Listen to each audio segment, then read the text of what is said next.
Tachazai. 70 years, that was a really fulfilled life. So let's continue. So the Zohar is explaining, let's continue with the explanation. We go to verse 11 in the Zohar, Parsha Mishpatim, פירוש הסולם. תחזי, ברנש כדית ילד יבין לנפשה מסתרה דבעירה. מסתרה דדחיו. מסתרה דילין דתקעון אופני הקודש. זכר יתיר יבין לרוחה. מסתרה דחיות הקודש. זכר יתיר יבין לנשמתה מסתרה דקורסיה. ותלת אילין, אינון אמה, עבד ושפחה, דברתא דמלכה. So the Zohar continues to explain the symbolic terms appearing in the Torah in Parshat Mishpatim. Okay, translation. Come and see. A man, when he's born, he's given a soul on the part of the beast, on the part of purity, and that's called nefesh. On the part of those called ofanim, that is from the world of asiyah. If he marries, he'll be given a spirit from the holy beast, ruach, that is from the world of yetzirah. When he marries, he's given another soul from the side of the throne, that is from the world of beriyah, that is called neshama. Okay, so when a person is born, at birth, it takes about 8 days till it settles. We get the first level that is called nefesh. The nefesh is coming from the beastly aspect, which means beast animals also have nefesh, which means when we talk about a human being has very similar needs, desires, urges like animals, which means a lot of the things that we can find, attributes that we find among most human beings, we can find similar needs and desires, even consciousness among animals. For instance, we're not the only animals that have a society. We can find society among mammals and among birds also, which means a society with a very organized system of hierarchy, respect, cooperation, building projects together. We can find it in the animal kingdom, we can find it in the human kingdom, which means to be a member of a pack, a member of a clan. You can find that among primates, which means apes, animals that from the ape family. We can find them among birds. We can find them among wolves, many places. Okay, so being part of a clan, a society, having a loyalty to your society, cooperating in hunting, in building, in creating an environment that is hospitable, whatever, you can find among many different species in the animal world. So that's not unique for humans. Also, establishing a family, having a commitment between male and female as a couple.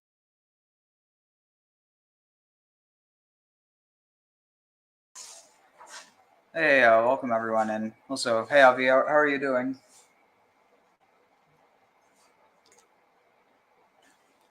I'm fine, thank you. I forget what. Right, that's what I was going to do. Sorry, I'll continue to do. I was just changing the background real quick. To establish a family, to produce and to take care of the offsprings. You can find that also in the animal kingdom, among mammals, among other species like birds and even fish. Okay, so this is also not special to human beings. Building tools, once it was accepted only human beings can build tools, we know that it's not only human beings. Okay, so that's called that part of the consciousness that is doing everything possible for the survival of the individual and also to secure the survival of the offsprings. We can find that in everywhere in the animal kingdom, the same way as among human beings.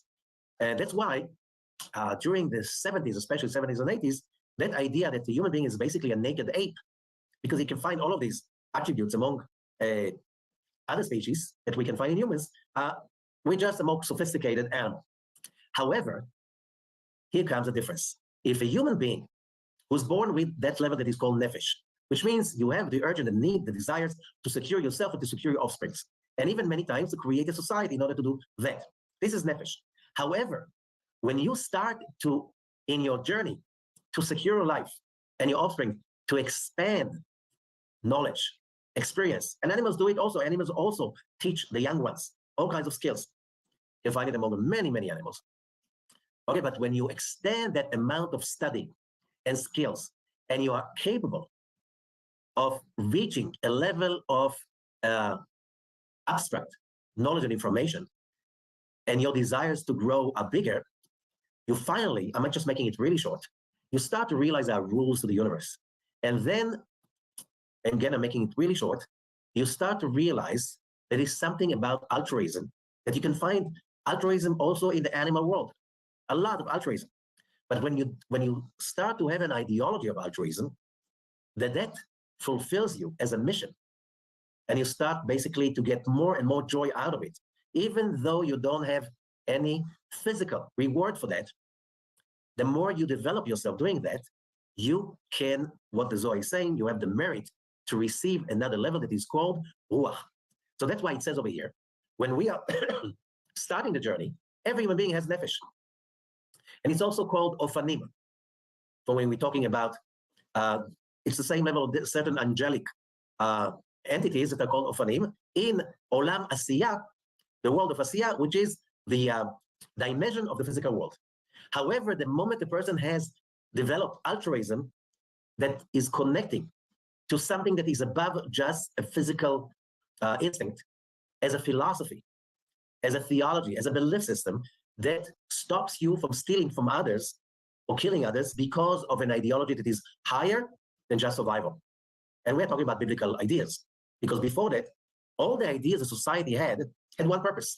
It was the same frequency of a clan of wolves or ducks, keeping the order, having, and especially giving a priority to the top, the higher class, to multiply, have grip over the assets of the group.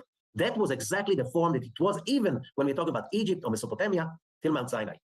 Here we're having another framework, and that framework spoke about, now you do not steal, you don't kill just because it is an abstract idea of self-improvement in order to be closer to the light of God, which is totally above the physical needs. And that's where it says, if he marries, he'll be given a spirit from the holy beast, which that level is called ruach. By the way, there's no translation to these names into English, because, for instance, the word nefesh, there's no, once I saw a trial to call it crude spirit. Ruach is a spirit.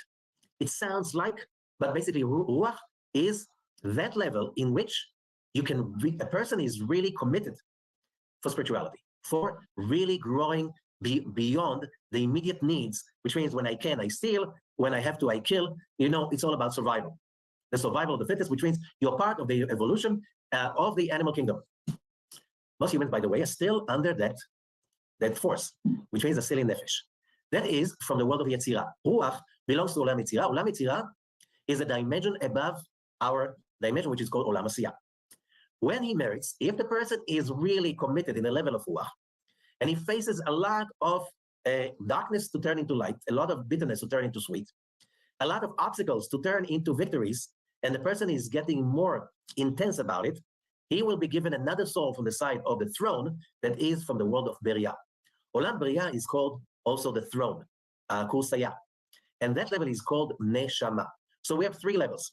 Nefesh, which all human beings have, and that's just to maintain or to secure the species. And animals have that also.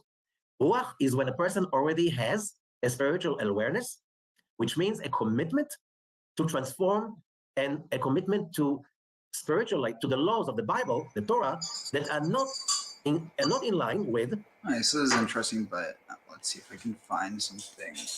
What was it? I think something's coming to mind. of, let's see.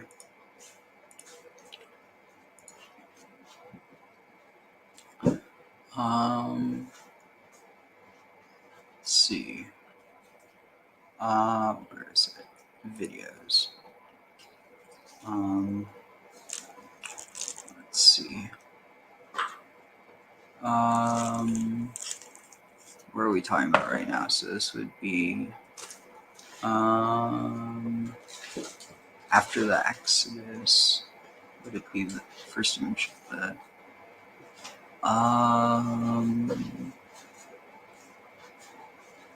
let's see.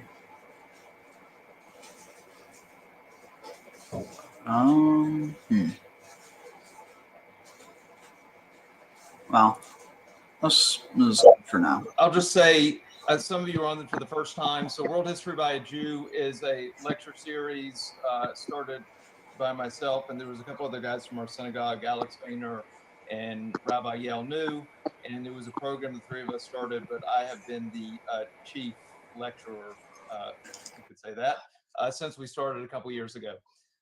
And I never did anything online, nor do I like speaking in front of a camera, but you know, COVID has forced a lot of changes upon all of us. So anyway, welcome to our third Zoom lecture, and let's get started. Well, as soon as my screen's ready to move forward, we'll get started. There we go. Okay, so this is actually a multi-part series, but this is a special edition. So if you look down here, we're actually doing number 6, and I've got, in order for the history to make sense, I've got a let's see what we can find specifically on. Oh, okay, one second. Let's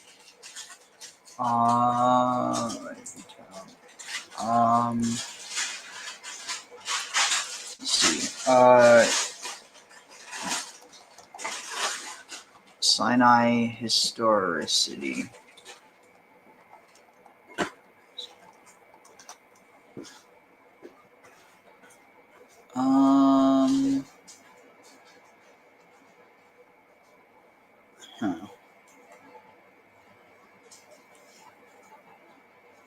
Oh, okay. Wait, it was actually that might be copyrighted. So, oh, what's this? For now, the northwest corner of Saudi Arabia is home to more camels than people.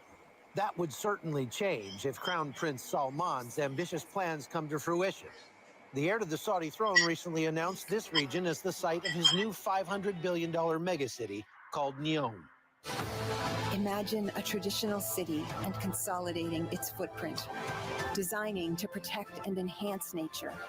The goal is for up to 9 million people to live here in what's touted as the world's most modern, forward-thinking, and climate-friendly city. Few people, however, know about the deep biblical history of this area.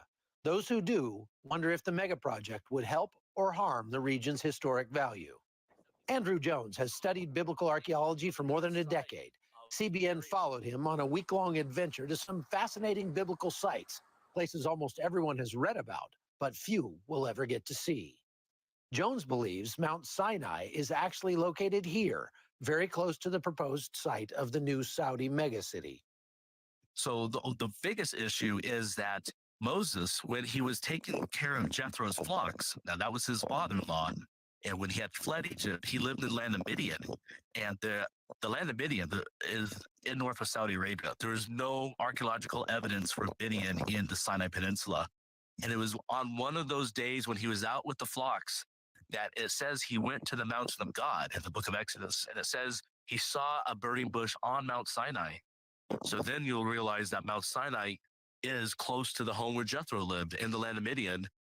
His theory is that after crossing the Red Sea, the Israelites would have wandered in this very desert. As the team retraced their steps, it was easy to see why water was foremost in their minds.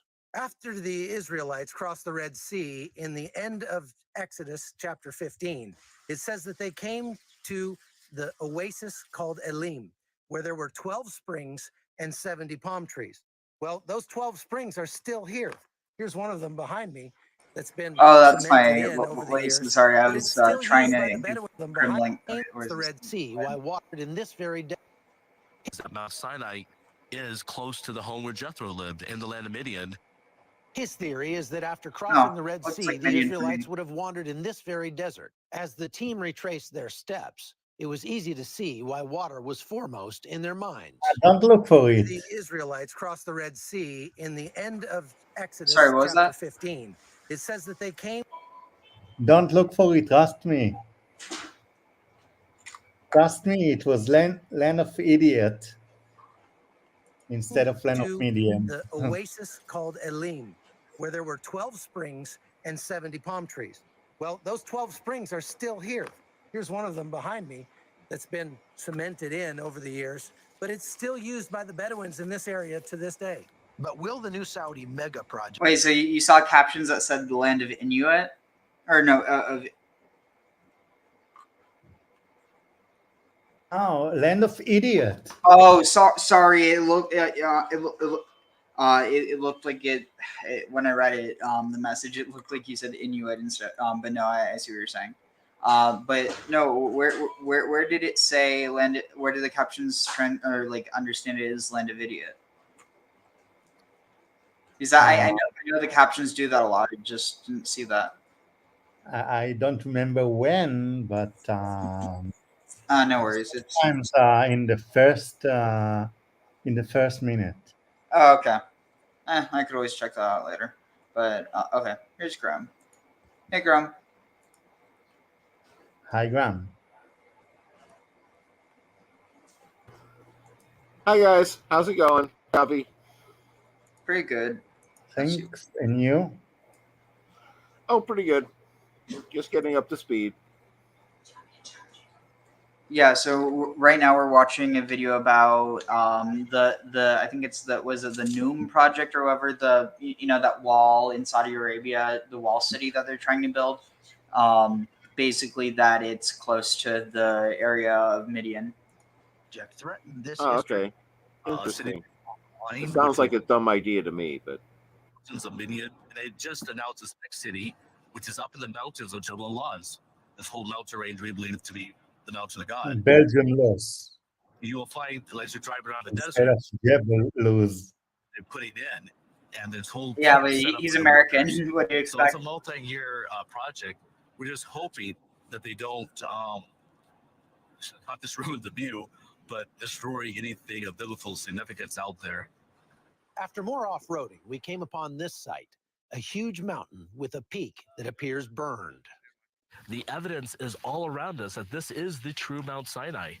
Now, I know there are many proposed locations for the mountain of God, but this mountain here in the land of Midian is the only one that matches all the biblical evidence for Mount Sinai, or the mountain of God, or another name is Mount Horeb. This large plain at the base of the mountain would have easily accommodated the Israelites and all their animals, and Jones tells us more. Ron White discovered these pieces of marble when he first came here in the mid-1980s. In 1985, he found on one of the sections, written in ancient Hebrew, the name Solomon, the mountain of God, Moses. And so he believed, because of these key words, that King Solomon actually set up a marble shrine dedicated to the mountain of God at the base of Mount Sinai.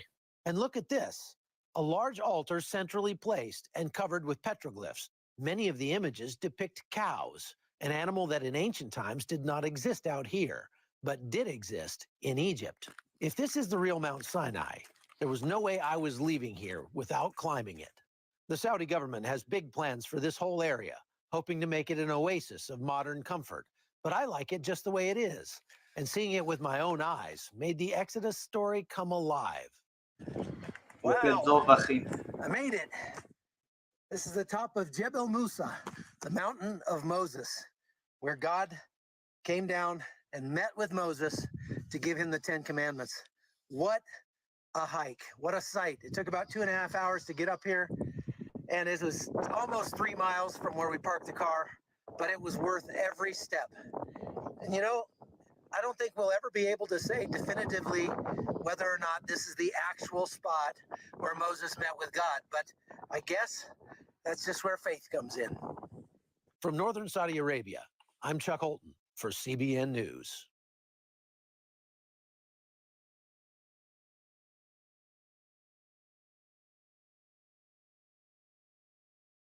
So it's definitely interesting. I mean, it's one of those things where it's like, okay, well, was Moses there really? Or like, how can we ever find the place where Moses was? It's like, that's a different question than can we find the place that they said that Moses was? Because clearly it is supposed to be indicating a place that probably does exist, as in order to have this idea of pilgrimage. Then again, I guess there is the whole tradition that it was an insignificant mountain, and so, or at least it was insignificant beforehand, so that it wouldn't be seen as anything special. And I forget the reason that's given for that, but something to do with so that people couldn't find it, and I don't know. It's very strange.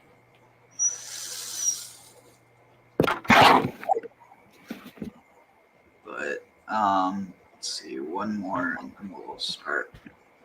Oh, did we ever?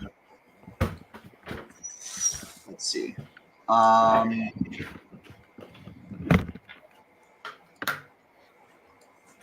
Let's see. Oh, okay, I know. Laws of Moses. Laws of.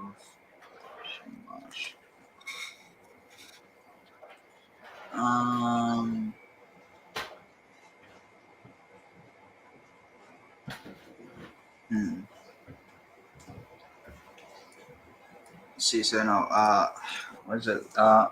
All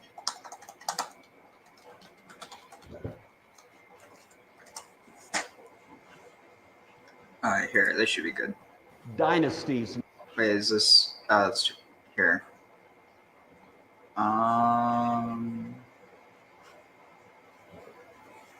Okay. Oh, this is interesting. I never really connected it, but this whole idea of the where the king of Babylon gets kind of referred to within these theophonic terms, but then also is this idea of being cast down. It almost I wonder if it has anything to do with this idea of oh, we have to distance ourselves from any connection to the Code of Hammurabi in order to distinguish the laws, when really the distinction was less so what people followed and more so the context it was supposed to exist in. But, okay, actually, yeah, that should be fine. Here. Dynasties now that are connected with Mesopotamia, and this is called Old Babylon. And so this is where we want to focus our attention for a few minutes this morning. It was founded about 1890. Hammurabi's usage of it, it tends to be conceived of as something that would... Yeah, sorry, I'm trying to find one that's more... Dynasties. Here. So,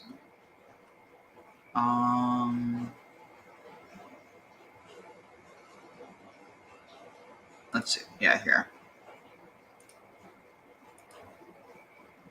Did you know that there is Hey, what's up, Rose? pillar of laws similar to the Ten Commandments but older?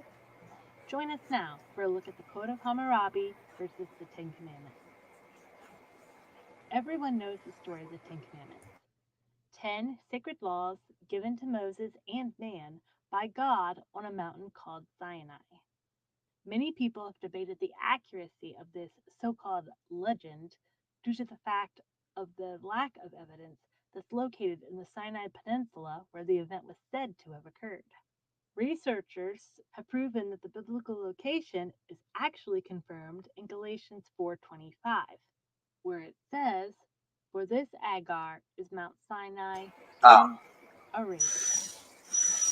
This location is further east in Saudi Arabia. Galatians 4:25? Is that really? Let's see, Galatians. Wait, what was it that I just said? Galatians something 25?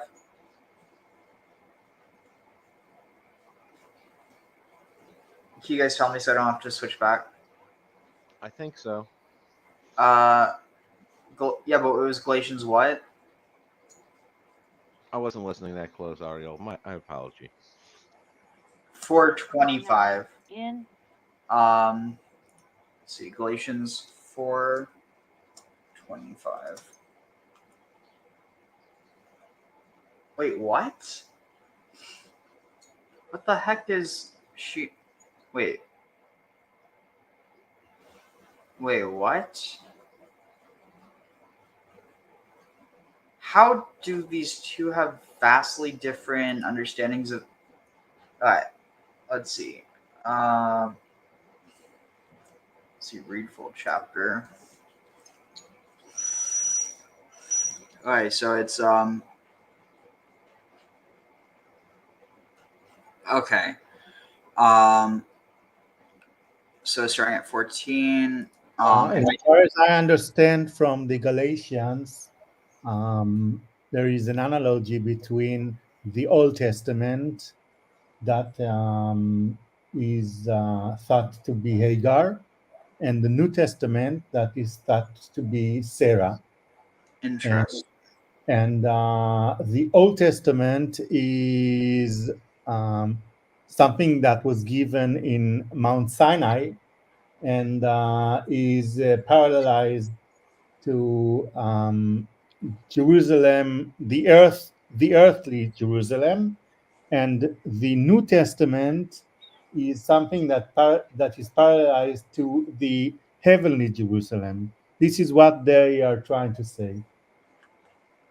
Yeah, but I mean, keep in mind, it'll like, I get that that's the analogy that's being drawn, but so let's see. Tell me, ye that desire to be under the law, do ye not hear the law? For it is written that Abraham had two sons, the one by a bondmaid, the other by a free woman.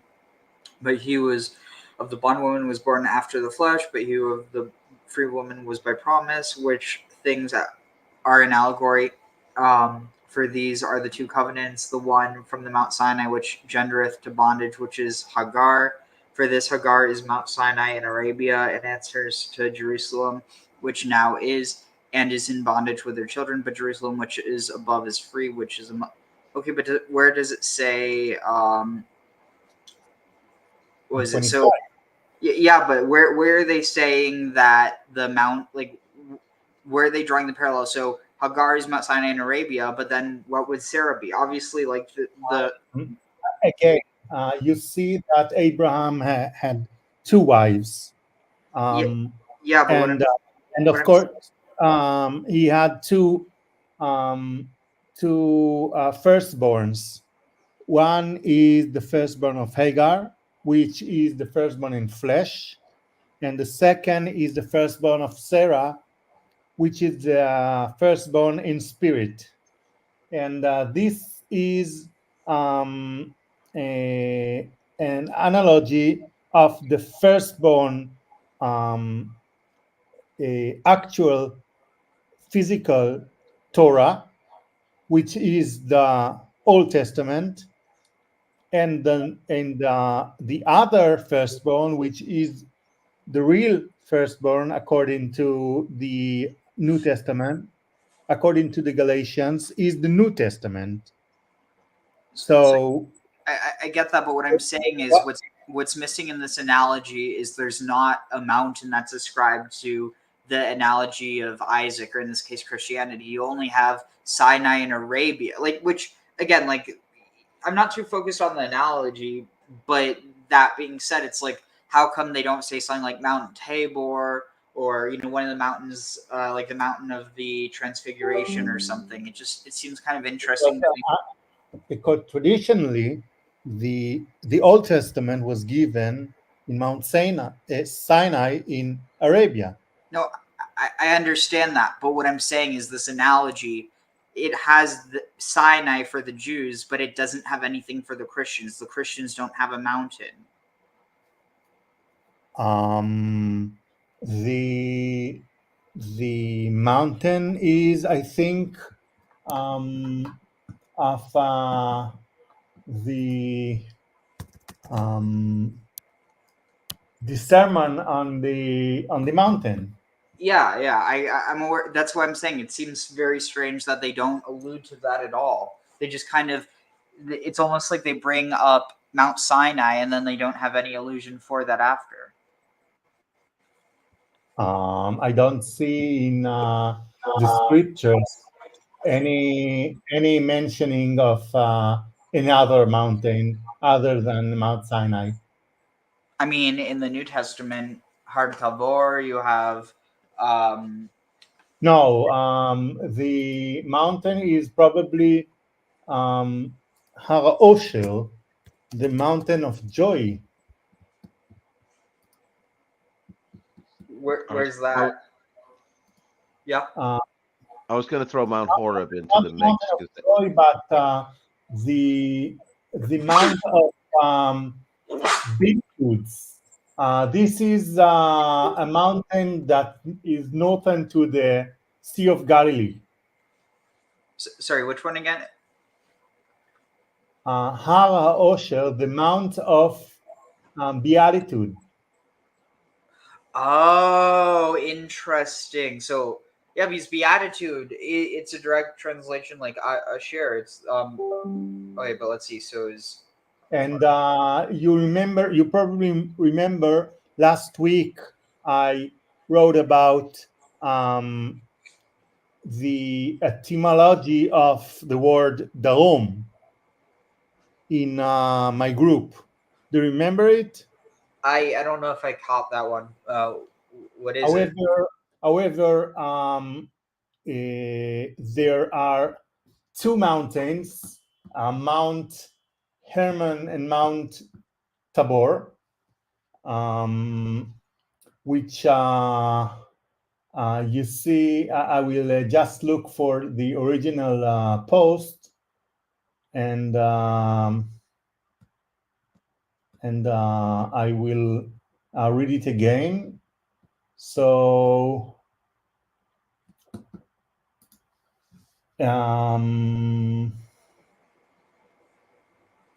So yeah, just real quick. So Graham, what you were saying. So however, the northern one, the Hermon one, is thought to be, according to what I wrote, Mount Sinai, and the other one is thought to be Mount Tabor, which is probably the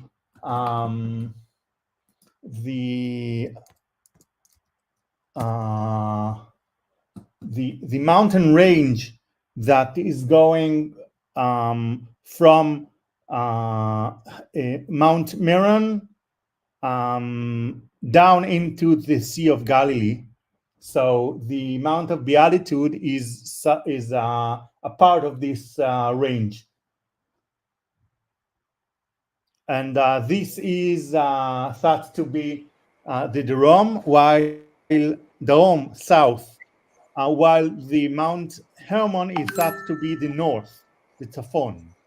I just want to find the post in order to translate it. So wait just a minute, please. all right. Just in the meantime, what Graham asked about Horeb. Horeb is another name that's given for Sinai traditionally. Yes, Yeah. but what I'm writing here is that Horeb is literally translated to a bold mountain, a mountain which has no vegetation on the top, because the climate condition doesn't let any vegetation to grow in. This is why it is considered in Hebrew destroyed. Interesting. Wait, the mountain or the vegetation? The mountain of the vegetation is literally translated to Carmel, and a mountain with no vegetation is literally translated to Horeb. Interesting. So you see the Mount of Carmel of Elijah is the lower Hermon, and the mountain of Horeb, also of Elijah, is the higher Hermon. Interesting. Yeah, no, I hear what you're saying. It just, I see that, when you have Horeb and Sinai for the same mountain that we don't have a location for, it's easy to sit there and say it's possibility of two different mountains. And again, that's where I go with. I see the one in in Saudi Arabia down towards the Strait of Tiran, and then I see the mountain right outside of Petra, with the blue stone paving on the top, the mountain of the sacrifice. And it's like that one got referred to as Mount Horeb, then you had a different one as Mount Sinai. And again, the whole multiple interpretations, I don't see how, there could be multiples of them. And I just wanted to throw Horeb into the whole jumble of confusion there. Tag, sorry.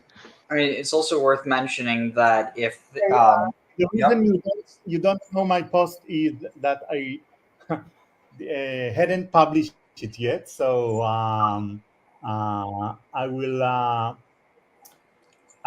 read it from my draft. So the verse is צפון וימין אתה בראתם, תבור וחרמון בשמך ירננו. So you created the north and the south, and the Tabor and Hermon will sing in your name or in your sake. So this verse is in Psalms 89. And what is the meaning of this verse? The meaning of this verse is that we have chiastic parallel between the Tabor and the south, and the Hermon and the north. So it could be understood that we are talking about the geographical area of the northern of the north of the Sea of Galilee, which is the south of the Mount Hermon. And we see that Mount Hermon, of course, is in the north. And the reason why it is called north, or in Hebrew, Tzafon, is either because the palace of the Baal was in the Mount Tzafon, just like it is said in 𝐤𝐤𝐤𝐿 scriptures. We just talked about it a few weeks ago. Or Tzafon is something that is hidden, and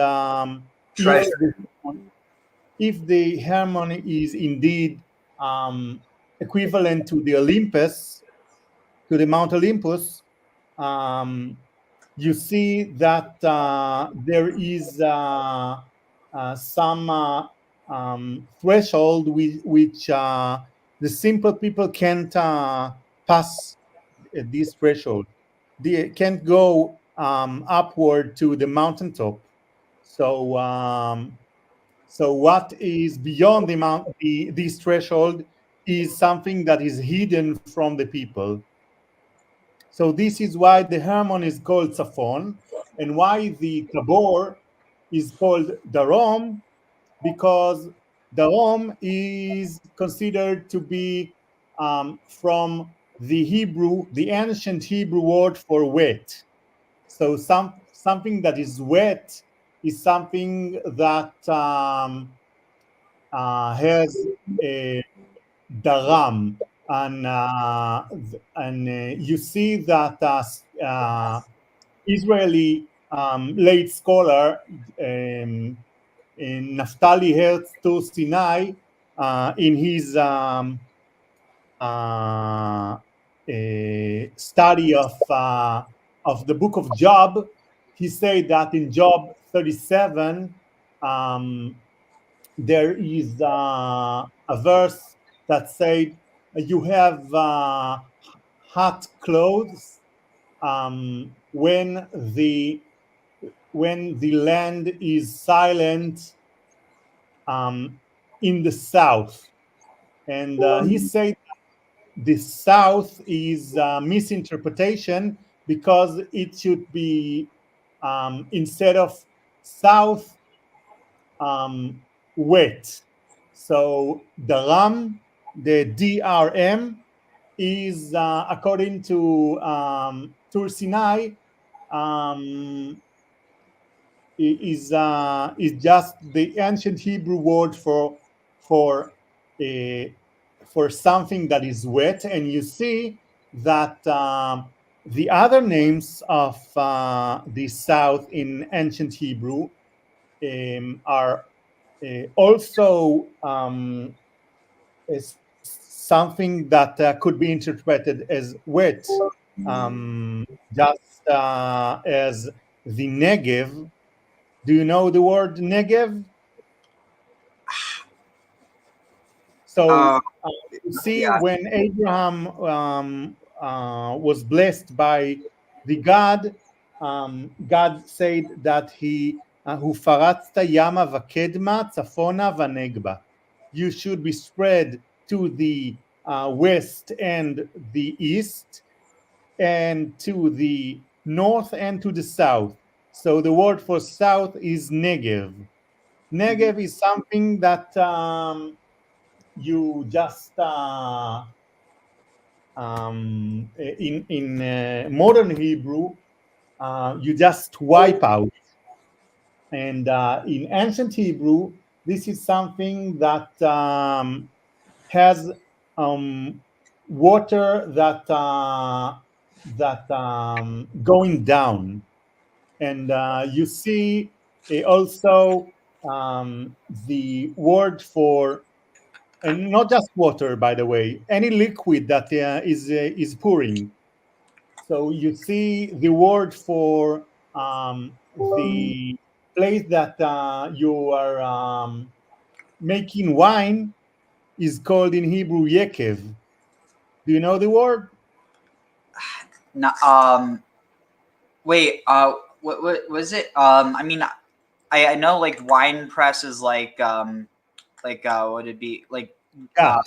Yeah, gats. So also there is the word called yekev, which is from the linguistic root of Yud Gimel Bet, which is the similar linguistic root of Nun Gimel Bet, which is Negev.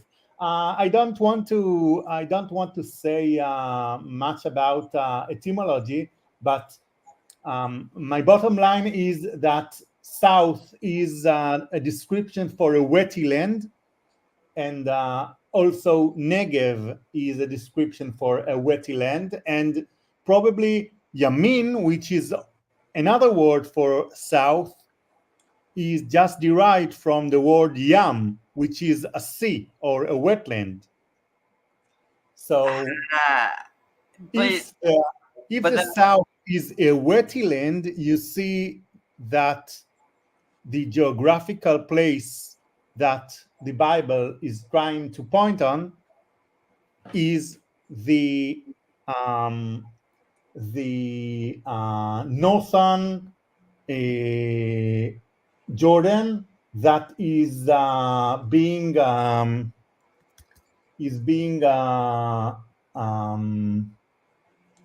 dumped into the Sea of Galilee, and in modern Israel it is called the Plateau of Chorazin. Chorazin. Chorazin, Korazin, or M, which is where the mountain of Beatitude resides. And that's the bottom line.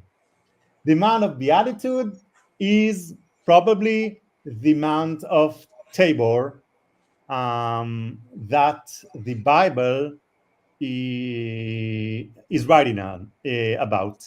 So I will just go back to our topic. According to the Christians and to the ancient tradition of the Galilee, the equivalent mountain of the Mount Sinai is probably the Mount of Beatitude, which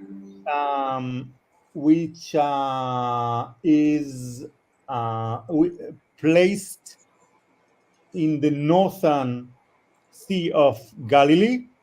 And if you will open the map, I will show you exactly where. Yeah, I mean, I'm going to be honest. I definitely don't agree with all this. Like, I think that it's possible that you have these motifs where they get taken down into various different Canaanite cultures as different mountains just because of that. And like, you obviously are going to have some locations where it's clearly referenced and there's no contesting it. But I don't know. I guess I just don't think it's so cut and dry. Like, I don't necessarily think it's possible to be able to say with so much certainty that it is the case. Like, it's definitely possible. I don't know. All right, so yeah. Okay, go up. You see the highest corner of the Sea of Galilee? Zoom in, like Amnon Beach. No. Go to the left, and above Amnon Beach, this is the mountain. How far up? Chorazin, and you see that Domus Galilee is the place.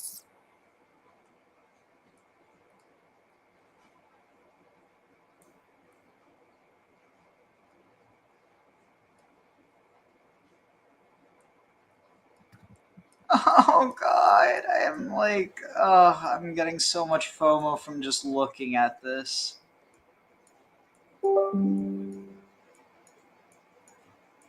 Okay, so this is probably the Mount of Beatitude. Let's see, 1, 2, 3, 4, 5, 6, 7. It's interesting. You can almost always count on these things where if it has multiples, it's either going to be 3 or 7. Let's see.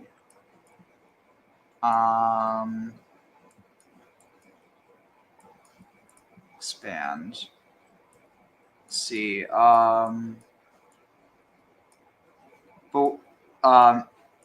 So that's the Mount of Beatitude, supposedly, you're saying? Yes, this is what the Christians considered to be the Mount of Beatitude, and traditionally, I think for more than 1,500 years, there is a monastery or something like this. And this is where the mountain of the sermon of the mountain was held. Interesting.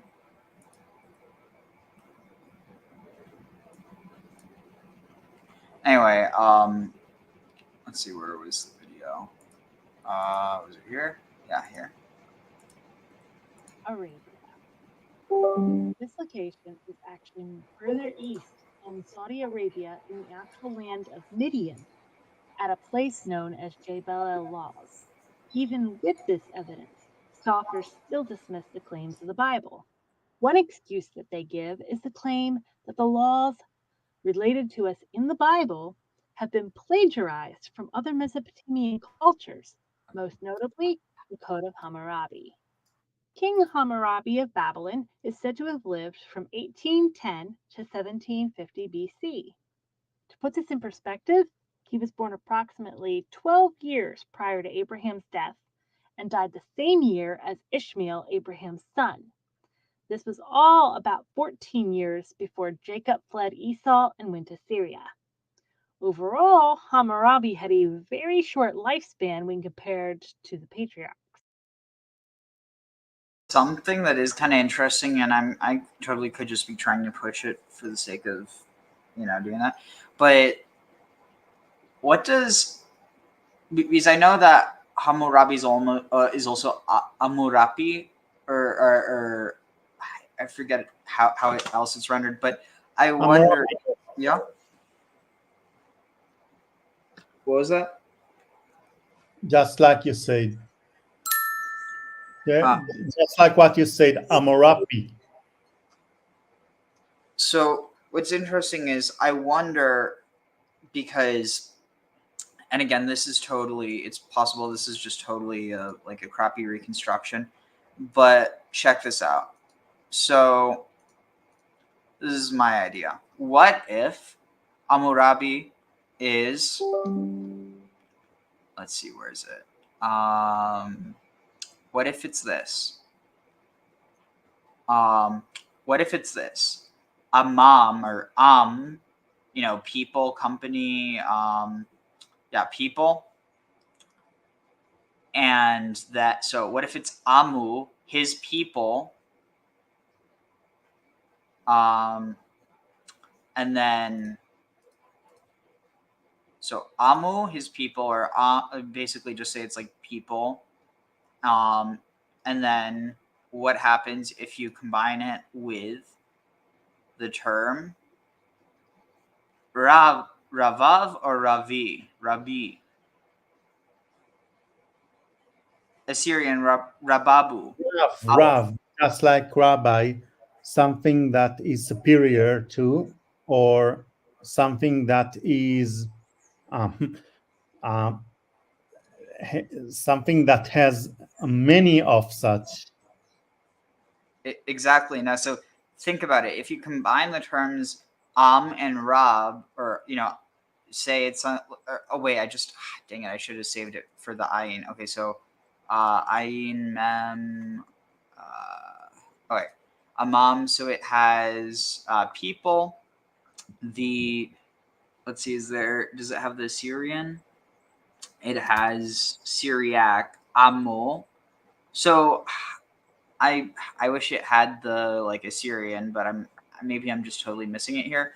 The point being though is, so the Syriac, which is very close to Assyrian, if not, I think there is technically a difference, but basically, so in Hebrew becomes Amul or Amu in Syriac, and then going back to Rab, we have would have been one of the first ones. Yeah.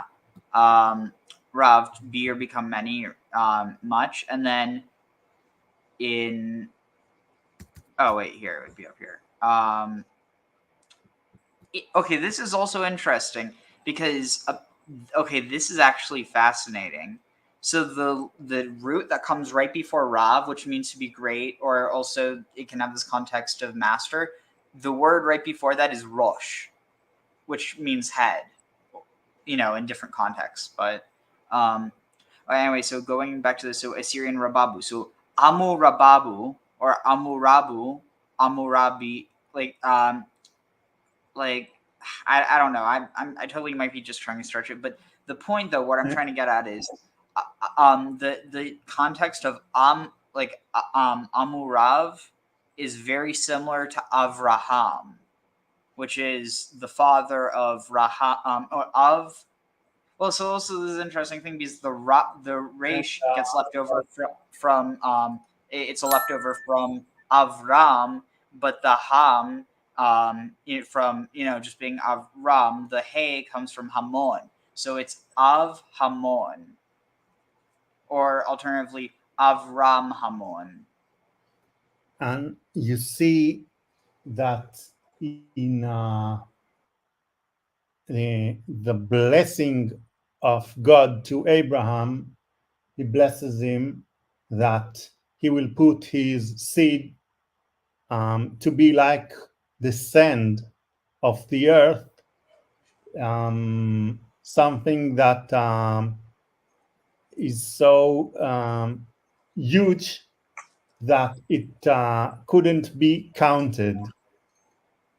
And in the prayer of Solomon, you see that he also said that he wishes to himself that the people of Israel will be עם רב אשר לא ימנה ולא יספר מרוב. So huge nation that will be countless and couldn't be numbered. Outnumbered. So you see that there is a connection between the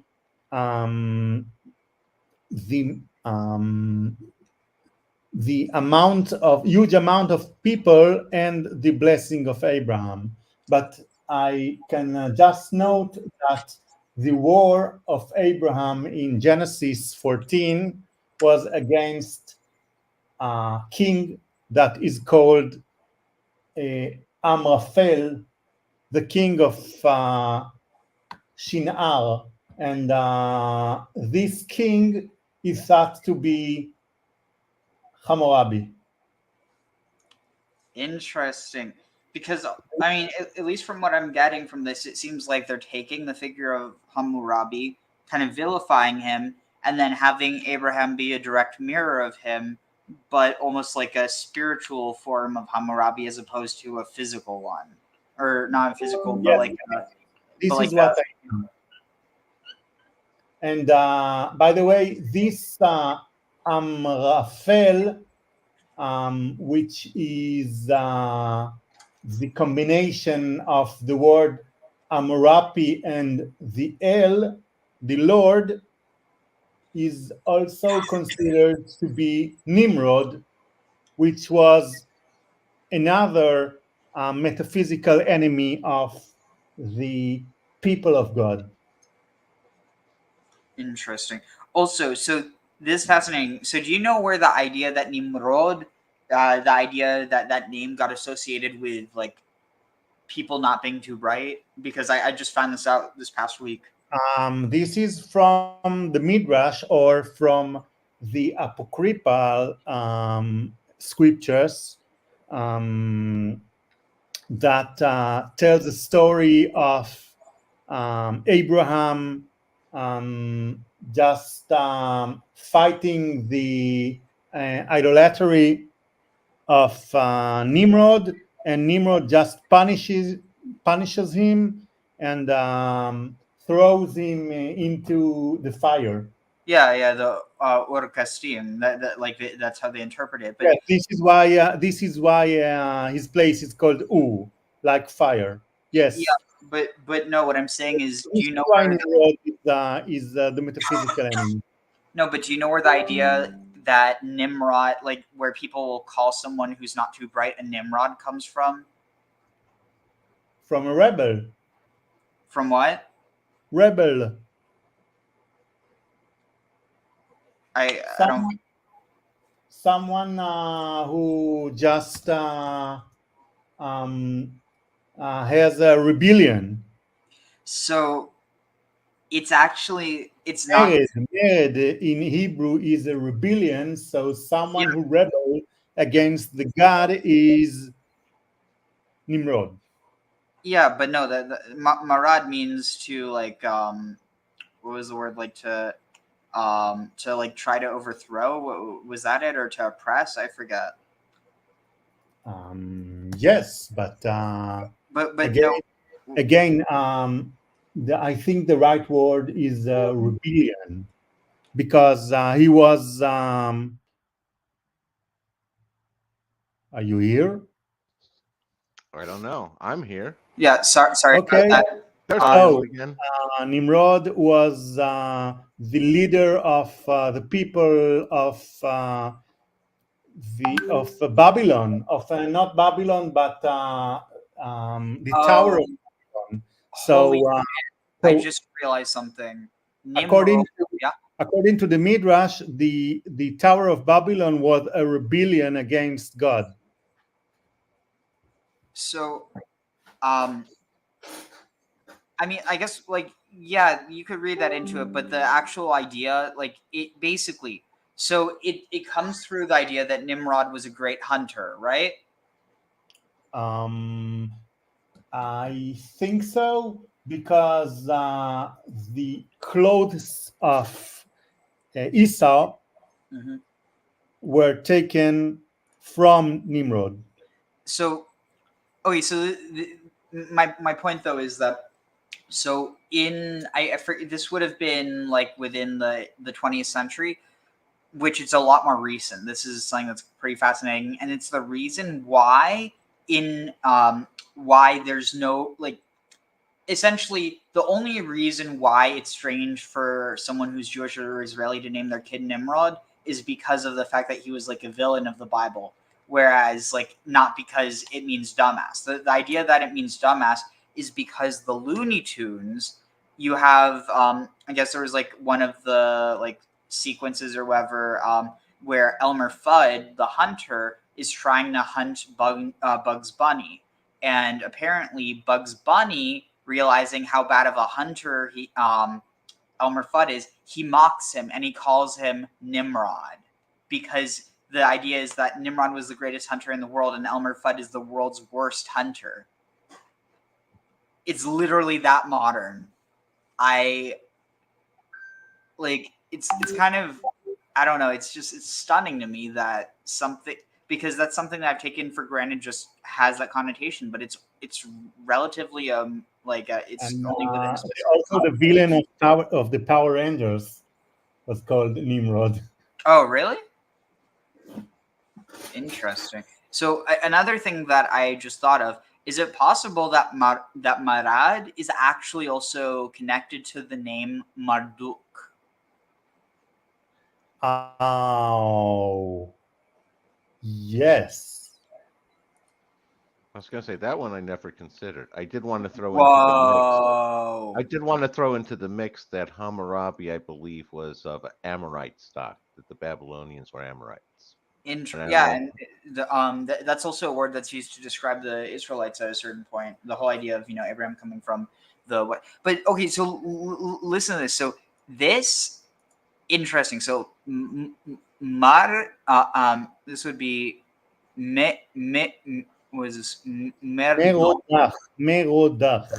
Oh, but, Merodach. But So this is the biblical pronunciation of the Marduk.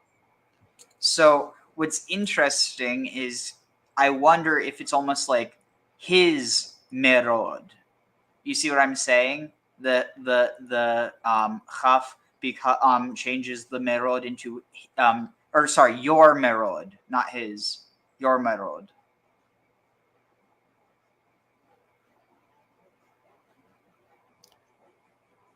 And this is a brilliant argument. I didn't think about it, and it is very plausible. Interesting, because oh wow, I wonder if, in a sense, even though Merodach is like understood as a god within this narrative, I almost wonder if certain ideas of Nimrod were taken from the figure of Marduk, because he is the king. Because Nimrod is the king of Babylon, right? And then Marduk is the chief god of Babylon. I'm just Googling it, and I see that you are not the first one who thought about it. honestly, I feel better when I find out that the theories I come up with are already had, because then it's like, okay, well, at least I know I'm onto something, as opposed to it, if you're the one having to pioneer an idea, then you have to really make a good case for it. The Jewish Encyclopedia just writes that some identifies Nimrod with Marduk, the Babylonian Mercury. Wait, that doesn't sound right, because the Babylonian Mercury would have been like Nabu. However, those who identify Nimrod with Marduk, however, object that the name of Izdubar must be read as the now generally considered Gilgamesh. And that's the sun which constitutes the name of Marduk, who is also represented as a hunter and read phonetically Amarud. And ideographically, they may be read Namer-ud, which is in Hebrew Nimrod. And it's who that's being called this again? You should look at the Jewish Encyclopedia entry of Nimrod. Interesting, In yeah. Google. Yeah, Avi's building off the Gilgamesh Nimrod connection that a lot of people make. And I just wanted to agree with you. It's always nice to know that I'm not on my own limb as well. At least somebody else has been out there first. Yeah. Eventually, one of these days, you find something that nobody else has said, and you're like, okay, well, got to start typing this up. Yeah, no, I've been there before. You stay up 3 nights afterwards worrying about it. The longest I've ever done was stay up one night, and that was just to create the intro for my channel, which, like, there's people who stay up hours editing. I do not understand how people can do that. I mean, what's this? I just, what's it? Well, one way is lots of coffee and drugs, but. Oh, no. I don't touch that stuff. Coffee's not for me. I'm joking. I'm clearly trying to make a joke about the fact that, drugs would be the obvious thing to say. No, I don't. No. Cannabis, at least this is a funny thing. I don't know anyone else who can do cannabis like this, and like that they actually don't like get exhausted.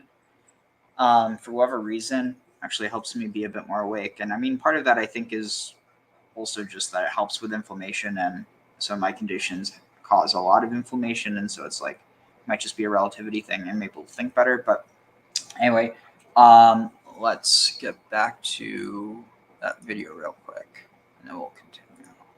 Where were we?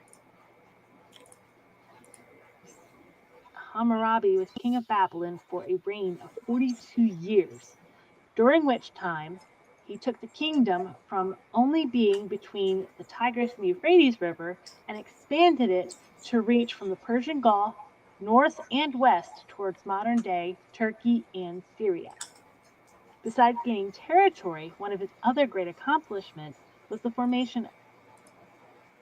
That almost seems parallel to the idea that in Genesis of the promise made to Abraham that your descendants will stretch out from Yama v'kedma tzafona v'negba. Literally, it's the same idea. This idea of expanding the empire past Babylon.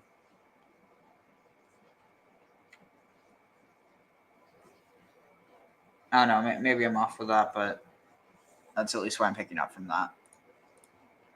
Of nearly 300 standardized laws and ordinances to govern the people. These were written in the common language of the people and placed in a central location where everyone could read them.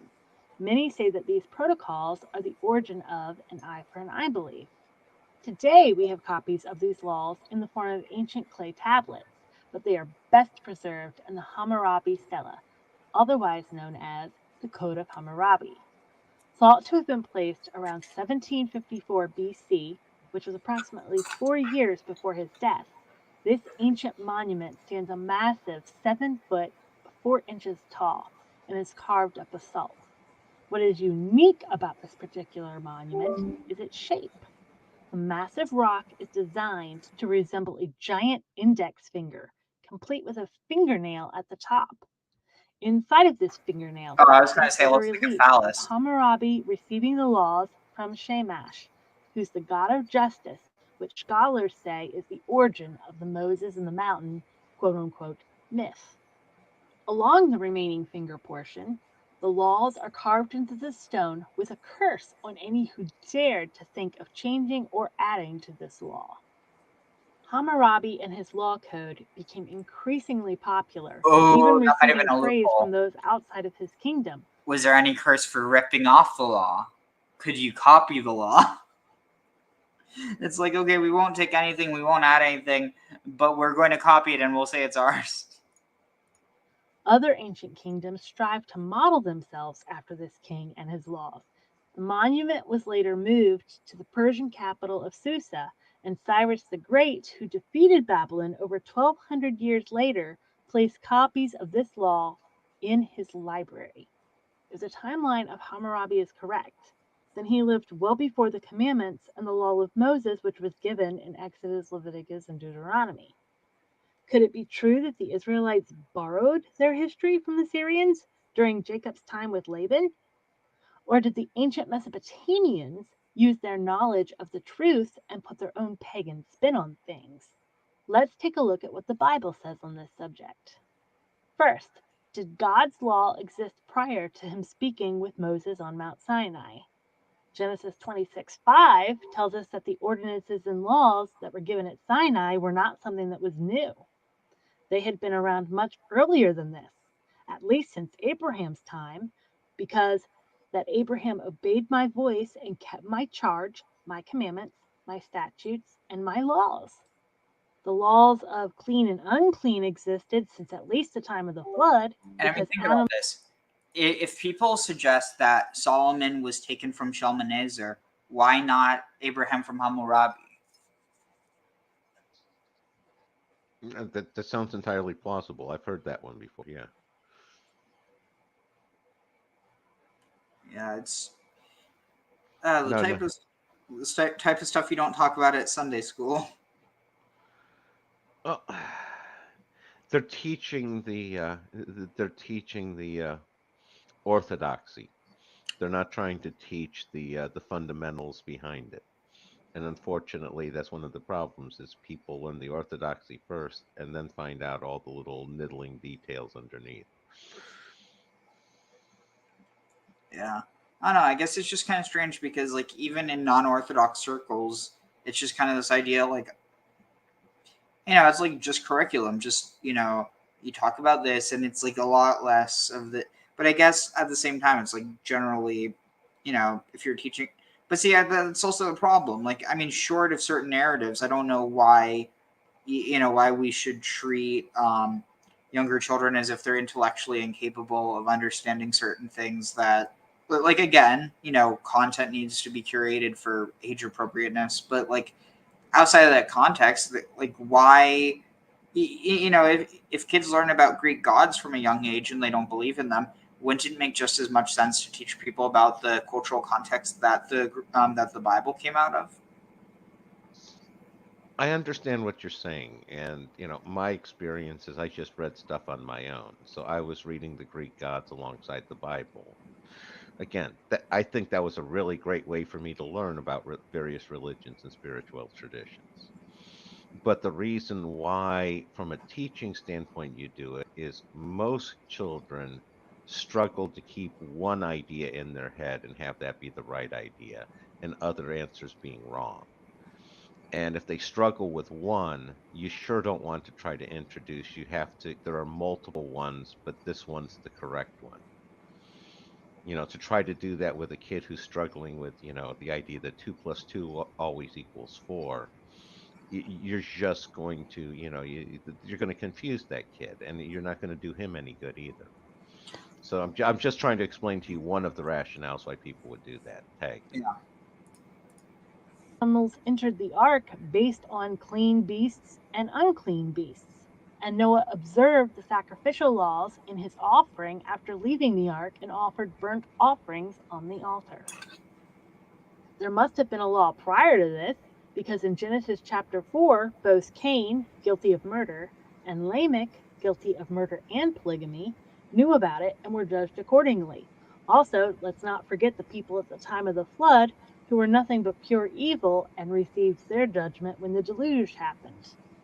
1 John 3:4 says that sin is the transgression of the law. Therefore, the law must have existed prior to Adam and Eve sinning in the Garden of Eden. And if that hasn't convinced you yet, listen to this. The plan of salvation was created before this planet ever existed, according to 1 Peter 1:20. Part of the plan of salvation was the temple service. This plan required a temple in heaven and one on earth. At Mount Sinai, God gave Moses instructions on how to construct an earthly tabernacle or temple. This was to be a copy or a pattern of the one that was in heaven, down to every last detail. Part of this included the Ark of the Covenant, or the Ark of the Testimony, which God commanded Moses to put the testimony that I shall give thee in. You should note that the Ten Commandments are also referred to as the tables of the testimony. Okay, now hear me out. What does it mean the temple in Jerusalem is a copy, exact copy of the temple in heaven? I have a feeling, Avi, you probably are going to answer what I'm thinking. Like, functionally, what does it mean that the copy, or that okay, think about it. We know that the temple in Jerusalem was a copy, but now apply that to the idea that it was a copy of the temple in heaven. What does that mean now?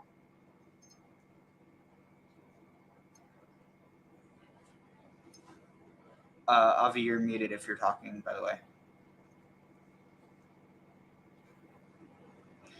Well, anyway, Graham, you have any ideas? Well, one of them would be like a temple on the top of a mountain. So you're getting close. Keep going. Again, it jumps out to me. You have the mountain of the one by Petra, which was a flattened off on top and turned into a temple-ish area. No. I'm also thinking the other one that jumps into head is things like Baalbek up in Lebanon. Yeah, so that's where I'm going at. The idea that that Solomon's temple was a Phoenician temple and that it was modeled off of that. Now, if you look at the idea that that Baalbek was a temple to Baal, and henceforth by extension, it was a house of Baal. Now, looking at that, the house of Baal in tradition, even though there was like a literal Mount Safon up in modern day Turkey, I think it's like Mount Silik or something, but basically that it was the mountain of Baal, or the temple of Baal. But the temple of Baal, it's almost like this idea that the temple of Baal, and see, this is a tricky thing. Well, so here's the thing. So Baal was called Baal Shamim, or Baal Shamayim, the master of the heavens. Now, if you look into this idea that the heavens, so the master of heavens, his kingdom would be the kingdom of heaven because he is the ruler of the heavens, correct? Now, extend this a bit further. Where is heaven? Heaven is the skies. The mountain is in the skies. It's where it's where the earth meets the skies, and in a sense, it's almost like I actually do need to look more into this idea of how the ancient peoples perceived the skies, but whether they viewed this idea of like a kingdom in heaven, whether they viewed this as like a mountainous kingdom, unreachable by mere mortals, or whether they literally viewed it as if it was just people floating around, not existing in any real sense of what we would understand as, like living on Earth, for lack of a better term. And the thing is that, you can still get a lot of those ideas and just have it be as a place inaccessible, and it's where because if you think about it, the moment you enter a skyscraper, I mean, the whole idea is that you're in the heavens, right? Because you're scraping the sky, or you're just on the brink of it. But it's something like a mountain, which, ideally goes higher than a skyscraper, and also is something that's not, technically humans can make mountains, but it's not a real mountain. But there's no Tell such that to thing. those Egyptians. Well, which part you mean? Those pyramids. Oh, true. But even And then, that fits into everything you're saying here. The pyramids were designed to be man-made connections between heaven and earth. The ziggurats were the same thing. yeah, but I guess what I'm saying is there's no such thing as a natural tower in the way that we understand it, where like you can. I mean, like yeah, there's tower-like structures, but they're not towers as we understand them. Whereas there is a way for humans to make mountains or whatever. But really, basically, my idea is that maybe Baalbek was seen as a type of heaven, or like this type of ritual heaven, where they didn't literally think they were not on Earth anymore, but it was almost like this place that was ritually set apart. It could be the same that Hermon was seen the same way. Well, yeah, it's the whole idea that ties into the whole idea of high places. So you would have had a temple in one of the high places, and that being the heavens. And the idea of that being Lebanon with the whole cedars and snows of Lebanon definitely fits in there. So you'd look into some sort of temple that's a high set one, and that's why I came with Baalbek. Yeah. Also, the fact that you have that it's like a bit further up, like the altitude in Lebanon than in Israel. Yeah, no, that's the point. That's what I was saying with the cedars and the snows. Yeah. If the ark here was made after the one in heaven, and the one here was commanded to have the 10 commandments put inside of it, then the one in heaven must also have a set of 10 commandments, which would have existed at least since the plan of salvation was initiated, and definitely prior to Mount Sinai, as everything for the early structure was a copy of that which was in heaven. This is shown in Revelations 11:19, which refers to the heavenly ark as the ark of his testament, or testimony, and as we saw in Exodus, the testimony is the law or the commandments. So how did people learn about the law prior to Moses? There were many people prior to Moses that knew about God's law. How did they know about it? Somebody must have told them. In Genesis 2:17, we have the first example of a rule or a law in the command not to eat from the tree of knowledge of good and evil. This couldn't have been the only conversation between God and man. It's just the only one that's recorded biblically prior to the fall. At some point, there must have been conversations between the heavenly host and the humans, which provided them with the law. Otherwise, how could man know what was right or wrong? The law acts as a moral compass. That's the point of the If you don't know narrative. which direction to take, then it would be unjust to punish someone for an action that they didn't know was wrong. And if anything, God is a merciful God. Although the imagery on the Code of Hammurabi may have been placed there prior to Moses, there were many other people that could have been given the exact same set of laws and statutes in a very similar manner, such as Adam, Enoch, Noah, and even Abraham. So the ancient Babylonians could have easily borrowed from that encounter to create their legends, rather than the Israelites borrowing the story from the Babylonians. Did Abraham and his descendants borrow the law? Let's take a look back at our timeline. If the historians are correct in Hammurabi's dates, which is debatable, but that is a whole different story, then it would make it a bit difficult for Abraham to have used Hammurabi's ideas to obey God's commandments and laws. Because there's like just a few years, maybe like what is this?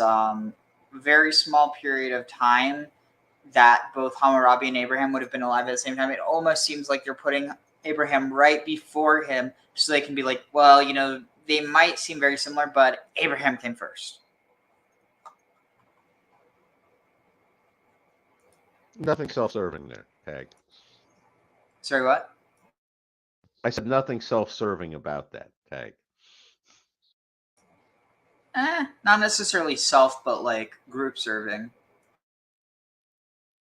Because it's not like Abraham is the one who's writing this narrative. True. Highly doubt that a man who's 163 years old would have listened to a newborn baby on ideas about government and law. Keep in mind, Hammurabi was only 12 years old when Abraham. I mean, to be fair, this person definitely believes that about Jesus. they think that Jesus was lecturing people when he was just a baby or a child. So like, what's the big deal about Hammurabi doing it? Died, and they Let's lived throw hundreds Melchizedek into of that miles mix too. apart. As for Abraham's descendants, Interesting. You know, it's kind of interesting. If you read between the lines, the idea that Melchizedek was Seth, or not Seth, sorry, that it was Shem, basically implies that Melchizedek was the father of all the Semites, and by extension, that Shem was a priest of El Elyon. Yeah, you nailed one of my my working theories on it. That the Bible is the history of the Semite people as opposed to specifically the Jewish people. Tag. especially those of Jacob, they stayed pretty much close to the belief system of Abraham. It wasn't until they moved to Egypt and had been there for quite some time before they started to adjust their belief system. And even then, it wasn't towards Babylonian beliefs, but Egyptian ones. What are the similarities between the Code of Hammurabi and the law of God in the Bible? Let's take a look. First, we have the shape that the stone is carved in. The monument is carved in the shape of a finger, complete with a fingernail, and is covered in writing on all sides. We know that the Ten Commandments were two tables of testimony that were written with the finger of God on both of their sides. 2. The manner in which the law was given to mankind. Both the monument and the Bible say that the Code of Laws was directly given to humans from God in a physical conversation. 3. The contents of the writing. Both give very detailed regulations regarding marriage, divorce, adultery, servants, murder, trade, theft, liability, restitutions, punishment. However, the Code of Hammurabi can be much more harsh in the punishments, and it is biased towards social standing, unlike the Bible, where judgment is equal regardless of your status within the community. The nature of the law. Both laws were unchangeable. This is one element that was passed down not only to Babylonian kings, but also that of Media Persia, as we can see in Daniel chapter 6 and in Esther chapter 8. And these two events occurred over 1,200 years later. She's kind of God's law conflating cannot Persia be and changed. Babylon, but He says, "For I am the Lord, and I change not, and my covenant will I not break, nor alter the thing that has gone out of my lips." And last but not least, we have the curse for not obeying. At the conclusion of his monument, Hammurabi added a curse on anybody that chooses not to obey the laws, basically cursing their life, their children, their land, their people, and their nation. The Bible has a similar warning in Deuteronomy 28:15, where it says that anybody that chooses not to obey the commandments and hearken unto the voice of God will have all of these curses come upon him. And these curses included curses on the person's life, their family, their possessions, their land being taken from them and taken away. And it continues from verses 16 all the way through to verse 68. So we've shown two claims of law ownership with astounding similarities. Based on the evidence that the Bible presents, did the Israelites steal the idea? Or did surrounding cultures take the knowledge that they had about the true God and incorporate it into their own idolatrous nations? We've seen that there is an original law base. There's been source material that's been passed down through the generations and confirmed again with Moses at Sinai. The evidence is there. The only thing that remains is to decide if the Bible is true to its word. Choose you this day whom you will serve. Remember, if you want to be the first to view our latest videos, subscribe and make sure to click the notification bell. Also, like and follow us on Facebook for I mean, like, it would have been so much easier to just contend that, well, you know, actually, they just took it from the Code of Hammurabi. But, again, if you have to maintain the inerrance... that does enable you to throw a bunch of shade at the idolatrous people. You're basically saying those idolatrous people had a good idea. Yeah. I was going to say, my solution to it was, what back in the day when I was resolving these issues was the idea that God spoke equally to all people, but not all peoples heard him the same. Oh, It was the difference in how they heard the same message as to how the different religions arose. oh, Again, I thought you were going to say all peoples hear God equally, and nobody hears God, or essentially, and God speaks to like the idea that God speaks to everybody equally, and that He speaks to nobody because. I was going to say that's a good point. I wasn't going with that one. I was going with, like I said, this was what I was doing back, grade school, high school, resolving these issues. It's the idea of God not playing favorites. And that being, he would have said the same thing to everybody, but not everybody would have heard him the same thing.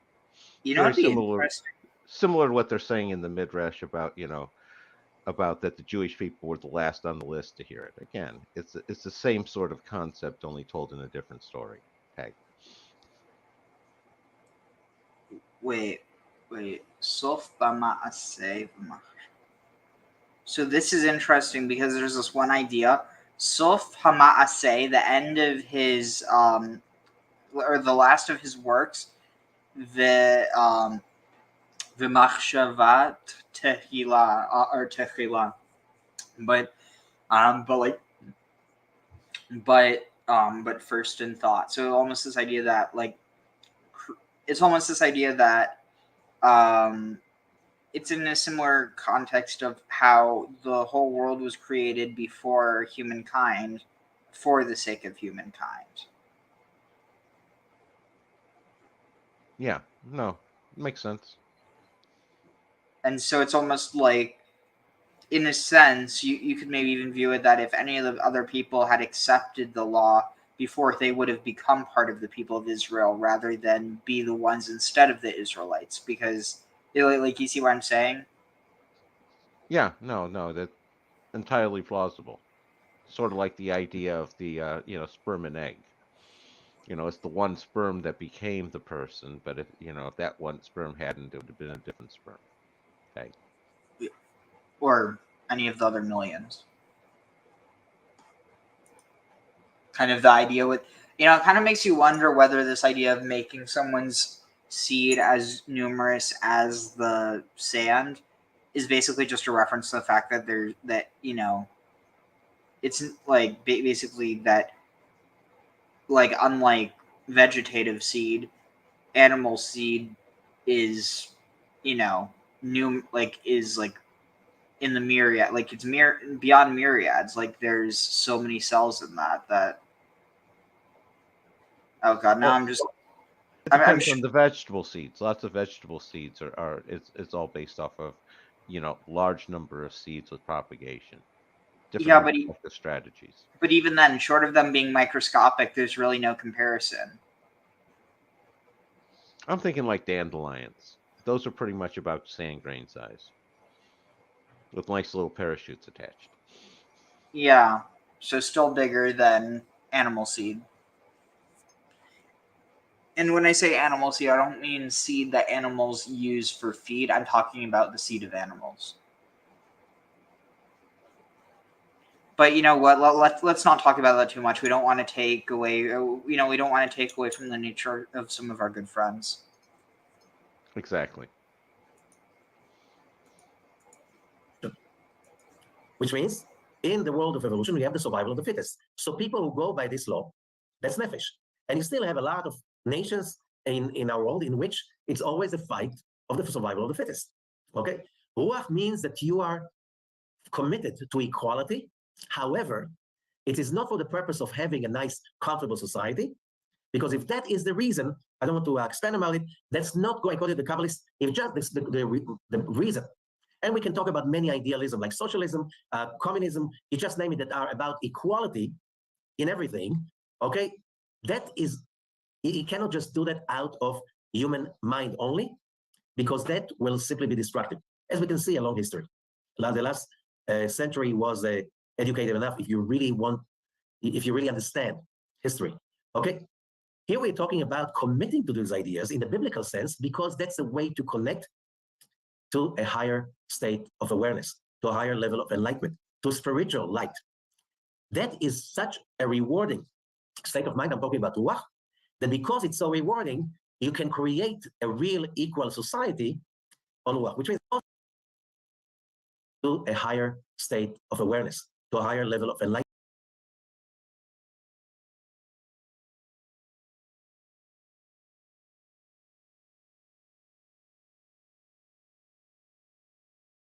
Which means Rabbi Ashman, Muted. higher, if you really understand history.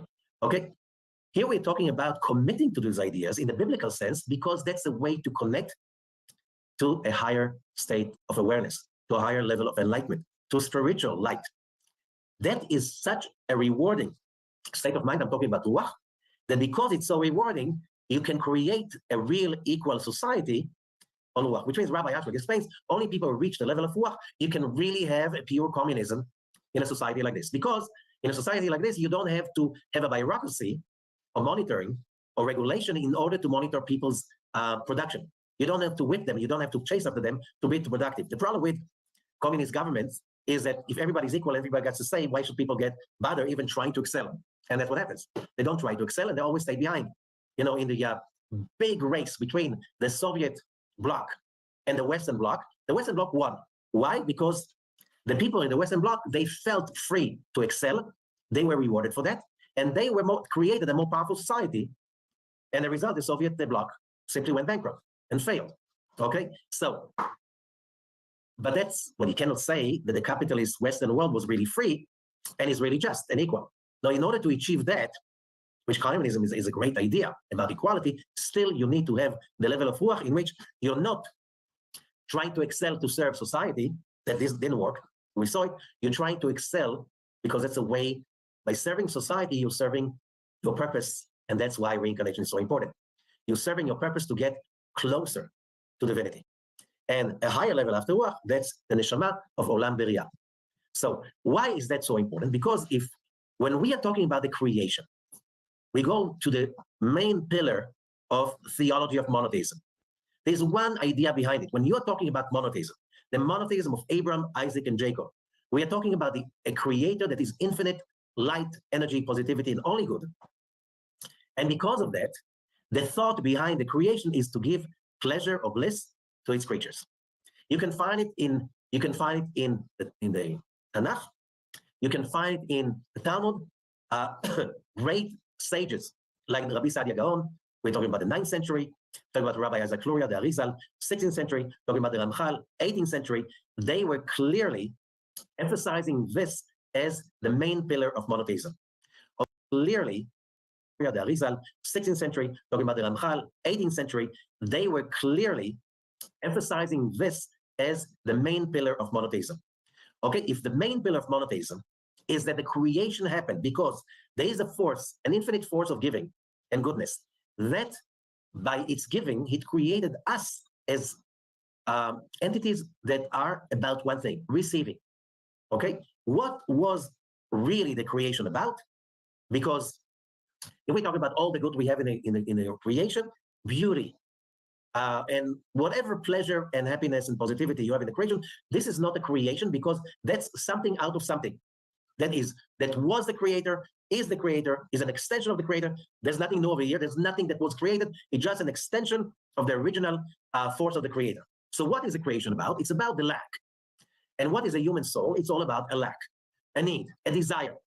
Okay? So we were created, which is, I'm talking about human souls, we were created as the vessels to receive all the good the creator had to share. Now, what's the problem over here? So we learn, since we have the hint in Genesis chapter 1, that when the creator created Adam, which is basically that all-inclusive body of all existing souls, and that's Adam. Male, female, Adam and Eve were created. In the image of God, he created him. In male and female, he created them. So Adam was created already in the beginning, in the image of God, and male and female, all in one. Now, that is the creation. But the moment you say it's the image of God, there are many ways you can relate to it, but one that is most important is in the image of God, which means when the Creator shared his great gifts with us by creating us as the image. You know, we are just the image of what he shared. because whatever he shared, we have the need to receive. But because his giving is infinite, we could not receive that aspect of being a creator. And therefore, it was imprinted in us, all souls, that image, which means the need, not just for happiness, bliss, fulfillment, and pleasure, but a need to be a creator, which means since then, a healthy human being can't stand dependency, can't stand living off somebody else's favors, can't stand selfishness, which means I never met happy, selfish human beings. I never met happy, dependent human beings. So the need to create our own happiness is part of the creation. It's part of our own nature, and you cannot dismiss, disregard, or disconnect from that aspect of our personality. This is so deep. And it's the same way we are structured, built to receive God's light. We also structured to be the creators of that process. This is the reason why we live in a world of challenges, misunderstanding, bitterness, all of that, what you call darkness. Why do bad things happen to good people?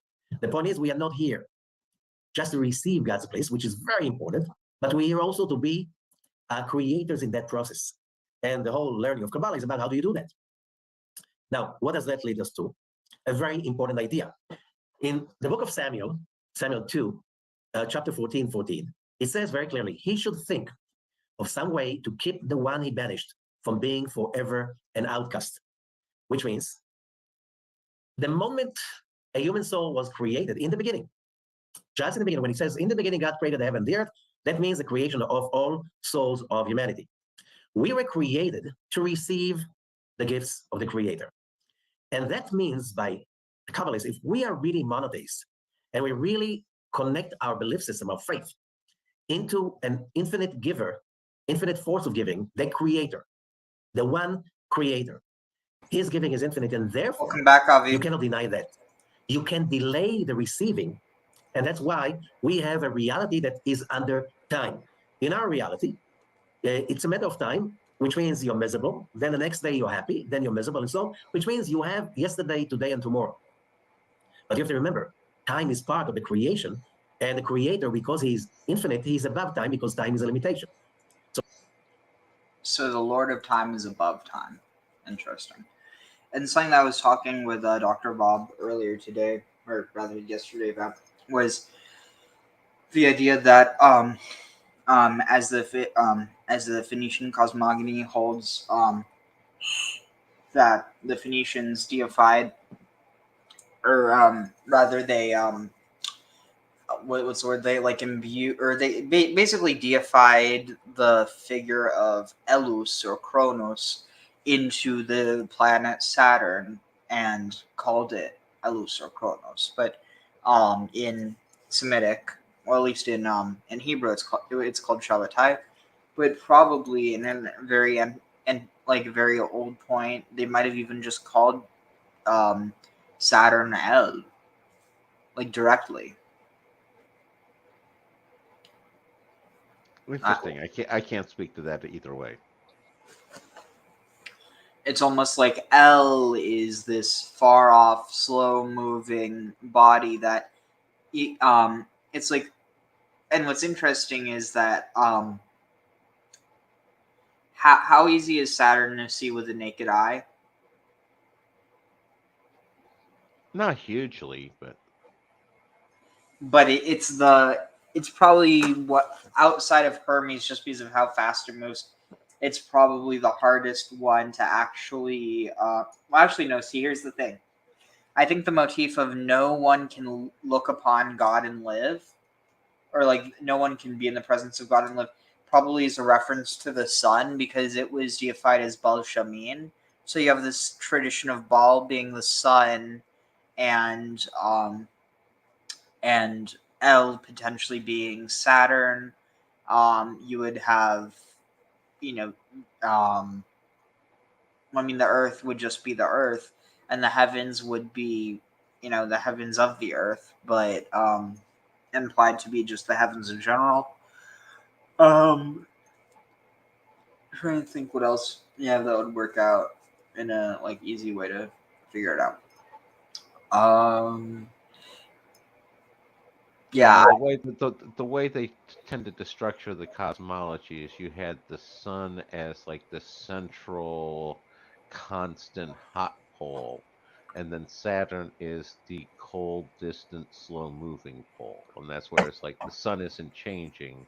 Saturn is the slowest thing in change, and that's why it's the measure of time. Yeah. Until they discovered the precession of the equinox. And then Yeah. everything changed. Okay. Yeah. All right. So we're going to start. Where do I? Okay. So 1 moment.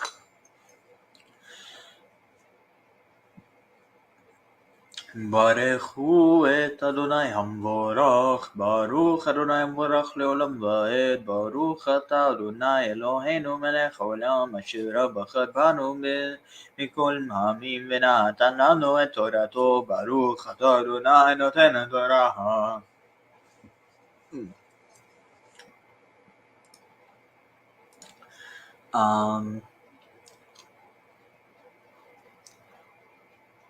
Right.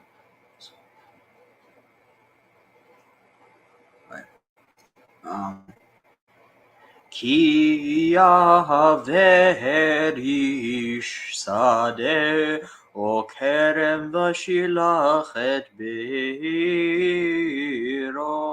ובער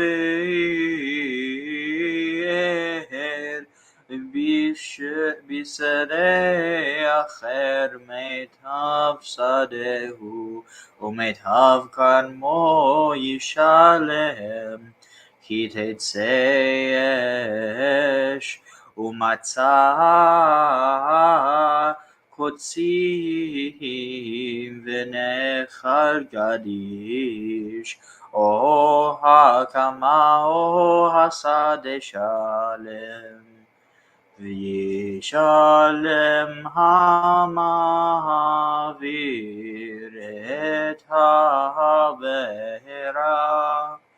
You notice the wordplay? What Tetza and Matzah and No, look at verse 4 and then look at verse 5 and you will see כי יבער ושילח את בעירו וביער.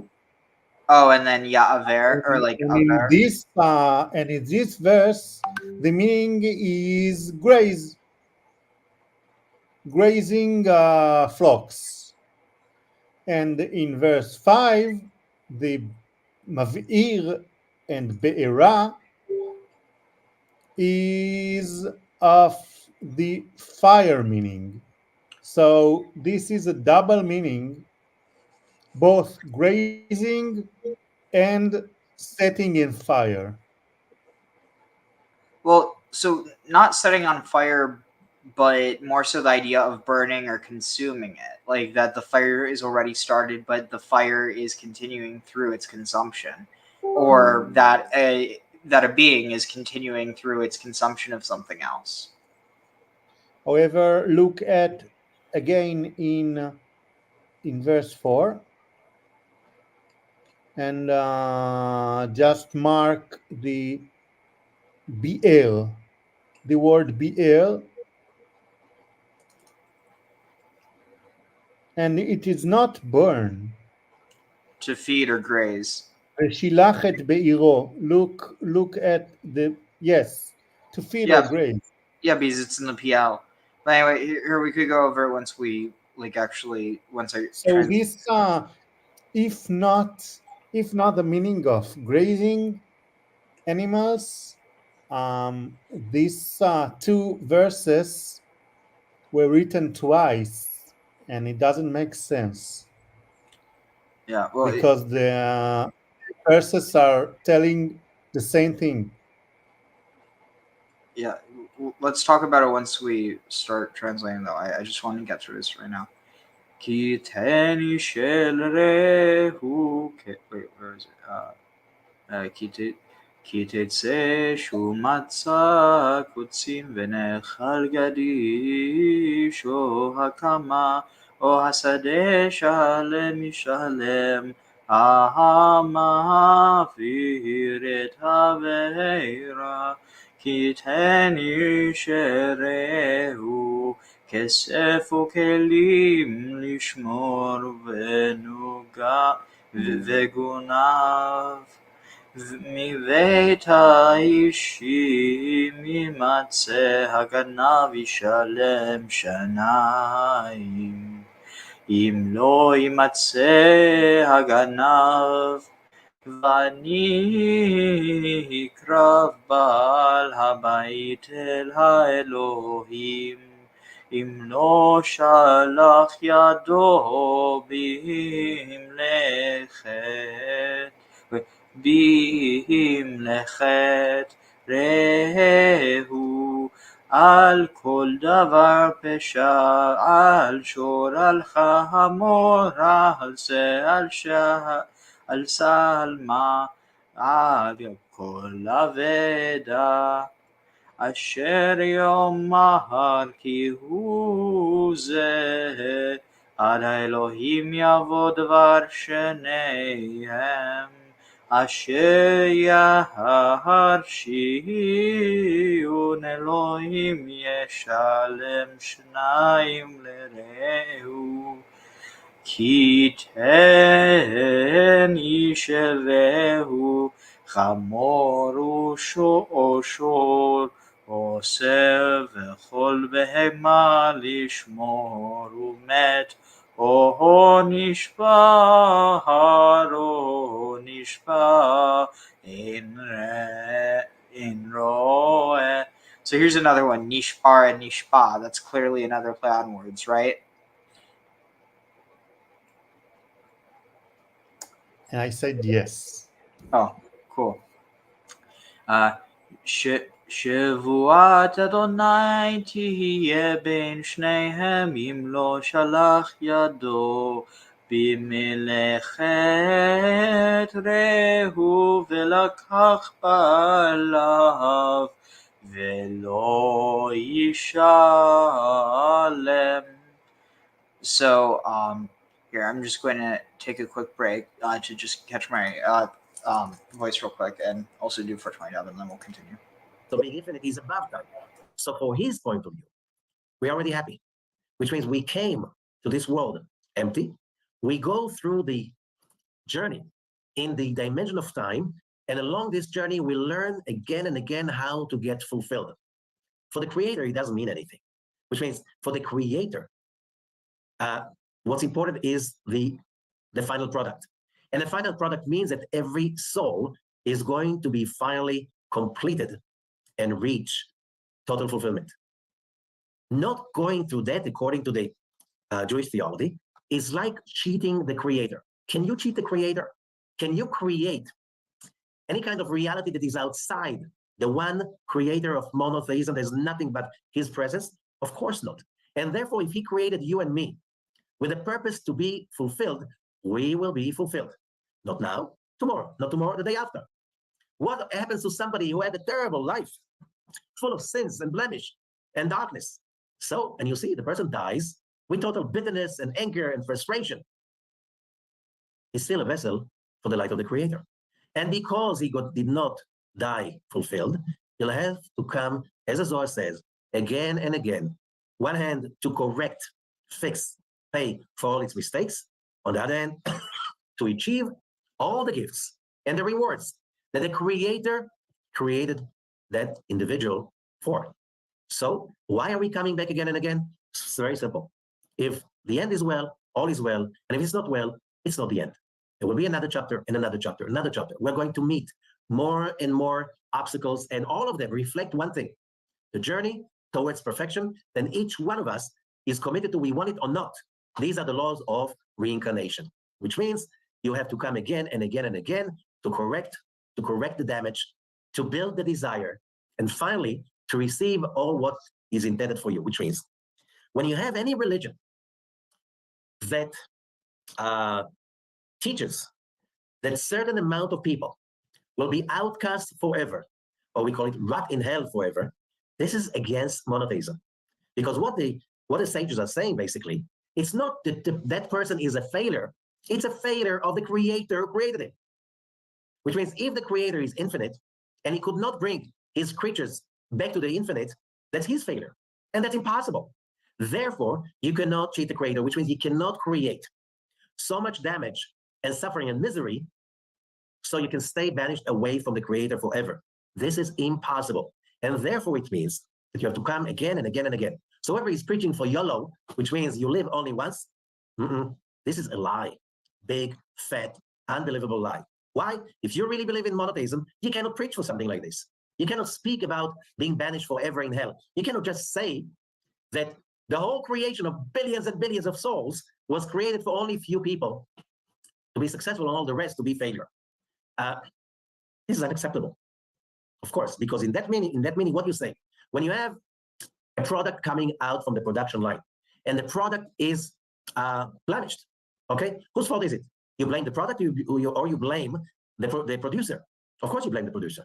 There's no way that the producer of all what life is about, the creator himself, has any blemish. And therefore, all his creatures are perfect. The question is, because we are under the limitation of the dimension of time, therefore, the same way the Kabbalists are saying, the same way the moment a fruit is being created on the tree, is it perfect? No, it has to go through a long process. During that process, the fruit is hard, bitter. It's not fit for human consumption. Does that mean there's something wrong with the fruit? No, it's something wrong with the perception of the person looking at it saying like, that's a failure. Look at this fruit. It's hard. It's bitter. The farmer will look at you with pity and pity and say, you just need the patience because it's not the spring yet. Only in the spring or in the summer, the fruit will be ripe and you can eat it. You need some patience, the same way the Kabbalists look at people. I really like that interpretation. It's interesting. I have some technical disagreements, and that's the idea of it's impossible to fulfill. It's an infinite, ever creating creation. And once you throw in the idea, we talked about this a little bit, the idea of free will, you can't force somebody to accept salvation. And it's the idea that, God's always offering the chance of salvation, but he can't force somebody who's insisting on condemning themselves and continuing to turn down the offer. And they can continue to do that an infinite number of times.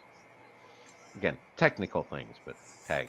So I think the part that gets condemned, like that, the part of them that continues on is not the part that gets condemned. So I think it's more so this idea that imagine say it's the equivalent of trying to think. It's almost like no, I agree with you. There's a part that's going on. It just So do you know what perpetual pills are? I haven't heard that concept before, but I might know the idea. Want to take a guess? Stay awake all the time? No. Live forever then? No. Okay. Let's see.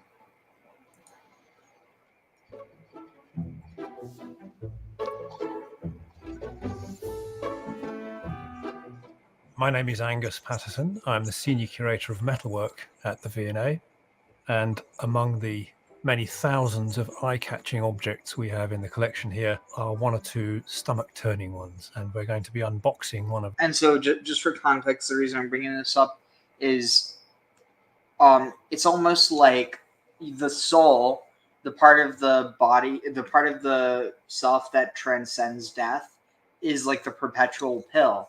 And the body is merely like the body and the lower parts of the soul or the lower souls are almost like the medicines that are in the perpetual pill, or rather that are part of the perpetual. Those today.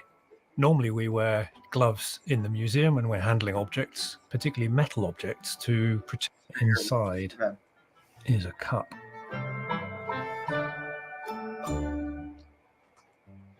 is very much in keeping with you're 17th century tumbler cups and even 17th century brass and bronze mortars for mixing potions in, which may be the sort of shape it was actually aiming for. Now that white grey metal looks a bit like pewter, which is an alloy mainly made of tin with a little bit of copper and antimony inside it, and was used for all sorts of metalwork, used around the home, almost as common as china plates maybe today. But we know this isn't pewter. It could easily be mistaken for it. What we know with this one is if we look common bit of tin with a little bit of copper and antimony inside it, and was used for all sorts of metalwork, used around the home, almost as common as china plates maybe today. But we know this isn't pewter. It could easily be mistaken for it. What we know with this one is if we look back inside the lid, it says antimony cup. Now, antimony is a very toxic metal. It's been suggested that actually these cups were possibly alloys, so that antimony just made up a certain part of the metal. What we really wanted to do was test this object. And normally with an object like this that's been cast in a mold, you might expect to find a little bit of a tiny fraction of lead or something like that to help with the casting. And when we had it XRF tested, so it's X-ray fluorescence testing, it'll just point to areas of the surface. We were able to establish that this is almost entirely antimony, like 99.9%, with a tiny fraction of lead, a little bit of iron as well, which could have just come off, the workshop floor in the mold, that sort of thing. And it's one of the reasons that these objects need to be put in cases, because antimony is a lot more brittle than pewter. When used for making cups like this, the purpose of it is to try and make you vomit and have diarrhea and sweat a lot, because the idea was that your body was made up of different humours, and when they were out of balance, you needed to correct them by purging yourself. And so one of the ways to do it was to drink wine from one of these cups. And this one, you look inside, you can see that it looks like there's some evidence of use there. The bottom is a bit pitted, and there are quite a few little scrapes as if it's been scraped maybe with a spoon at some stage. And you would leave wine in these cups overnight, and then you would take small doses the next day, and several doses should be enough to then purge your body. This object, it's got two little lines down the side which look like seams, but they don't appear on the inside, and it has what's known as a sprue mark on the bottom there, so it appears it's been cast in antimony, a bit like a bell, so it's just been poured from the top upside down, and then there's lines on the outside where the mold has been opened up and the object has been taken out. There are only around about half a dozen of these objects, these cups, that survive in Britain, almost all in museums. It's possible that there are more of these that are misidentified as pewter. So a number of the other objects that survive, if they have been dropped, they often have pieces missing from them. This one is in very good condition. The boxes have done their job, which is why we always keep it very close to the table, and so that we can continue to keep this object going for another 300 years at least. Now, antimony cups are first marketed in England, really, in the 1830s. There's a chap called John Evans, who's a clergyman and an astrologer. John Evans was a controversial figure who was described as a rogue and a quack doctor, i.e. somebody that wasn't properly qualified and made up medicines to help people. In 1634, John Evans publishes a pamphlet called The Universal Medicine, The Virtues of the Antimonial Cup, in which he claimed it could disperseth the dropsy, cureth the jaundice, cureth cheerfulness and gladness of heart. And in his pamphlet, he cited around about 100 people who claimed it had helped them, made of antimony, and you would swallow them, and they would pass through your... It's dated London, 13th of May, 1775, and it refers to this cup. So it was in use for a good 80 years after it was first made. And the letter comes from Dr. Brocklesby. And Dr. Brocklesby was Richard Brocklesby, who was actually quite a famous physician, very much part of the establishment. So here is the establishment using antimony as part of a remedy. He becomes chief physician in the British Army in the middle of the 18th century. By 1775, he's a pretty eminent and well-published doctor. So the letter says, Dr. Brocklesby's compliments to Mrs. Shaw, and in answer to her desire to be informed about the antimonial cup and how to use it, fill the cup with Lisbon wine or Moselle wine, set it by to stand 24 hours, and then pour it into a wine glass. 2 tablespoons are to be taken up first, and after waiting from 10 to 15 minutes, give a third spoonful, unless the first has begun to operate. Set it, and in answer to her desire, he's a pretty eminent and well-published doctor. So the letter says, Dr. Brocklesby's compliments to Mrs. Shaw, and in answer to her desire to be informed about the antimonial cup and how to use it, fill the cup with Lisbon wine or Moselle wine, set it by to stand 24 hours, and then pour it into a wine glass. 2 tablespoons are to be taken up first, and after waiting from 10 to 15 minutes, give a third spoonful, unless the first has begun to operate. But if 3 fail, after 15 minutes, then give a 4th or a 5th, if required, at due intervals, and most commonly, the third produces nausea, sickness, and vomiting. It is to be wrought off like another vomit by taking at proper intervals a pint at a time from 2 to 3 quarts of bitter and strong chamomile tea. London, 13th of May, 1775. I think it shows if Dr. Brocklesby, who's an eminent physician, is writing this in 1775, antimonial remedies have certainly gained traction in the medical profession. So it's really not until the First World War that antimonial remedies ceased to be in use. During the 19th century, families would own perpetual pills, which were made of antimony, and you would swallow them, and they would pass through your system, and you could retrieve them afterwards, and then you could pass them down almost literally through your family, and they became known as perpetual pills, little family heirlooms to be passed down. Not sure I'd fancy swallowing a pill that had been through my grandpa, but needs must when you have a stomachache in 1750. So we've had these in the collection since 1900. The boxes, they've done it.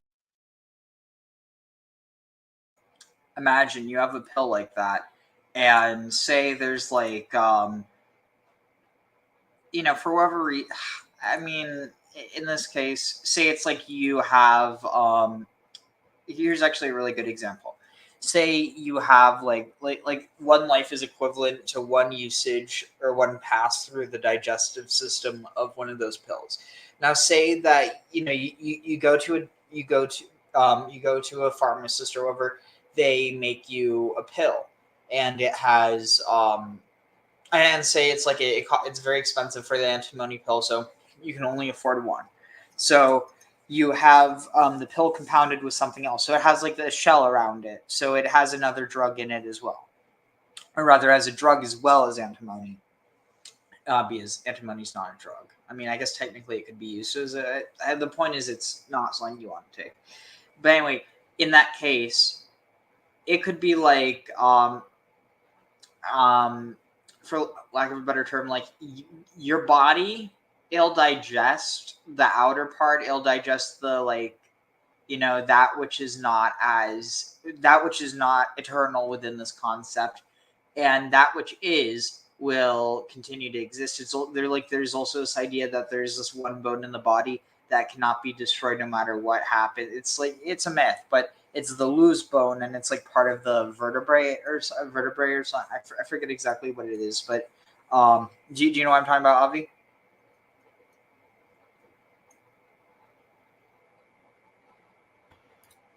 Sorry, I didn't listen. Please ask again.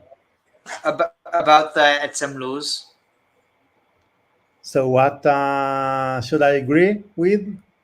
No, I know I did the etzem luz, but like, what is the question?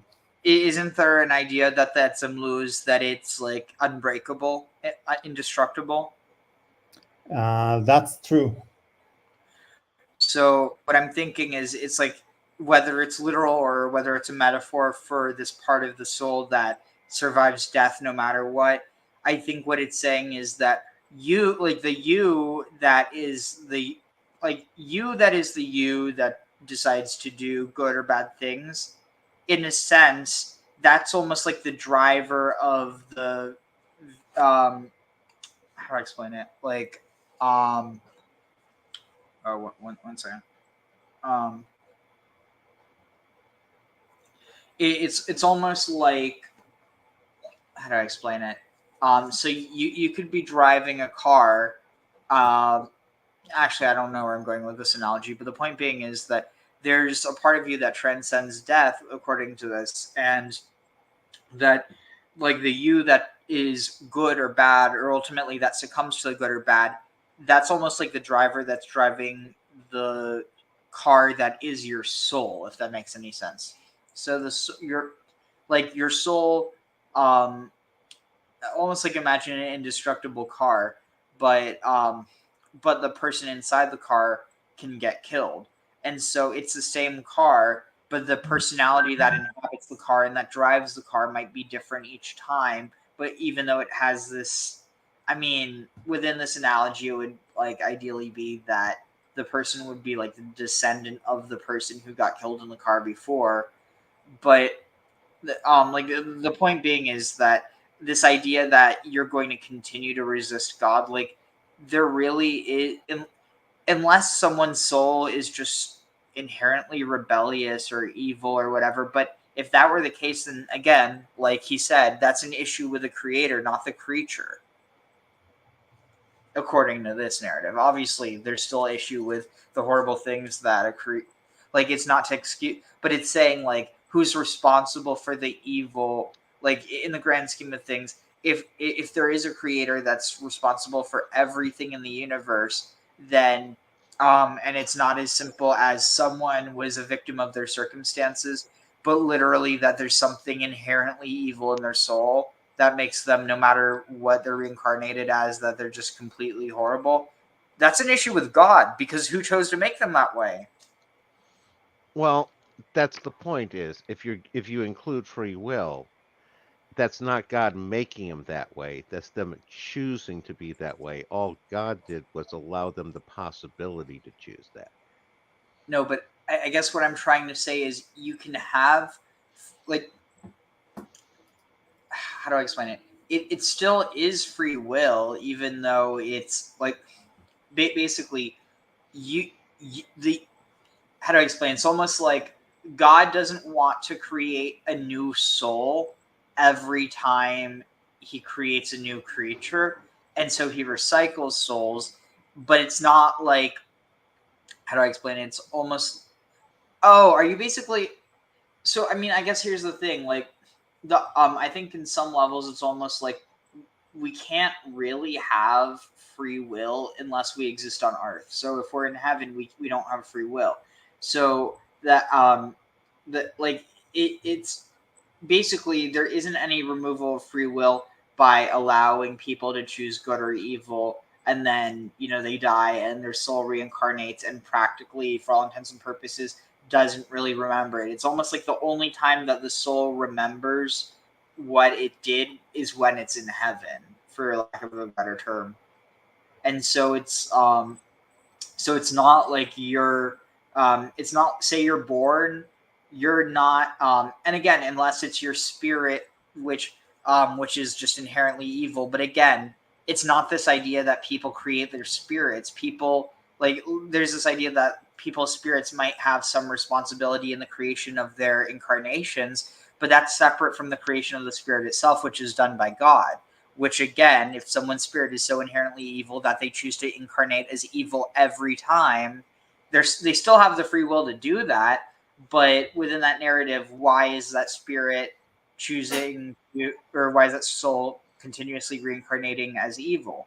It's on God, not on that soul, because it basically it's turtles all the way down, because you could take away the problem of free will from the universe we exist in, but if our souls exist in some state outside of this universe, then who's to say that those souls have free will? It could actually be that in order to gain free will, they, for lack of a better term, enter a simulation in order to be able to basically, imagine you live in a society that's so fascistic that that you're unable to do anything that is not preordained by the by the commander in chief, for lack of a better term. Basically, you are completely under their command, like even more intense than North Korea. Now, imagine that the answer is you can either he tells you you can either choose to serve me, or, and I think that I wonder if this actually has a connection with the tradition of the fallen angels, of the angels that chose to take on fleshly bodies so that they could, cohabit with the daughters of mankind.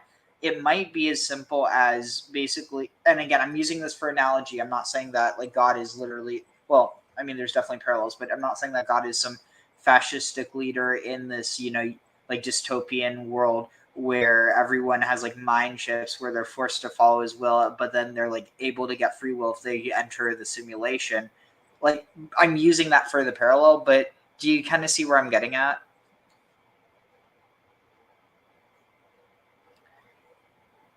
It's almost like the only way that you can have free will is by enslaving yourself to a new, deeper level of the,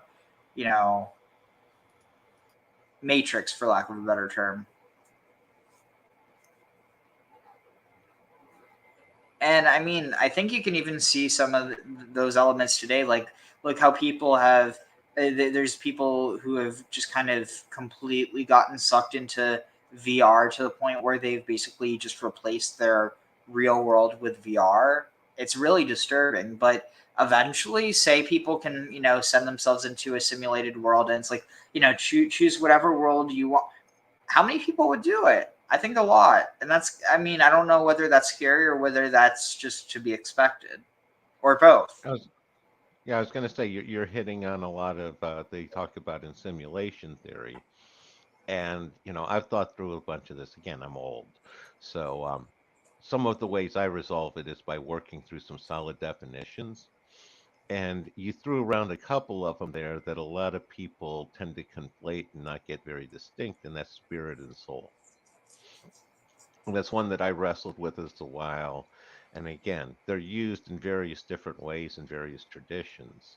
And how I ended up resolving it for myself is the idea of soul is that eternal part that goes on forever, and the spirit is the animating part of an individual life.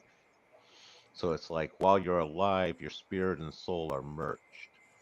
And your spirit is what accumulates all your experiences and everything from this life. And when you die, the spirit detaches, the soul goes forward, acquires new spirit in a new life. but the old spirit basically exists on its own sort of thing, and they end up being like beads on a string. Sort of cribbing from Castaneda in some ways, but this is the sort of idea that I find works for me. Tag. Wait, so you're saying it's all trying to think, it's almost like the soul is the moisture that that evaporates out of, say, a fruit or of like a seed pod, like if it's moist or whatever, and when it like is withered enough, like when that moisture leaves, the thing that was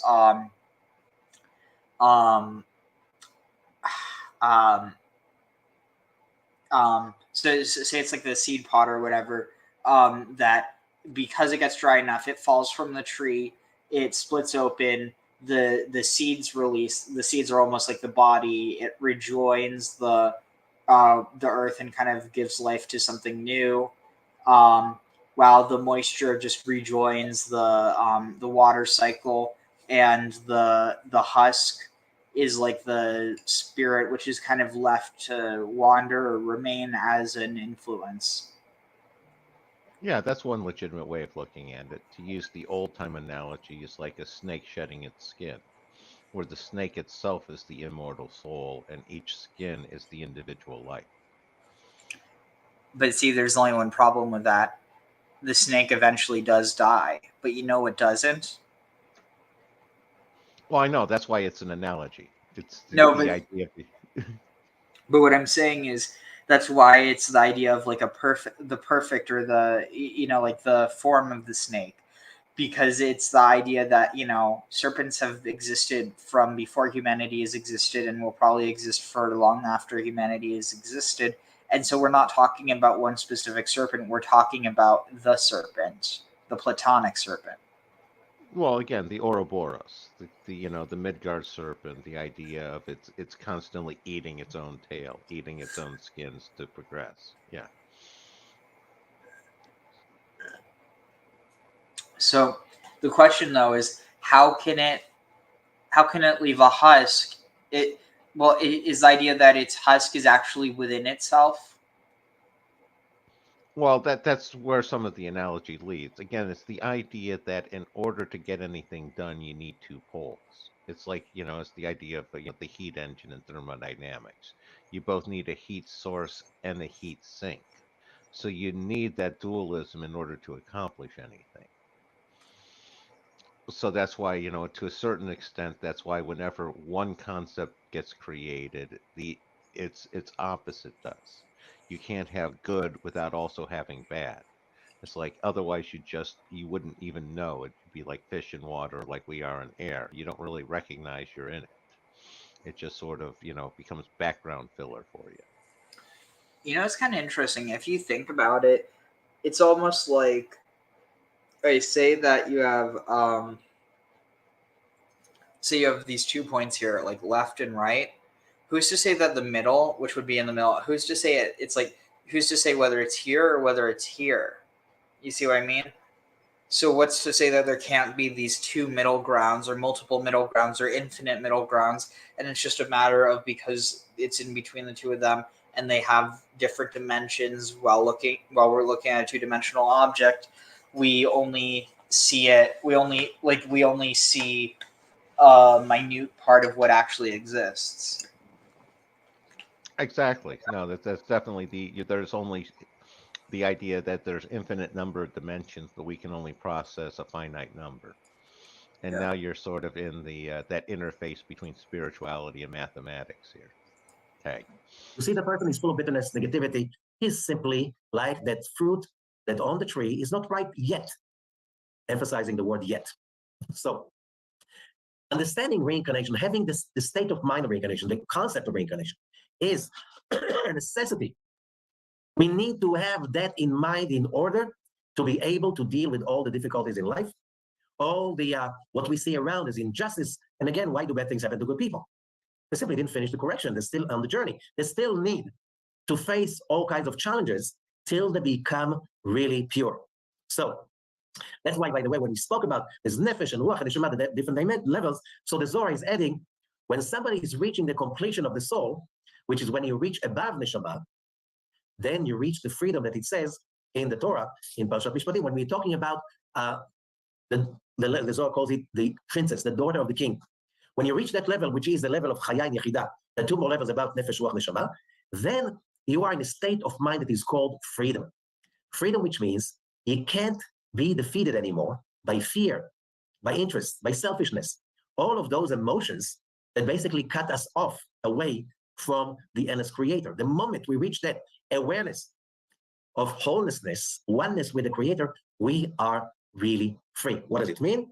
A person like this won't be always under the as it says in Genesis about the sword of flame that is turning around, which means once it's good, once it's bad, when it's good, once it's bad. Oh, now I won, now I lost, they're good, they're evil, it's going to be good, it's not going to be good. You're free of that because you're already in a level of awareness that these issues do not bother you anymore. You see the big whole picture. Where do we get reincarnation from? In the Torah itself. The word reincarnation does not appear in the Torah.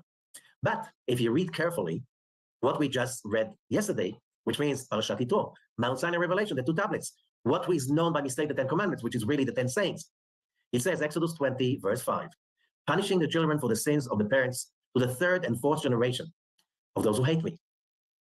And of course, the Zohar is asking, how could you see this? It doesn't sound nice. Why should I pay for something my great-grandfather did and I never met him? And here goes Deuteronomy 24:16. Fathers are not to be executed for the children, not are the children to be executed for the fathers. Every person will be executed for his own sin, which means you don't have to pay for your ancestors' sins. So it's like there is a contradiction. Okay? And you read it also in Ezekiel 18:2. What do you people mean by quoting this proverb about the land of Israel?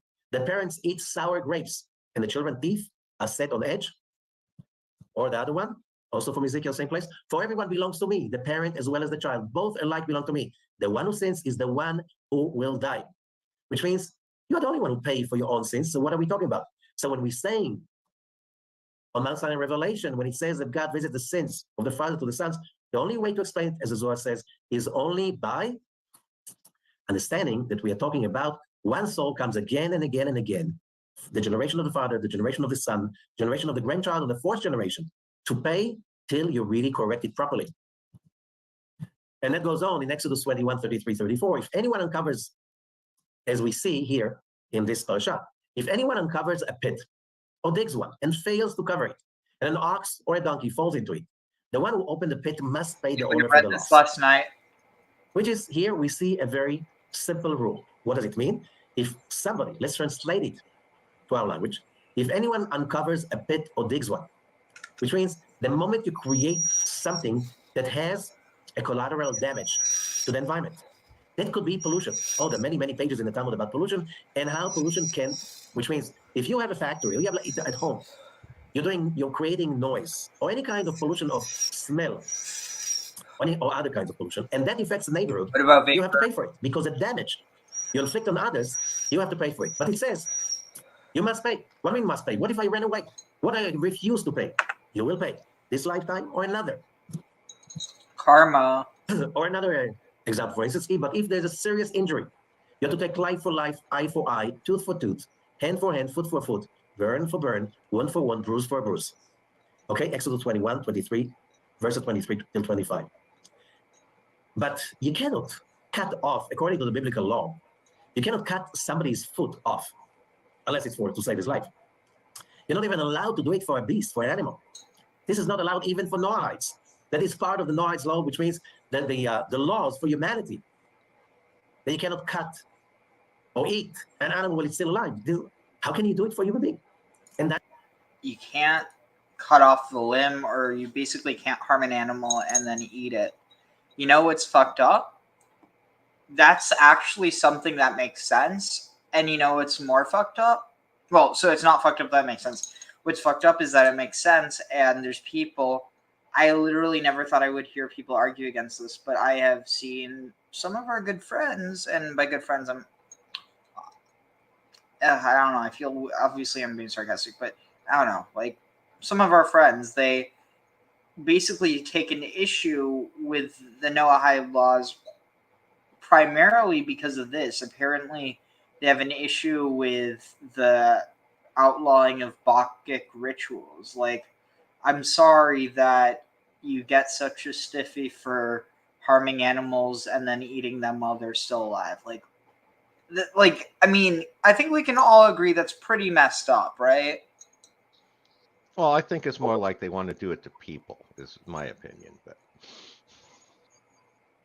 Well, I didn't hear it specifically about that, but I know that they're talking about animals because they see it as like, oh, and the scary thing is, oh God, this is actually really scary. I bet you, I mean, obviously there would be an issue if people started trying to say that about humans, but no, if someone tried to get religious exemption for a Bacchic ritual that involved, like, the scary thing is the government might even defend that. Like, the thing is, the government probably should. Unfortunately, it's like that idea of free will. no, I actually disagree because in the case of like if you're just sacrificing an animal, like you're slaughtering it, then I mean it's not functionally different than killing an animal for food. The difference is when you if you're causing undue harm to an animal, I mean there's animal cruelty laws, right? Yeah, but how does that conflict with the First Amendment with the freedom of religion? And that's where it comes into is the usual decision is that constitutional amendments take priorities over lesser laws like animal cruelty.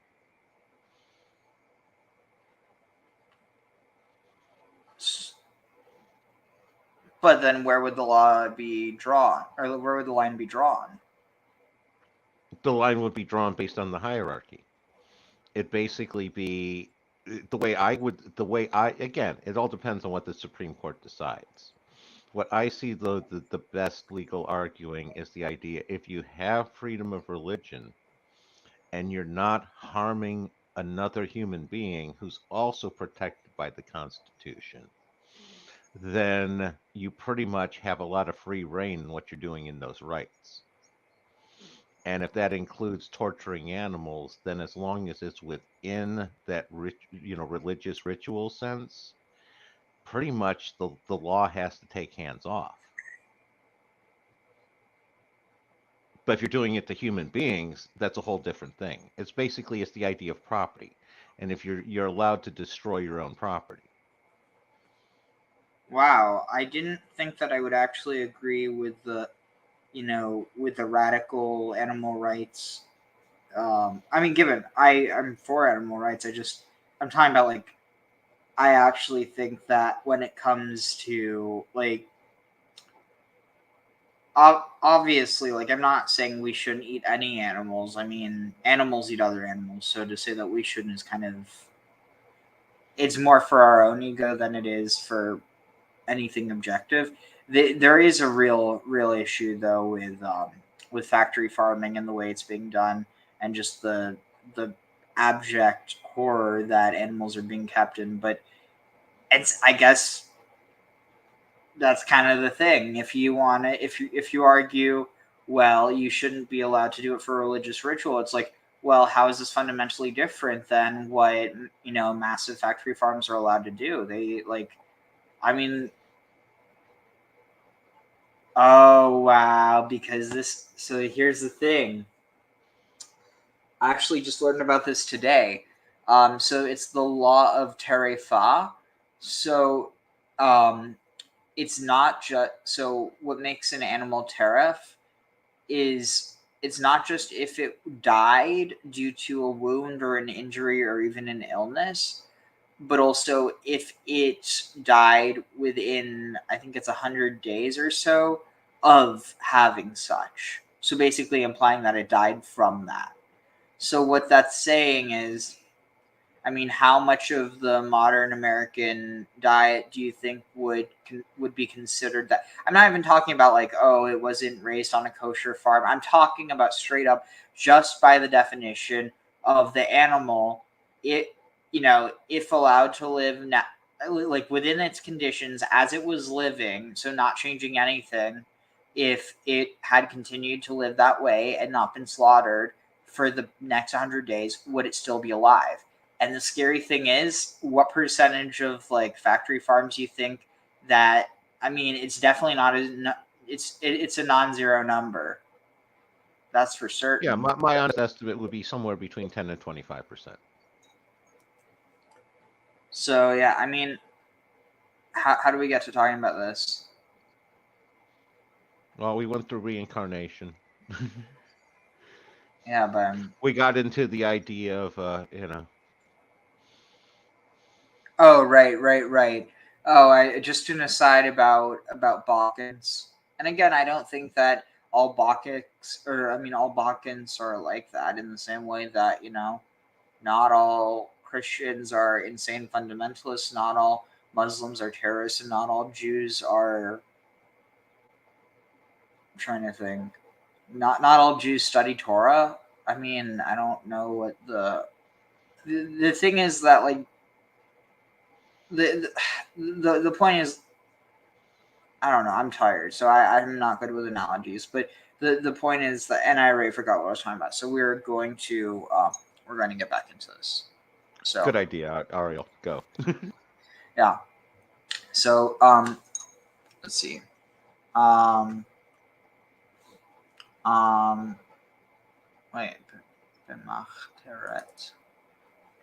Oh, interesting. Apparently, wait.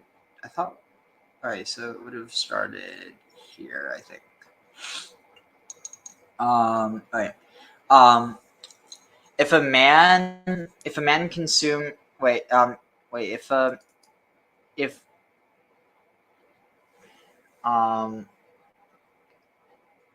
if a man allows to consume the Yara? Wait, Be'ira.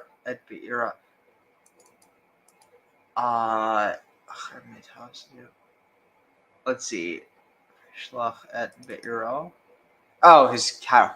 If a man allows his cattle to consume the field, or vineyard, or like vineyard, and he allows he allows them to consume, and he like releases them, and they consume the releases his cattle, and they consume the field, and after Metav,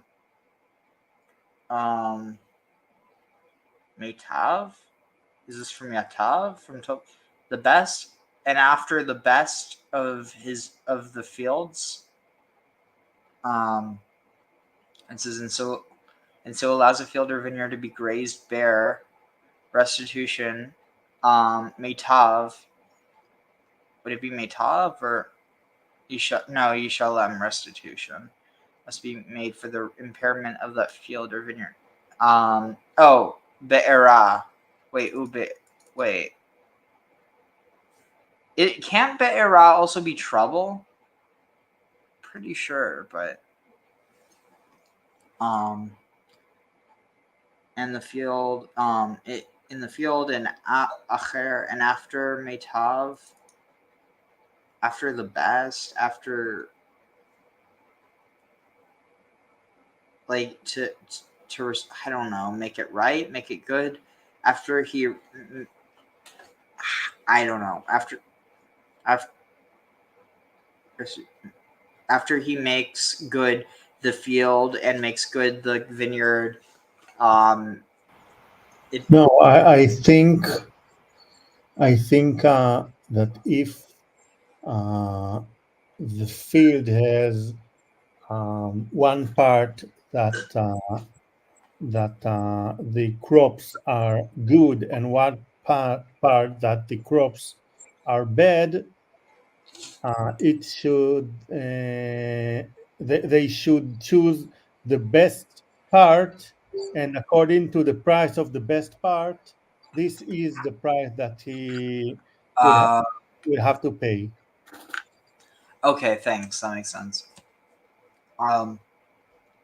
Kitidse eshu matzata, and if and if a fire goes out, or like if a fire goes out in starting, or no, if a fire like not good like goes out to start, or if a fire starts, I mean it doesn't translate well, but like if a let's see, if a fire goes forth, like if a fire initiates, and is found, and it finds kutsim, and it finds thorns.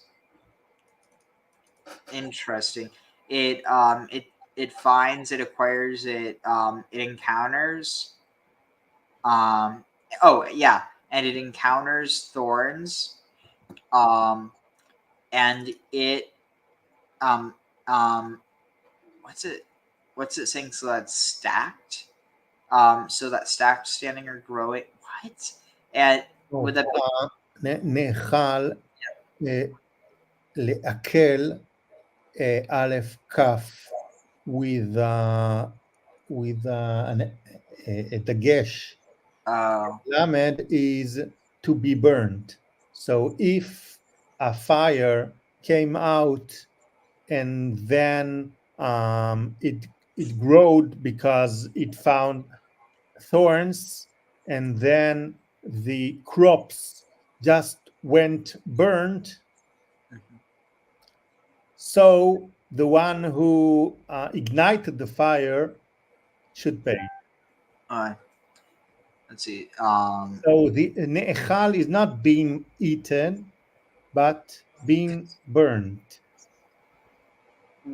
To burn up. But I mean, even with that, so don't you think there's something interesting about the fact that achal means both, or that the rough root means both to eat, devour, and to burn up or feed, as well as, what was the other word? Ara, or of be'er? Yes. So these two words, I mean, there's something. It's almost like Adam and Enosh. They mean the same thing, but they have different contexts. Yes, I don't know exactly why this root has so many meanings, but for sure you can say that if this root is coming with the context of fire, it is a fire, just like the burning bush that wasn't burned is originally in Exodus 3, the hasne, and the bush was not burnt. Eineno ukal. Ukal is the same root. Interesting. So it's almost like the way that, so the whole idea of shivim panim la Torah means that it could either be ukal or uchal. Yes. And in a sense, they both mean the same thing. It's just whether you view it that it's literally just a stylistic choice, because fires consume. It's just a way we refer to it. In the same way, you can feed wood to a fire, feed a furnace.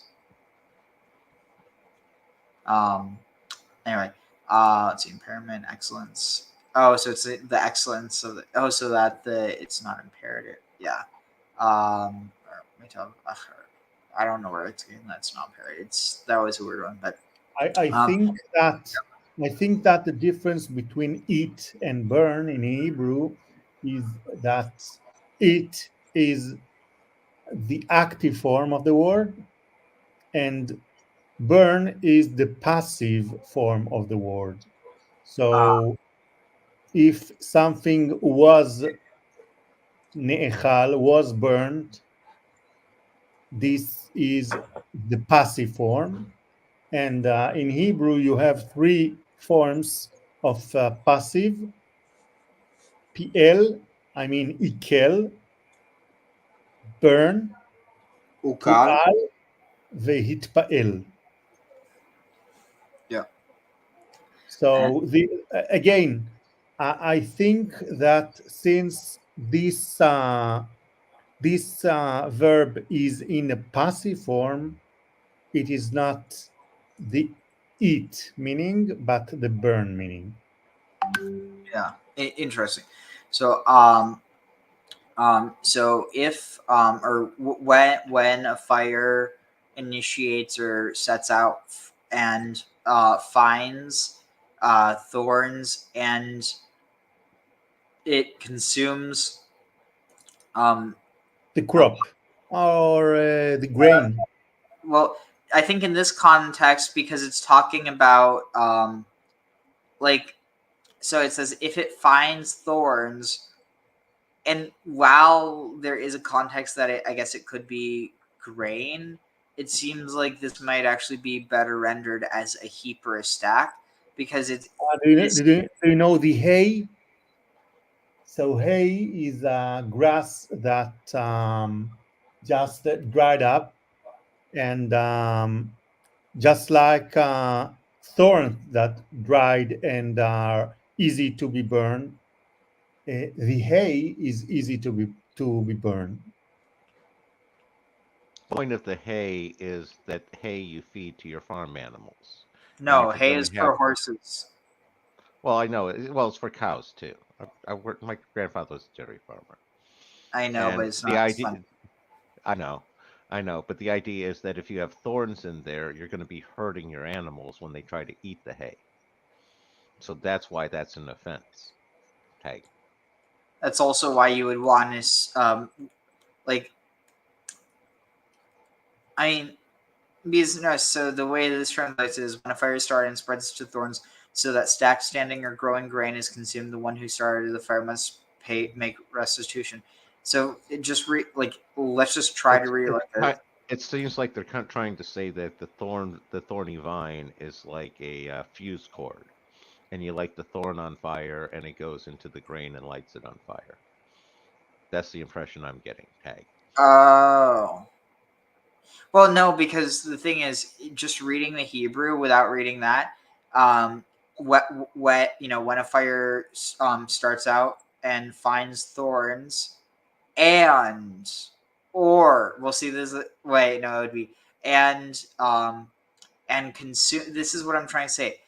If you don't read it the way that it renders it, and it consumes Gadish. And it consumes a pile, or a pile, a heap, a stack. I think it's implying it's a heap of thorns, or something potentially, or hakama, or the standing grain, or hasadeh, or the field, which implies growing grain. See, so this translates Gadish as stacked, I guess.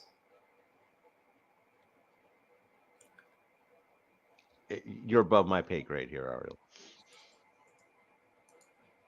I mean, it seems like on some level where you choose to start and stop kind of determines it. But like Gadish, it seems like all the context that it shows for it ends up like there.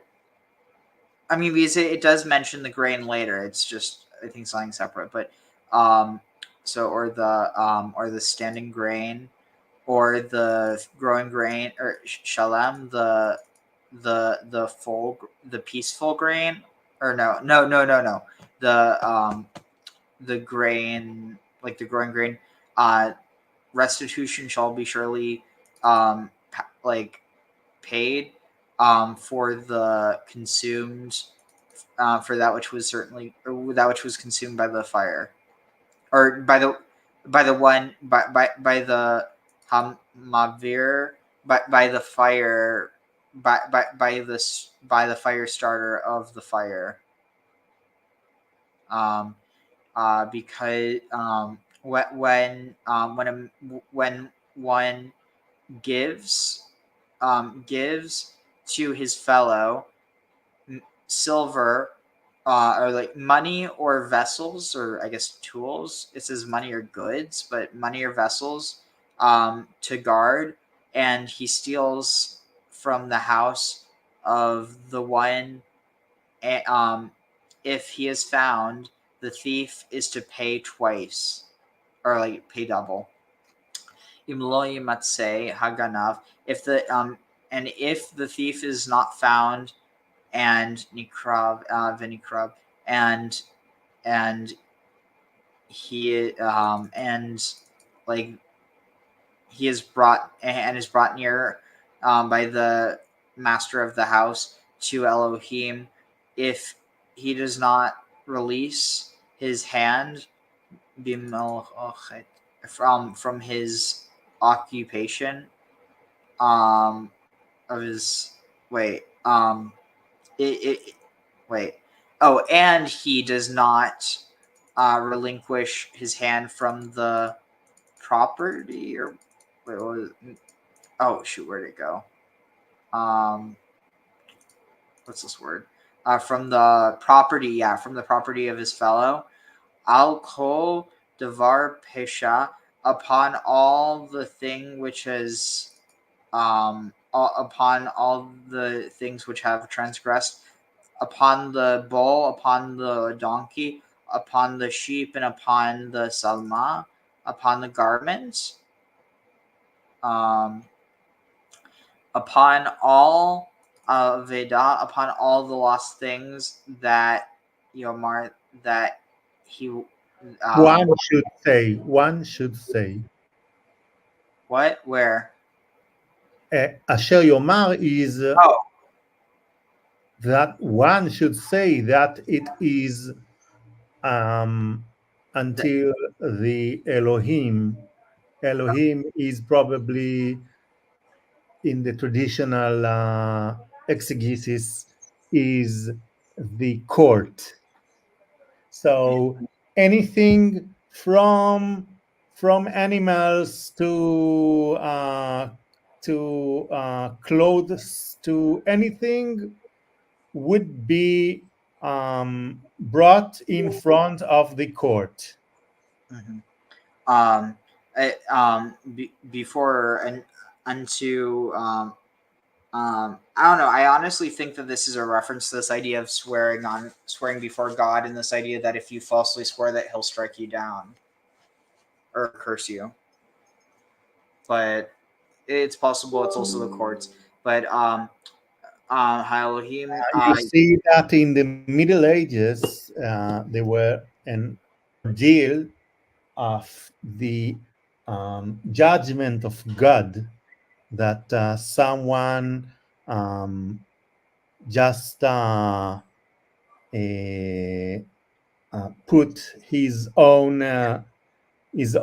safety in question.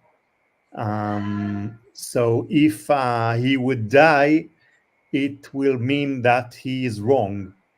So this would probably be the meaning of Elohim, the judgment of God. Yeah. Do you know what I mean? What is the ordeal? What do you mean? Ordeal is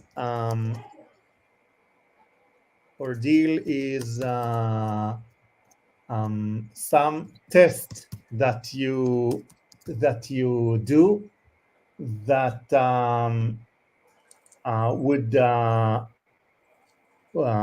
would bring you pain or any other horrific result, just like death. So, I see what you mean.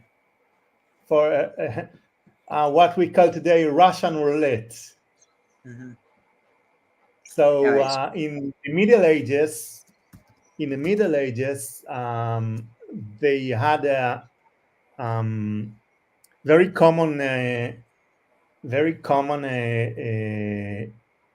custom to have the judgment of the God ordeal, in which they just, for example, put their hands inside the fire, and if the hand was burned, so that means you are wrong, and if the hand wasn't burned, that means you are right. Or another ordeal was ordeal by a combat. So the one who will stay alive after the duel, this is the sign from God that he was right. Yeah, Like or even even the sota ritual. Yes, so this would be the meaning of Elohim as a judgment. Yeah, but I mean, it could even be. Okay. Let's see. So, let's see.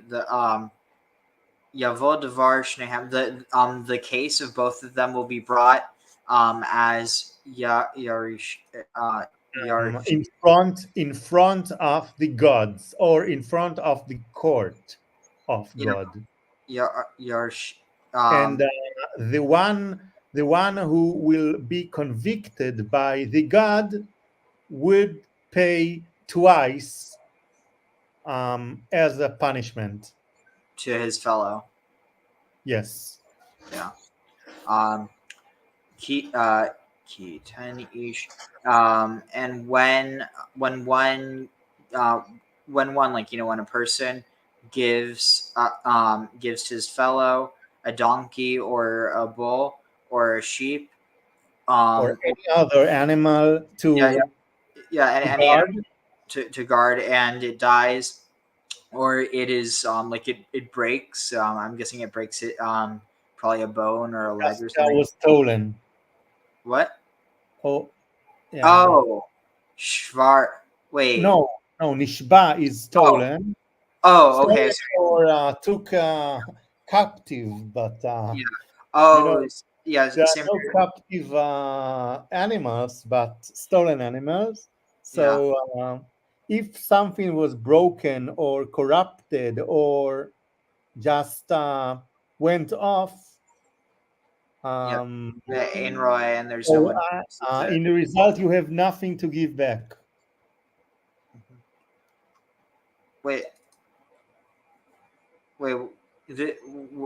you're saying Enroy is nothing to give back? No, Enroy is no one saw. That's why the damage was. Yeah. What were you saying about that? You have nothing to give back. No, I mean the bottom line is of died or I see what you mean. or injured or broken or something like this, is that when someone give you to guard on something and you have nothing to bring him back, this is the reality that they are talking about. And the question, what should he he give him back? And the answer is he will in verse 10 he will just swear that the damage was unintentionally, and if he swears, he needs to give nothing to the original owner of the animal or the object. Yeah. Shvuat Adonai Tihiyeh. The captive. The oath or swear.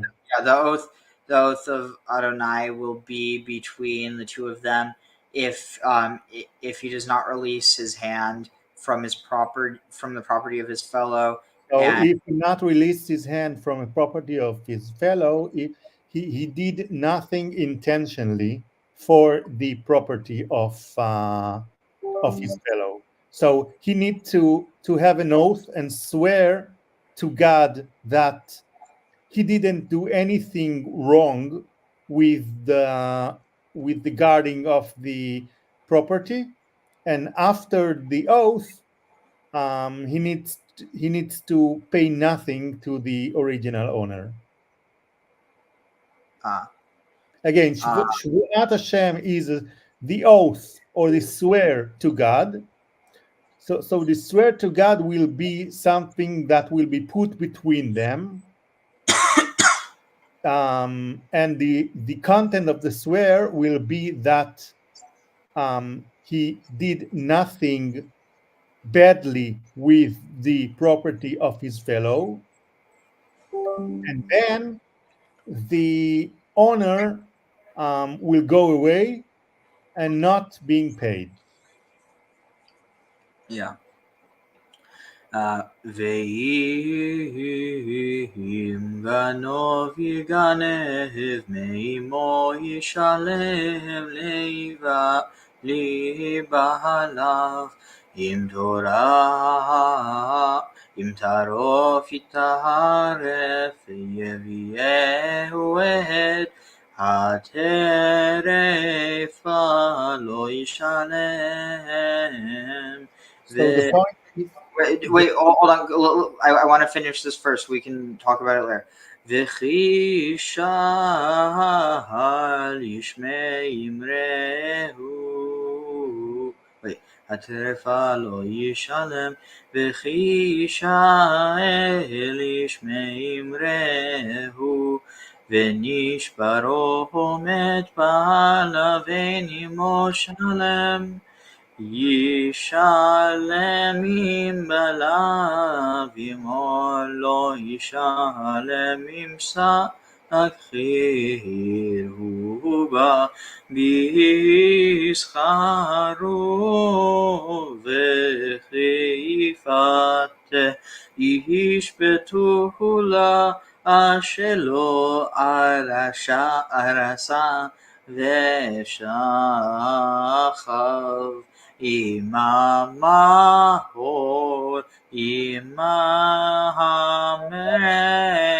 ימהרנה לו לאישה, ימהן אביה לתיתה, לא כסף ישקול כמו ארהב תולה. מכשפה לא תחיה, כל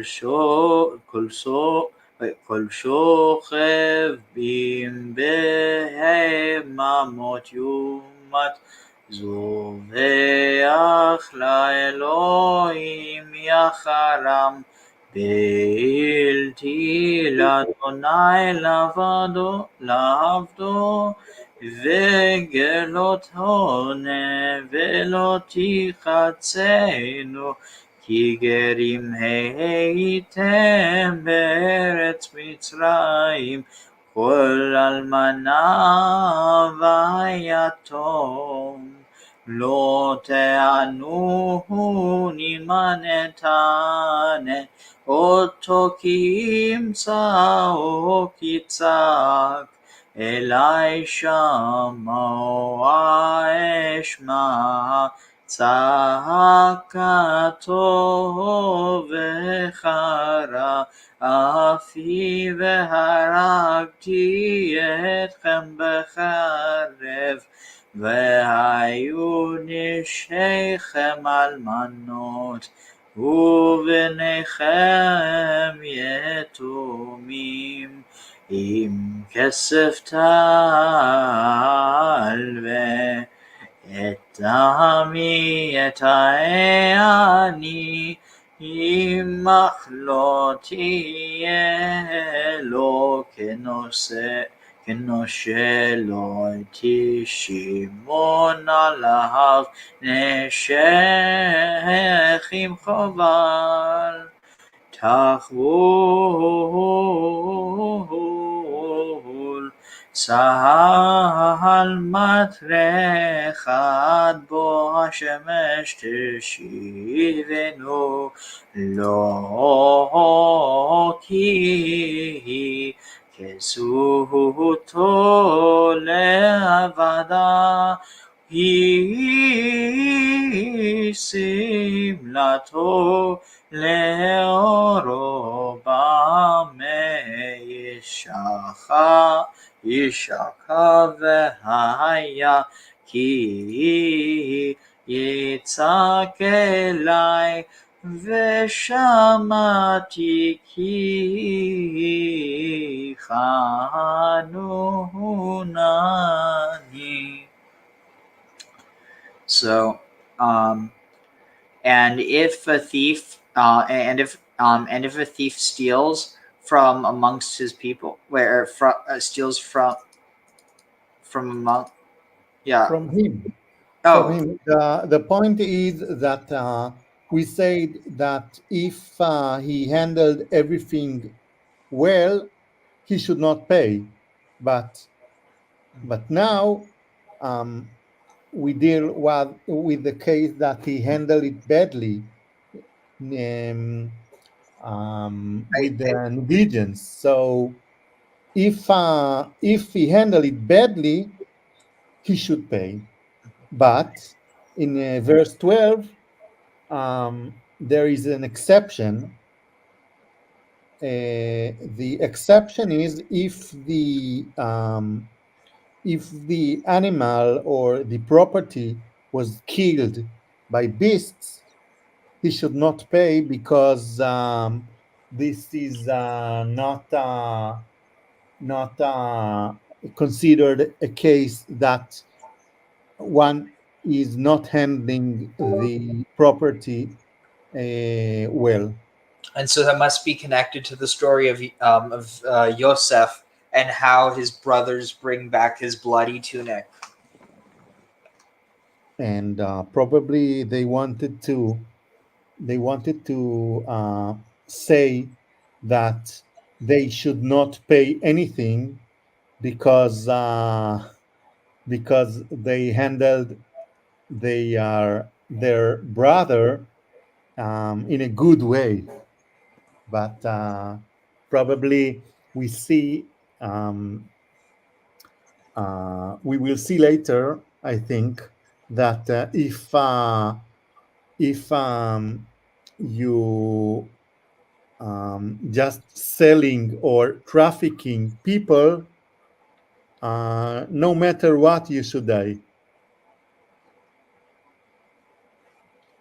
Let's see. Yeah, so let's see. Yeah, Yishalem. So I mean, also, so if it will be stolen from him, he will pay to the owner. Yeah. So just for context, I'm like, part of the reason I'm doing this is also to improve my Hebrew knowledge. So I mean, like, unless I need the help, I'd appreciate if you wait until, like, after I translate to give the commentary, just because I'm trying to improve my Hebrew. But perfect. I will listen. All right. Im tarof yitaref, and if and if it was torn apart, or and if it was certainly torn apart, yivayehu, and brought upon it and a witness.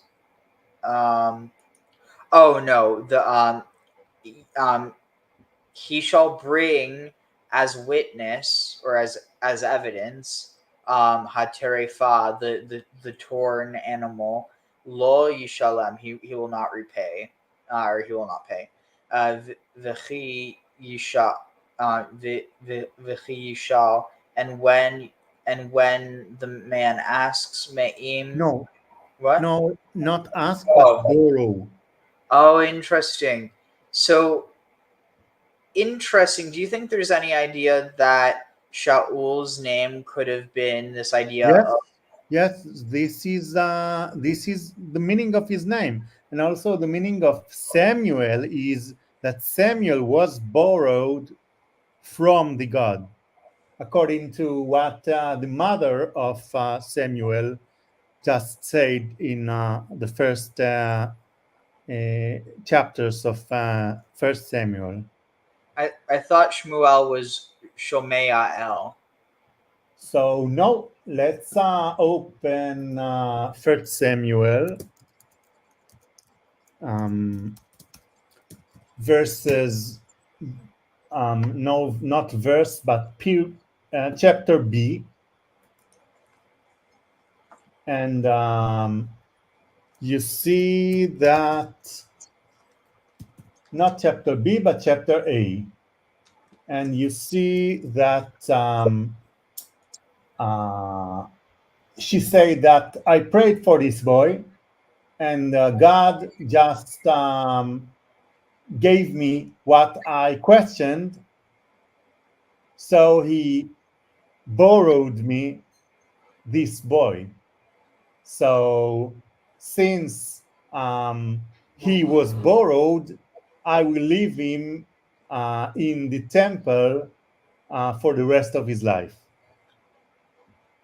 So let's see. So this is a wordplay between borrow and question, but yet this is the so-called evidence for the fact that lish'ol is to borrow something from and not ask something from. The only thing though is here. I mean, she'il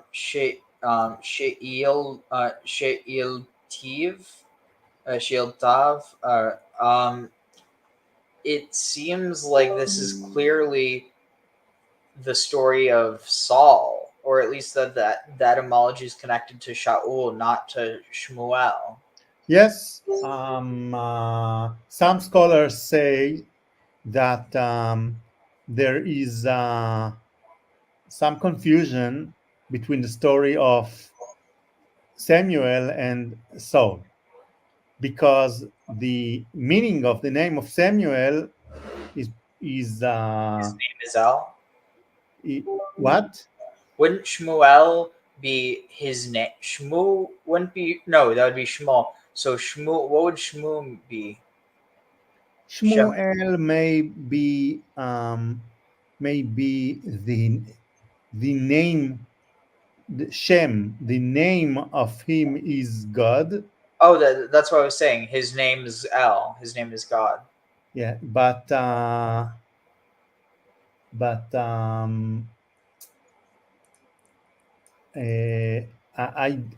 think that it is irrelevant what is the meaning, the original meaning of the name of Samuel, because the Bible just answered that the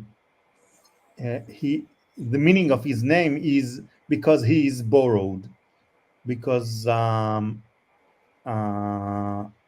you probably know that in ancient times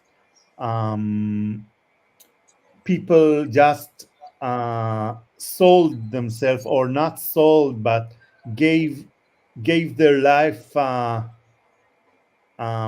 intentionally as a present to the gods. So so what they are trying to say that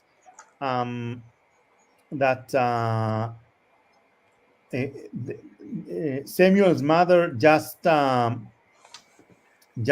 gave her son as a present to the God, because she thought that her son belongs to the God, just as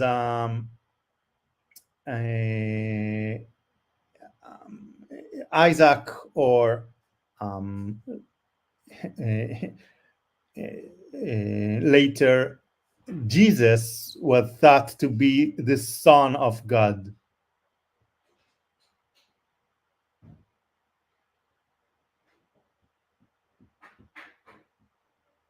Interesting. Yeah, it's definitely interesting parallels. Let's see. So where are we at?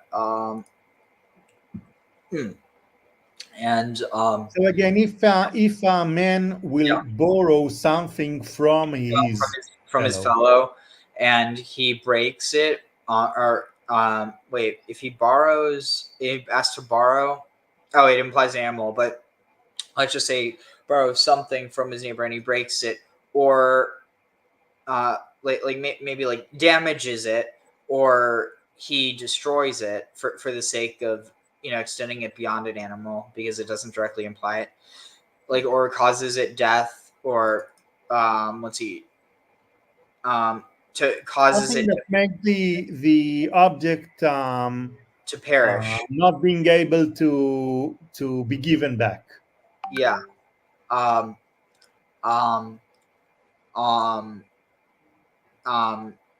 Ba'alav, his master.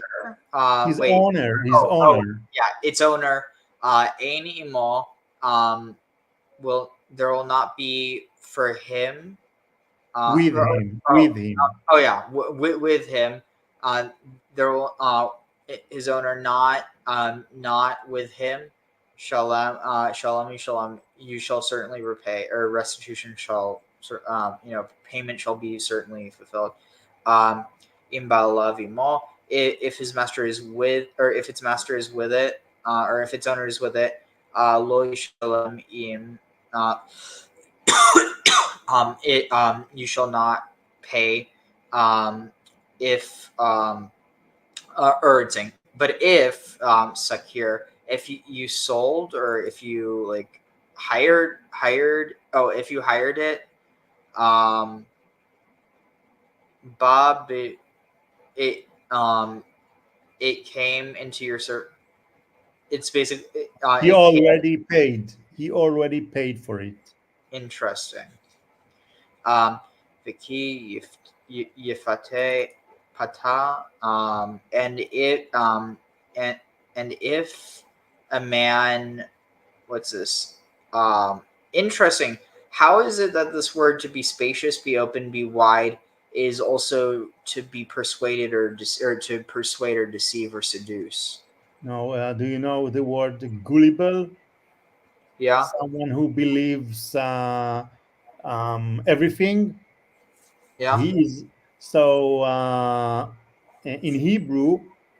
The word is petty because he is seduced to believe to anything. So the proper meaning of hifate is to seduce someone. So and if a man seduces a betula virgin, asher lo or any other girl, not just virgin, any young girl. I mean, at least in this context, it specifies betula. It doesn't say alma. But you see that in Psalms it is written bachurim vegam betulot. You see at the very bottom bachurim and betulot at the very bottom. No, go down. No, in the right. Oh, right side. In the right side, go down. And you see in the very bottom line, bachurim and vebetulot. In the bottom, in the most. Yeah, I see. But so this is a verse from Psalms. What chapter exactly? I don't know. Yeah, 148. So you see that Betula is a maiden, a young girl that is not married yet. I mean, this is what it translates it as here, but like the way that it's used, like in traditional societies, any maiden is a virgin because you are not having sex before marriage. But the meaning of betul is negated, right? I think unmarried man, unmarried person. But so the thing is that, like, I mean, like, so how so then what does it mean here with na'ara betula? Na'ara betula is probably not a grown maiden, but a very young maiden that is on what we call now underage. Underage is 13 or 14 years old. So you're saying that na'ar is just used to modify Nar betula? is just a description of an ungrown man, but not a child. But So someone who has the signs of manhood, in terms of pubic hair and in terms of bird, and he changed his voice, but still he is not a grown man that could be married or have his own household. yeah, okay. So and if a man seduces a virgin, I mean, A girl that is not married or not married, but is not being engaged yet. no, but so that word would be alma, because the idea of elam in that context is that they're hidden away, being that they haven't been engaged, like you're saying. Whereas the idea of betula is more I mean, like it's a different context. There's a lot of crossover, definitely, but like, how come nowhere here in the BDB does it? You can think what you want, but I suggest or insist that the meaning is not a virgin but a maiden. Let's see, but BTL, yes. Let's see. Not betuel, but betula. To sever or separate, at least that's for Arabic. Betula, batulun, Batulu, young man. Yes, Batulu is a young man. That's Assyrian, at least. So a young woman that is living in her father's house is an unmarried woman. But it says house as a virgin. As a virgin. Like what does betulim mean then? Betulim is a virginity. Whereas like doesn't like almata or like alma, like you see that elem or something, the ain lamed mem is for something that is hidden or disappeared. Ne'elam. So or think about what is what is has to be how to be hidden in girl's maturity. Of course, the vagina or the virginity. This is why they called betula alma, because she just hides her virginity and not let anyone to reveal it. Wouldn't that be erva? Erva is the pubic hair, or the organ that is covered with pubic hair.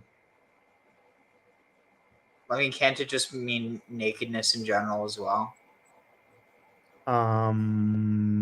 Yes, but I think that to reveal the erva is to reveal the same thing that I told you previously, that is need to be hidden.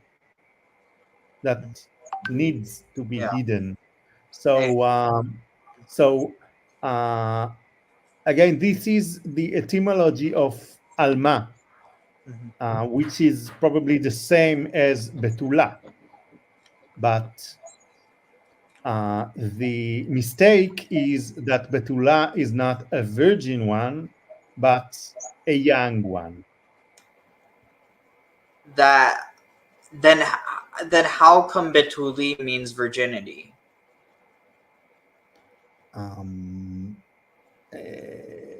Generally, grown girls just getting married, and you find 16 years old women that has their children, so probably they are not virgin. So because this was the rule of thumb that 15 or 16 years old woman is not a virgin, they call the virgin of 14 or 13 or 12 years old. I hope that you understand what I mean. So I guess what I'm saying is because what would LM or Alma be? LM is for the part of his body that he or her should hide. But I guess what I'm saying is that the implication is that when someone is, and here it says alam in this context is to be mature sexually. This is from Aramaic. So notice it's the difference being Aramaic versus Assyrian. These are, it seems to be potentially two different sources for where the words are coming from, but that Allah means to be mature sexually, which this is the age of marriage. This would correspond. No, look at the bottom. Probably you have the. No, you don't have olam. No, that's for that's a different meaning.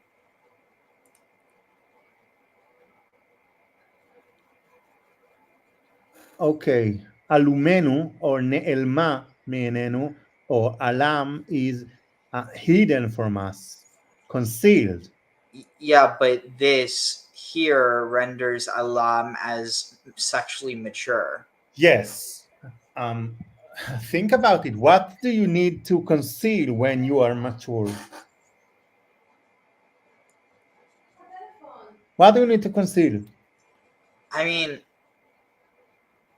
the answer is that you need to conceal your pubic hair or your pubic organs or sexual organs.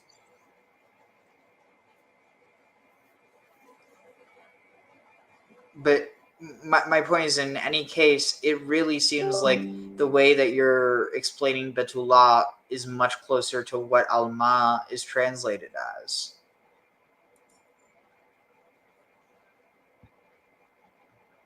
Like it's someone that's ready to be married. I won't fight you if you will think differently.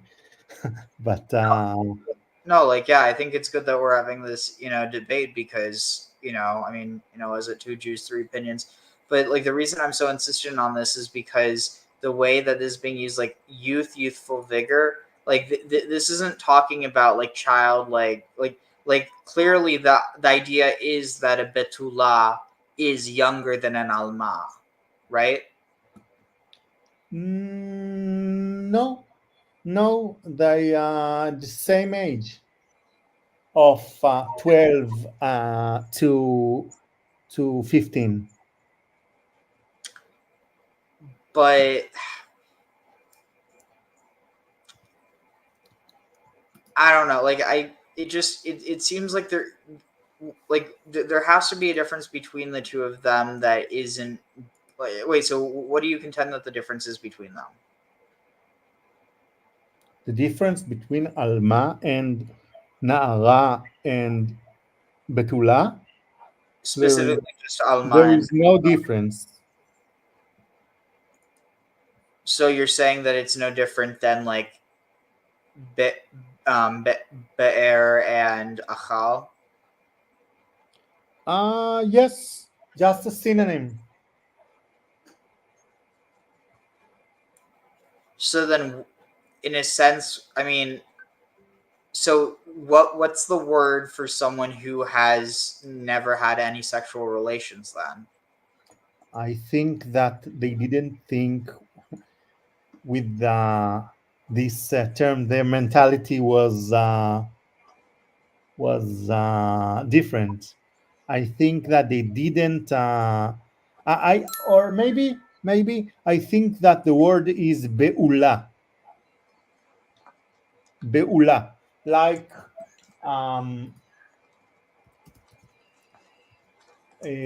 like in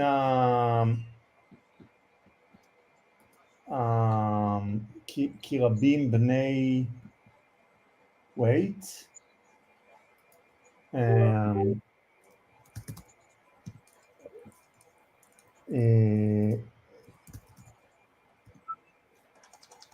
okay, in Isaiah 54, they just have Wait, 54 you said? 54 verse 1.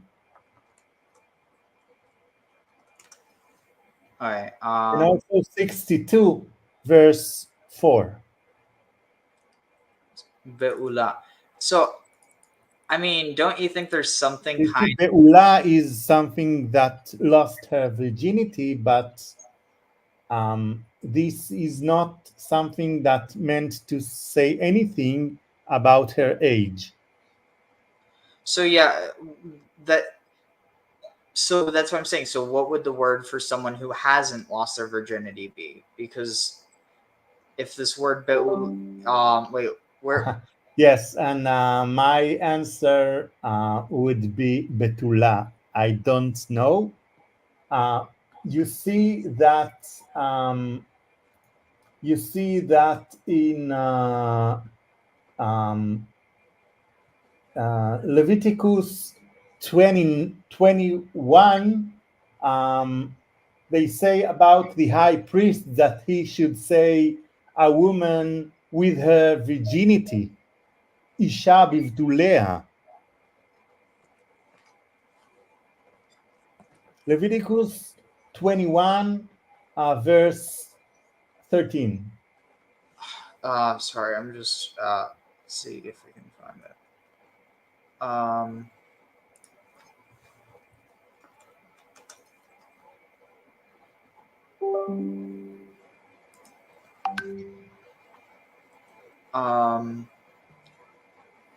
Betulea. Yes, so yes, I think that in this case you're right.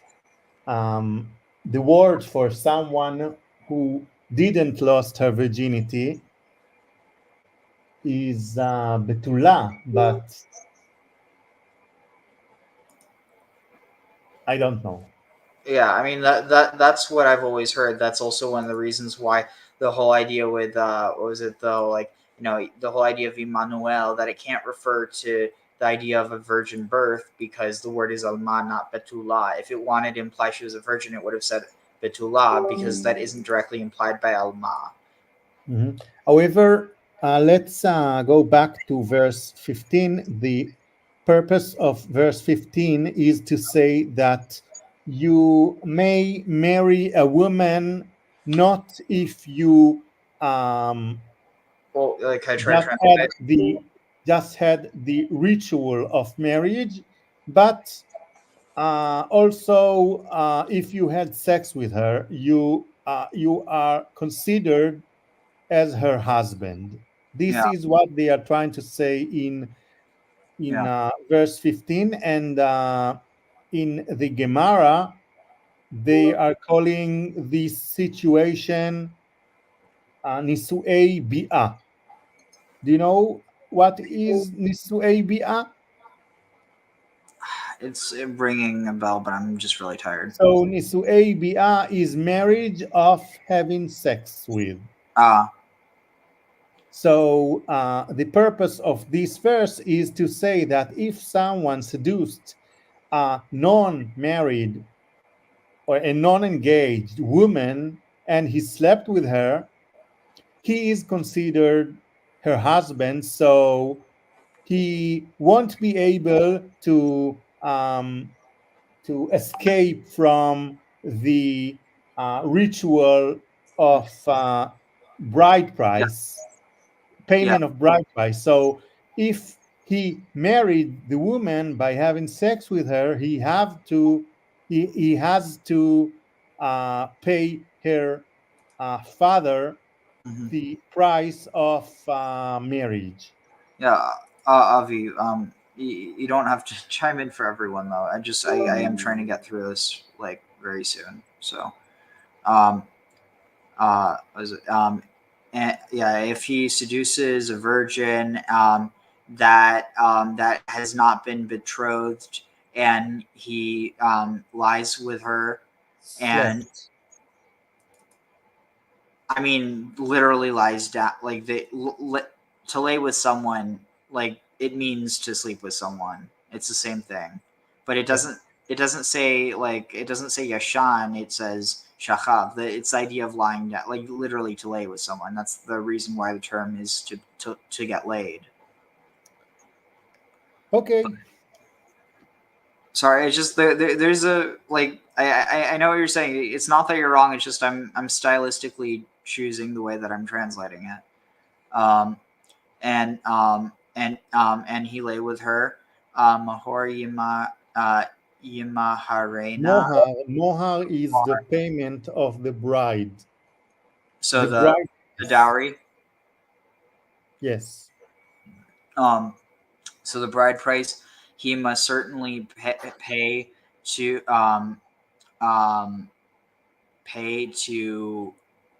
him for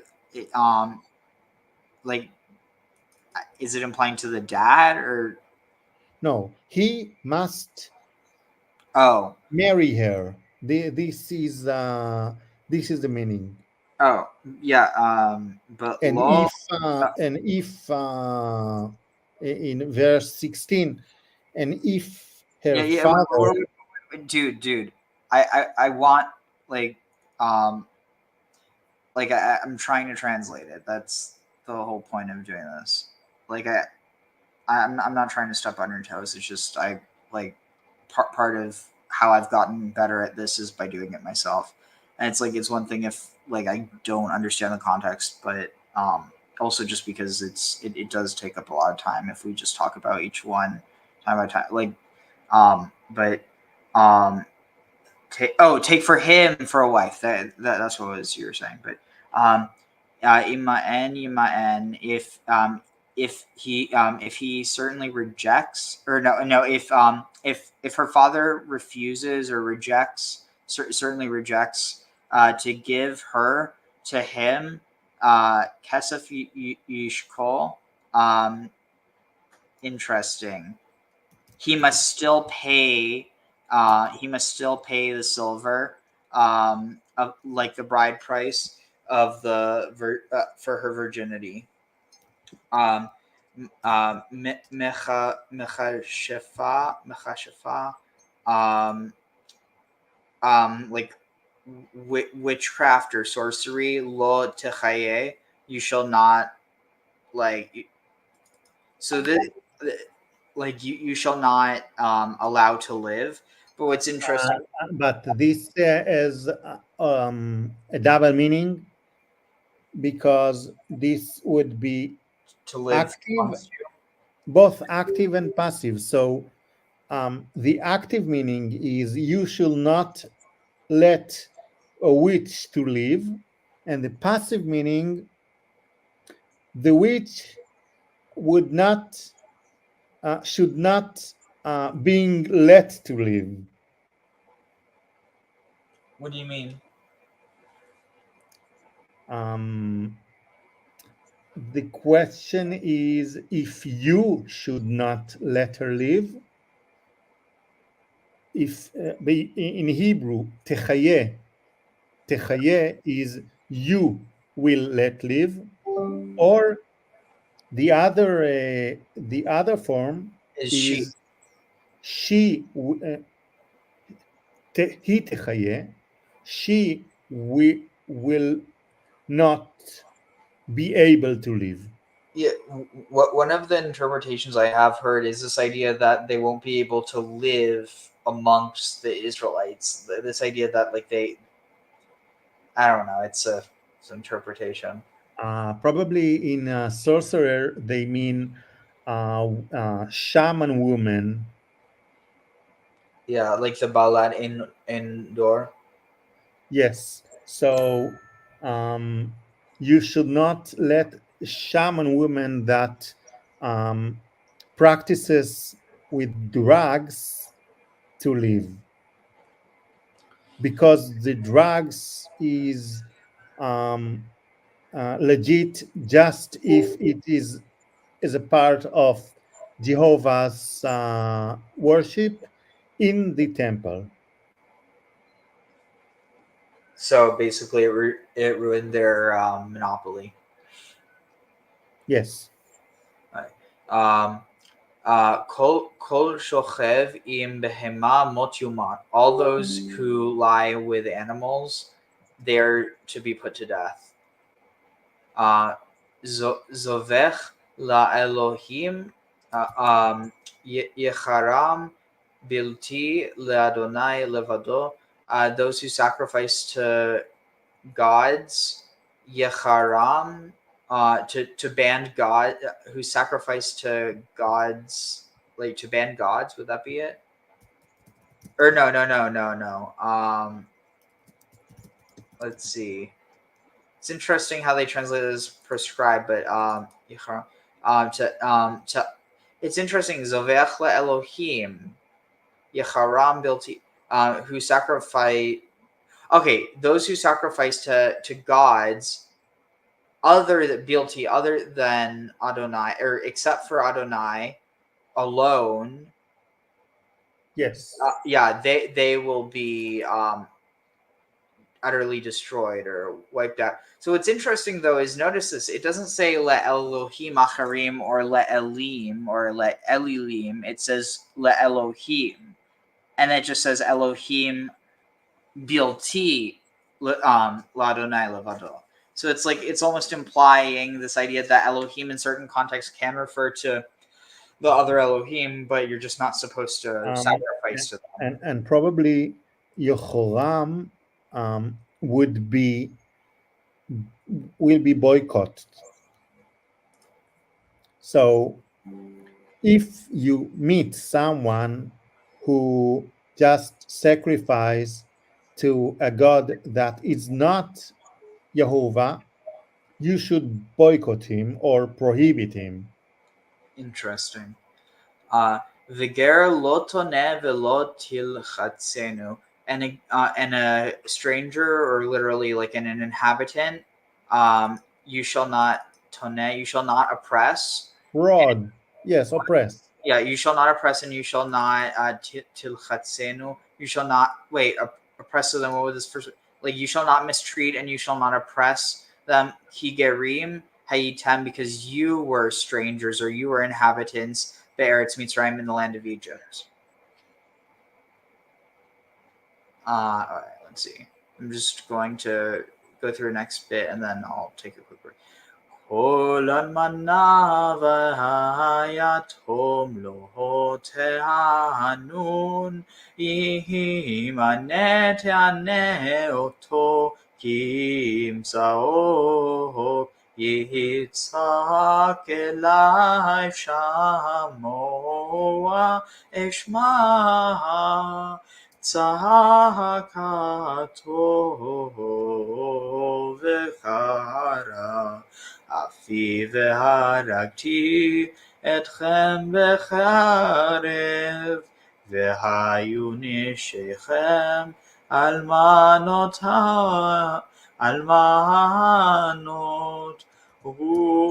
ובניכם יתומים, עם כסף תהל ואת עמי את העני עמך, לא תהיה לא כנושה, לא תשימון עליו נשך, אם כוון תחבול שסל מעטרך, עד בוא השמש תשיבנו לו, כי כיסותו לבדתי שמלתו לאורו בהמר ישכב, והיה כי יצעק אלי, ושמעתי כי חנונני, ואלוהים לא תקלל, ונשיא בעמך לא תעול, מלאתך ודמעך לא תאחר, בכל בניך תיתן לי כן תעשה, לשורך לצונך, לשבעת ימים יהיה עמו, ביום השמיני תיתנו לי, ואנשי קודש תהיו לי, ובשר בשדה טרפה לא תאכלו לכלב, תשליכון אותי. אותו. All right. So do you have any thoughts in the meantime while I take a quick break?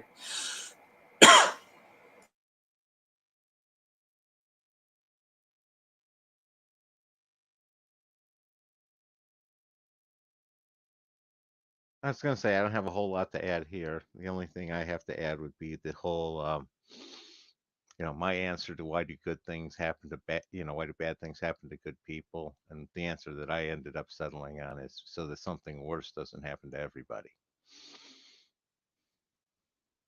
Just trying to fill some dead air.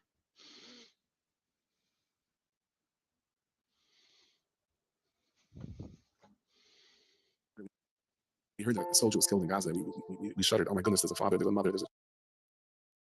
For an animal. This is not allowed even for Noahites.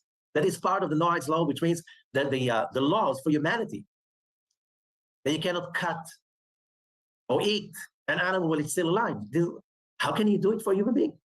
And the answer is, if you go to the Talmud, this is paying money, which means you have to pay to compensate any damage you inflicted on others.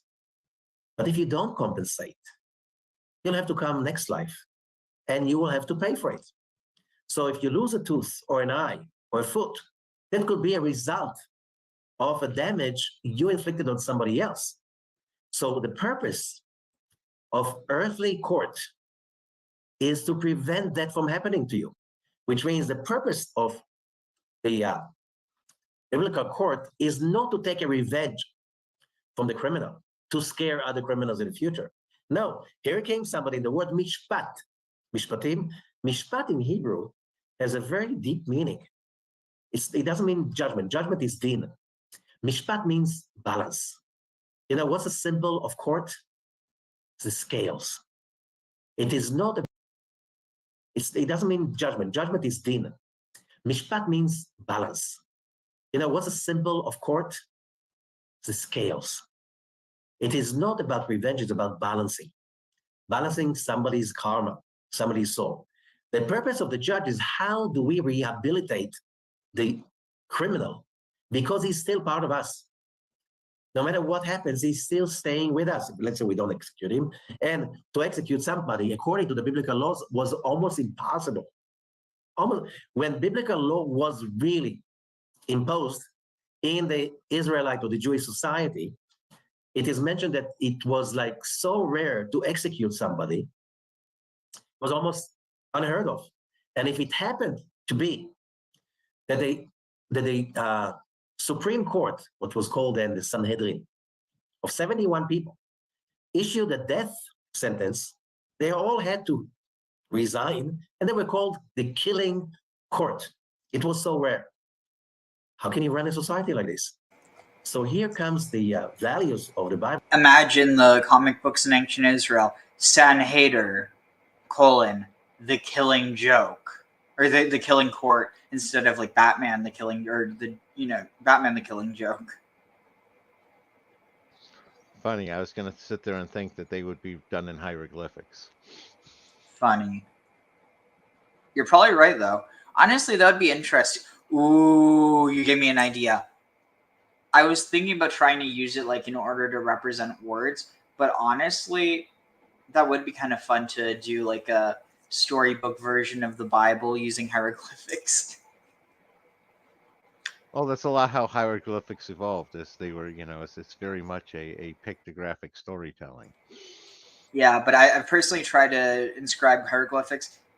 It's much better to just use Gardner's list and to look up what you're looking for. It's literally so much faster, unless you're a really good artist and you can draw really fast and good, but I can only draw either fast or good, and not both, typically.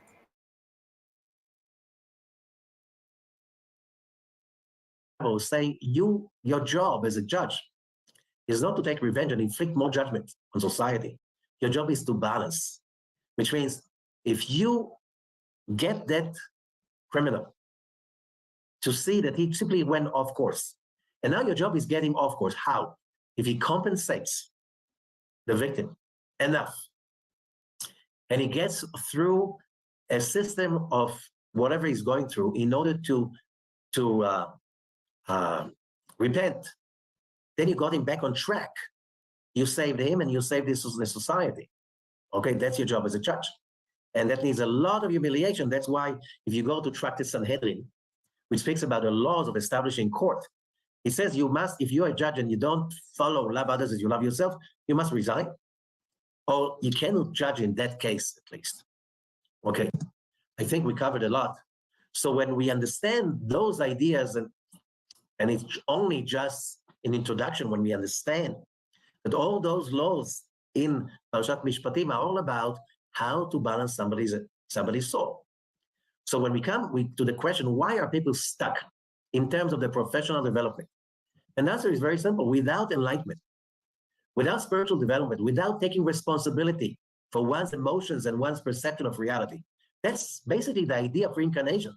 Whatever is happening to me, let's say I don't remember if I did so much evil to others, why that comes to me? And the answer, it's not your first time over here. You came over here as a chapter in a long, long journey, in a big, fat book that your soul is writing. And this is just chapter, who knows, 86, 105. So when you have that perception, finally, it makes you take responsibility for what you feel, what you do, what you say, what you encounter with. Then if you don't take that stage, that perception, there will never be a progress, because we'll be always stuck with the same level of not understanding what you're doing here. Who is against whom, and what's the purpose? And that's what's important. Of course, we cannot teach that all in one class.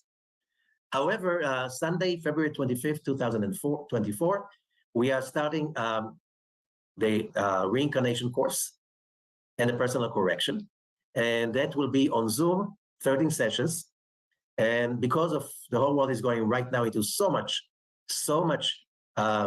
terrible mess of misunderstanding and confusion, it's only a cost of donation. You have no excuse to take this course. In order to register, simply send a message to the number in front of you, just by WhatsApp, and we'll get you into the course, and we can really learn step by step how to achieve that kind of awareness, how to apply that awareness in most of the aspects of our lives, either health, relationships, sustenance, career, many other aspects. How do we deal with trauma, with fear, and basically how to realize that the consciousness of past lives, reincarnation, is everywhere in every moment in our lives. When we are aware of it, we're on the right path for success and completing our souls faster and being more efficient in achieving our life goals. Thank you so much.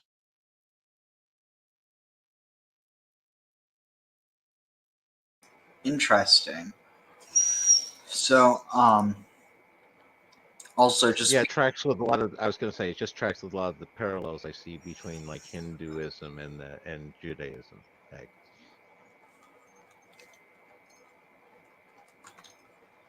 so just because this reminded me of it. Let's see if I can find it. Where is it?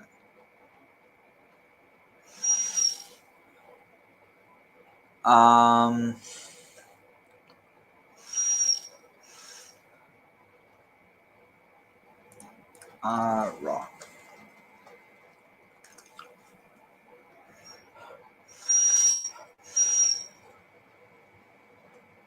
Let's see.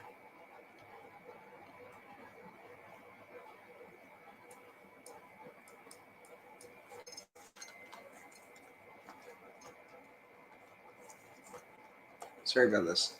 Yehudim Habayim.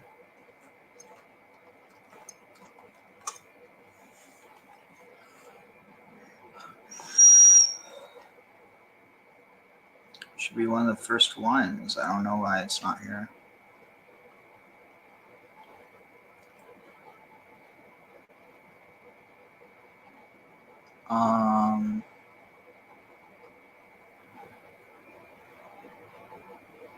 Let's see, where is it?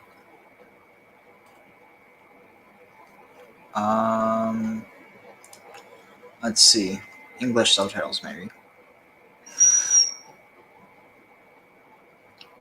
This is so weird. It's not showing up now for whatever reason. Let's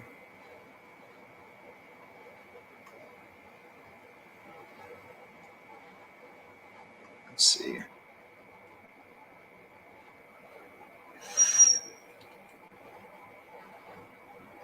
This is ridiculous. It should not be this hard to find it. Oh, here it is. יהודים יקרים, אחרי סיבוב הופעות מוצלח בארץ.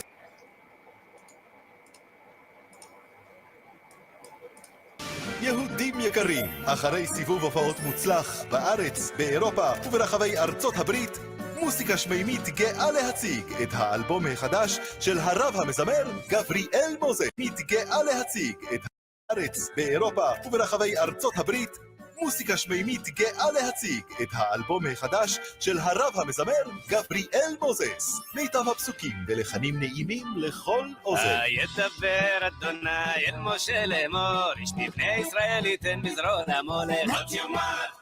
כי איש אשר יקלל את אביו ואת אמו מות יומת. מות יומת. ואיש אשר ינאף את אשת איש אשר ינאף. מות יומת. מות, מות, יומת, הנואם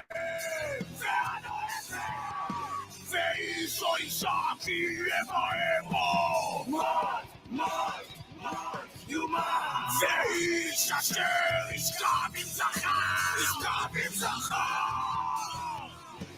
מות, מות, מות, מות, יומת.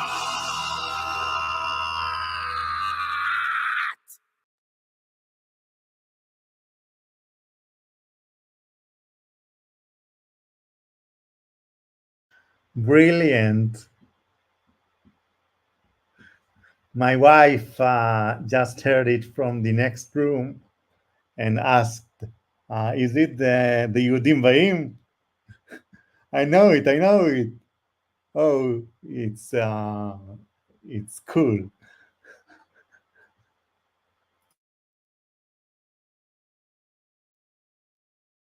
now we're not supposed to think about those who are put to death as human sacrifices, right?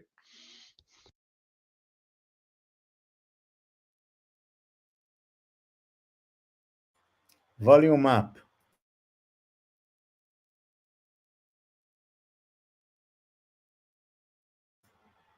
Ariel, volume up. Muted, Ariel. Dang it. I was saying, so basically you're telling me that you're supposed to basically you think that putting to death the human sacrificers is a sacrifice. It's like, I mean, I'm not saying you're wrong, but it's kind of like, oh, these horrible human sacrificers, let's sacrifice them to the gods let's sacrifice them to God because of their evil. It's like, yeah, we're sacrificing them under Yahweh's laws because they were sacrificing humans under Baal's laws. Yeah, it's like they sacrifice what they liked, and we're sacrificing who we don't like.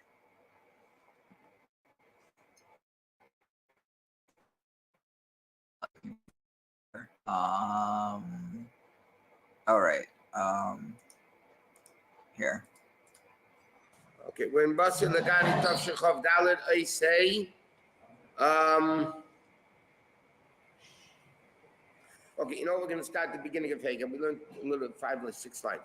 Okay, so it's explaining that Va'ata is not only the creation of the highest of the world, it's actually the creation from the highest level to the lowest level.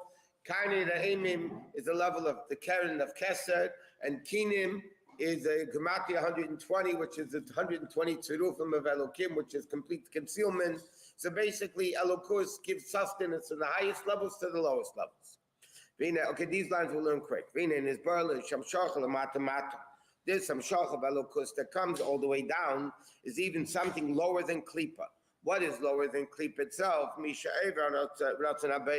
One who transgresses the will of Hashem, what we learned before, is even worse than the Klipa that was created as Klipa. So it's doing its mission. If I go up to that, and there you are, if I make my resting place down there, you're there. What is the inyan of Sha'el? Gehenim is a punishment and a cleansing for the people that sinned. And that's what it says, that even in the lowest of lowest klipa, meaning people that sinned, and they get punished for that, Shagam Sham Yashna Erin Sof. The inyan is, he says over there, I just realized something. That Elokus is in the highest levels. Is there any possibility that Mot Yumat actually means Mot will kill them?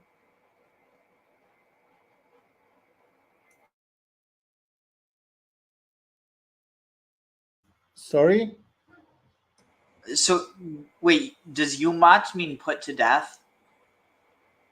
Yes. Okay, so Mot Yumat it literally means death. They will be put to death? Yes. In ancient Hebrew, just as you know, if you want to rule something, you just double the word. So Mot Yumat is literally killing.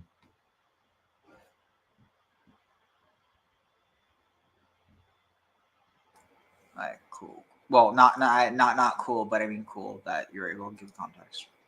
And in the lowest levels together, meaning Shem, Shemesik, Shemaim, Shamat. Just like if I go up to the heaven, you are there. You mamish, the way you are in the heaven, exactly the same way you are in the earth. Meaning the same revelation, not revelation, but the same level of Elokus, which is all the way up there, is all the way down there. And people are wondering how Christians got the idea that there can be a God in heaven and a God on earth that are the same God. Like, I'm not endorsing the Christian understanding, but like, I understand how they got to it. Same way that, and again, there's really no need for this, like, to theologize around it. Basically, if you, it works if you view it as Ashra, because through the Hieros Gamos, she can be on earth and embodied within humanity, and then God is up in heaven. But because of their Hieros Gamos, it's almost like given it's not a perfect parallel, but it's almost like imagine a couple that they have the same wedding rings. And so they're, even though they're different people, they can be in two different places at once. It's almost like in a certain type of spiritual sense, their ring is the same. They have the same ring, but it's two different rings. Yeah, that's sitting on the same concept I was talking about earlier, where you need positive and negative poles, an energy source and energy sink to accomplish things. And male and female serve that purpose as well. Tag. Baruch, שזה לא מזהה סוליקים השם מקדושה opposite, קליפה opposite קדושה. לכן, כשם שתכלס הועיל לקדושה. Just like in the ultimate level of Kedusha, which is kind of the Eimim Beruchnius. There's Inyan of side of Zalkin Lamaila. Yesterday we were discussing about hair, right? Hair basically is Klipa, except the hair of the beard is ultimate Kedusha. Kamesha Kotsa, like it says, the Atik Kamen. Yosser Kalavusha is sitting like the garments of white. Yesterday we were discussing about hair, right? Hair basically is klipa, except the hair of the beard is ultimate kedusha. Kamesha Kotsa, like it says, the Atik came. Wait, what? So this is klipa, and this is klipa kedusha? Well, that's a question for tomorrow. Yosser Kalavusha is sitting like the garments of white kedalachi, like white snow. The Sardesh and the hair of his head, Kamanok, is like white wool, which is the Indian of Talis, Vuchotiatzitzis. Shazam made Agedola Ili Ha'er Shalamaila, which is ultimate, or up there, Shemitzad 8, Shazahu Dain, the depth, meaning Shemitzad 8 Samailosa. Why is it over there the level of hair? Atik came is like here, because the revelation of godliness is so great. What they're able to handle up there is only a limited, like hair. Like we learned, hair is a very limited life that's coming from the person's body, whatever. And therefore, when you cut the hair, it doesn't hurt. So therefore, and what's the tzimtzum? You know, it'd be a horrible condition to have. Imagine if every time, imagine if you, there's a condition that caused you to have nerves in your follicles, or that your hair was alive. Yeah, that was what Jack Kirby did with the Inhuman Medusa. Jack Really? Kirby and Stanley. Yeah, that was her ability. Is basically her hair was alive and she could use it prehensily. Grab stuff, use it like that. Yeah. Interesting. I mean, I get that whole idea of when Medusa. I'm just talking about, imagine it's no different. The only difference is that you can, if you pinch your hair, you would feel it. So it's not even like you get superpowers. It would just be kind of sucky. Oh yeah, without the superpowers, it gets sucky. Things are always better when you add superpowers. Okay. Well, except if one of those superpowers is that you're, vulnerable to kryptonite or whatever.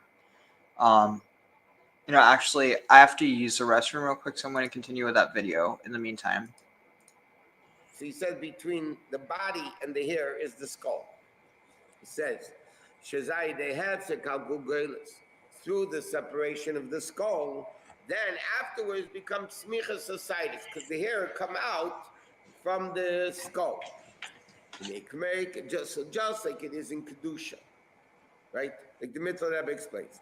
Just like in Kedusha, there is a level of sad hair, which is an extreme limited level of elokus, because even in the highest levels, elokus cannot be accepted and handled as is. It's too great. It has to be limited through tzimtzum. He says, K'mei Kain. K'mei Kain Gambul Umezeh. Sheb's'arin achiden. Hainu. Sheb'mokim amshoches elokus. In a place where there's elokus, it's tzimtzum is extremely limited.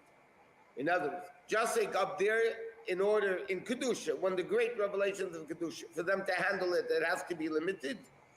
How much more so down here, it also has to be limited. When there's an additional symptom, which is called sidus, then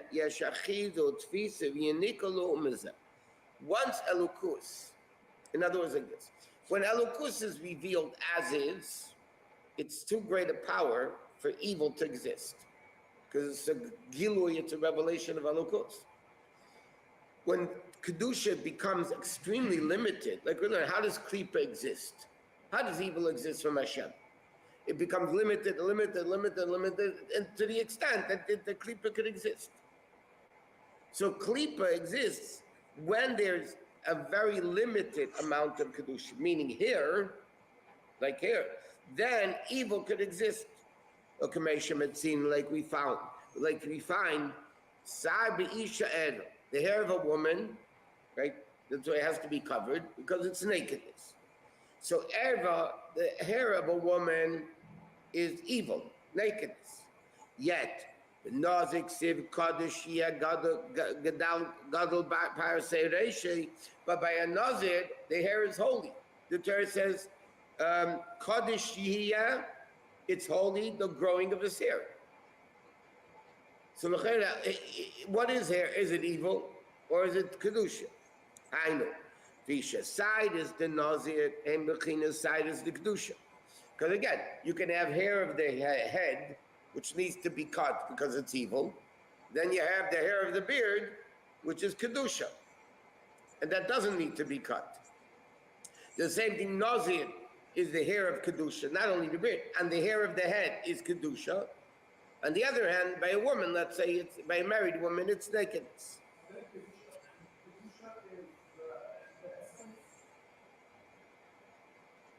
Meaning?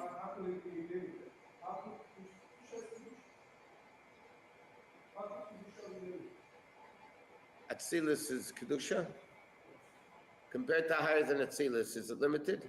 Is it a world with 10 levels? So it's limited. And you have kedusha, less limited, and more limited. Lifnei symptom after symptom compared to lifnei symptom. In kedusha, you have limitations. But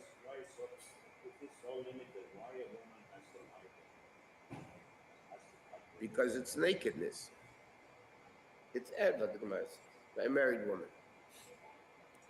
They learn that from Saita, by the way. So they learn that from Pasuk Chumash.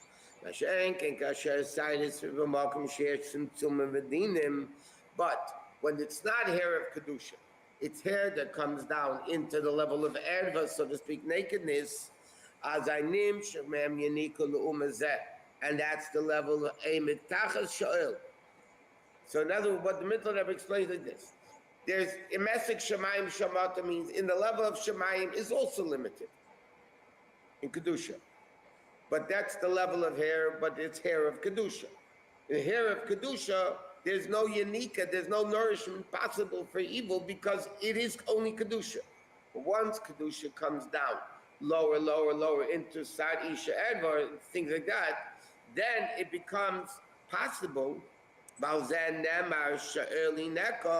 And yet, the Mitzvah Rebbe explains, when the Pasuk says, if you go to Sha'el, down there, you're also there.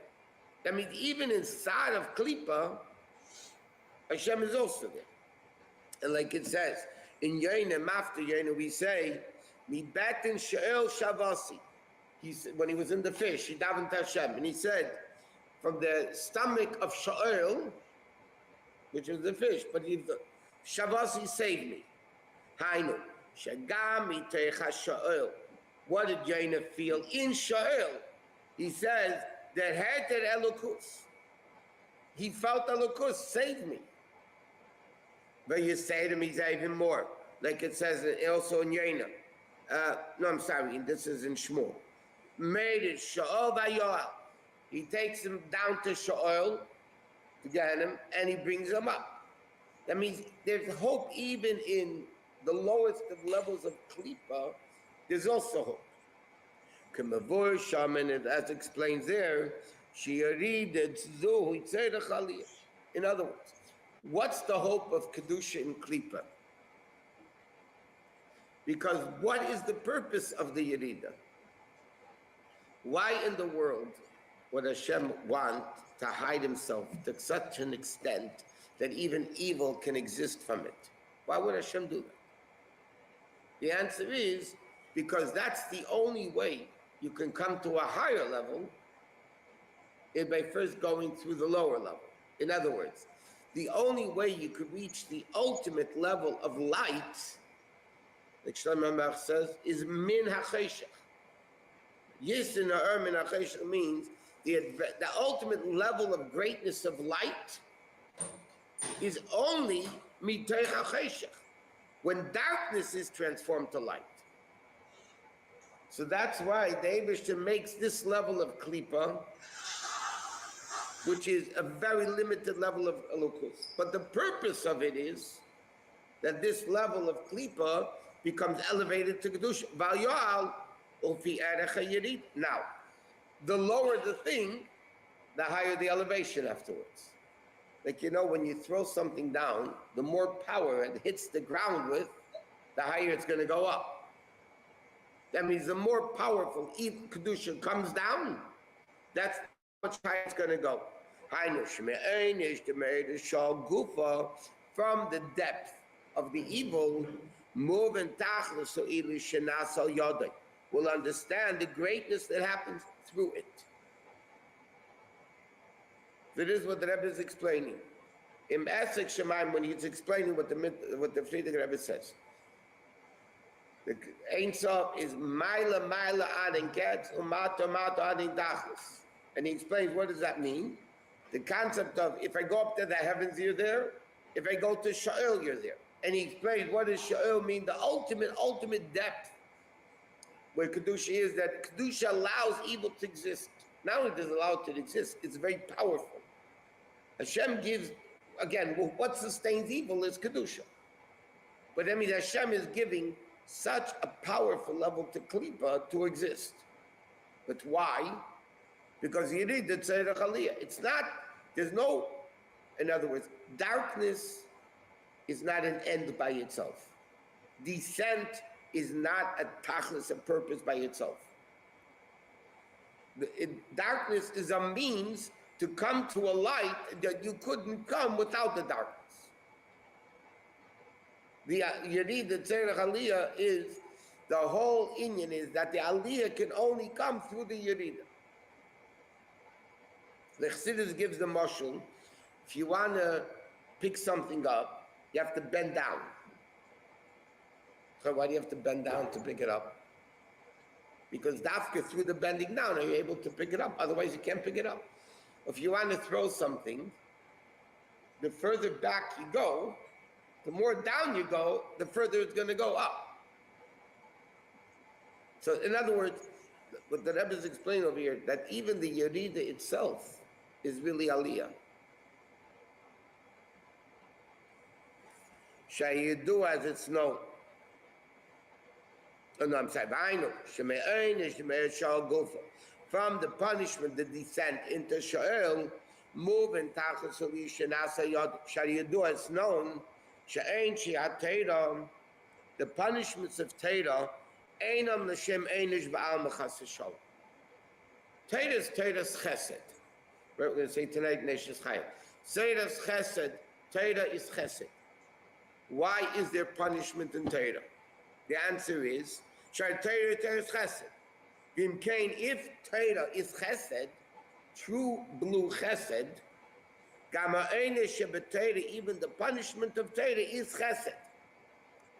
How can punishment be Chesed? Shetachli say, because what's the purpose of punishment? She is stuck in the Yachsel. You should do tshuva and go back up. And its elevation is so great that it's worth the punishment and the, so to speak, literally the hell, the Gehenna, to be able to come to that level. Like it says by Yachet, yeah? Kol Yisuri, Gehenna, are worth to be able to reach the level post-Gehenna. Shebetzvil Zekadai, Like it says, he's going to quote the Gemara in Chagiga. Shebisrael zed kadai afilu and yemered Shaol, which is even lower than Klipa. K'mayim Razali, the Gemara says about Achet. Mut of the Ladain. It's worthy that he should be punished in Gehenim, but less to Lamados and he should come to the world to come. A physical analogy of this, by the way, is surgery, which is a tremendous yerida, but there's no purpose in surgery itself. The purpose is to become healthier than you were before the surgery. So again, it's the same concept of yerid, zeir aliyah. So in other words, the whole purpose why Hashem created evil in the world, whether it's evil or Gehenim or punishment or whatever it may be, is all chesed. It's all for the sake of reaching a level that you couldn't have reached without the Yerida. At both. Collectively, personal.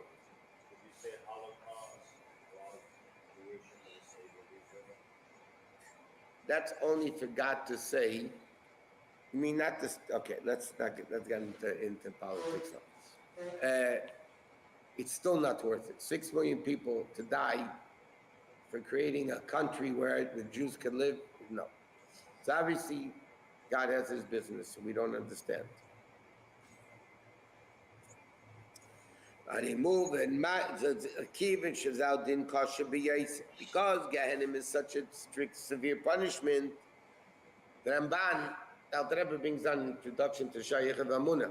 The Ramban says that the hottest, but the hottest fire in this world is only a 60th of the fire of Gehenim. Doesn't mean physical, obviously. How they move and milas are tiny. So then we can understand the pleasure that Shemagim Aleim, that you reach through the Sha'il. Because they're moving, therefore we can understand Shafilu Mata Mata B'Yaseh, that even in the Lord, again, what did he say? Earnings of goes Maila Maila Adin Ketz, Mata Mata Adin Tachlis. He said, what is the Mata Mata Adin Tachlis? When a person sins, which is even lower than Klippa, like he explained. Ad la Adam Pesheya. And again, Shia, there's different levels of sins. There's Chet, there's Ovein, there's Pesha. In Shemanatzah we would say, Slach lanu v'in k'chatanu, v'chal lanu ma'keni k'poshanu. Okay, what's the difference? So it says Chet is an accidental sin.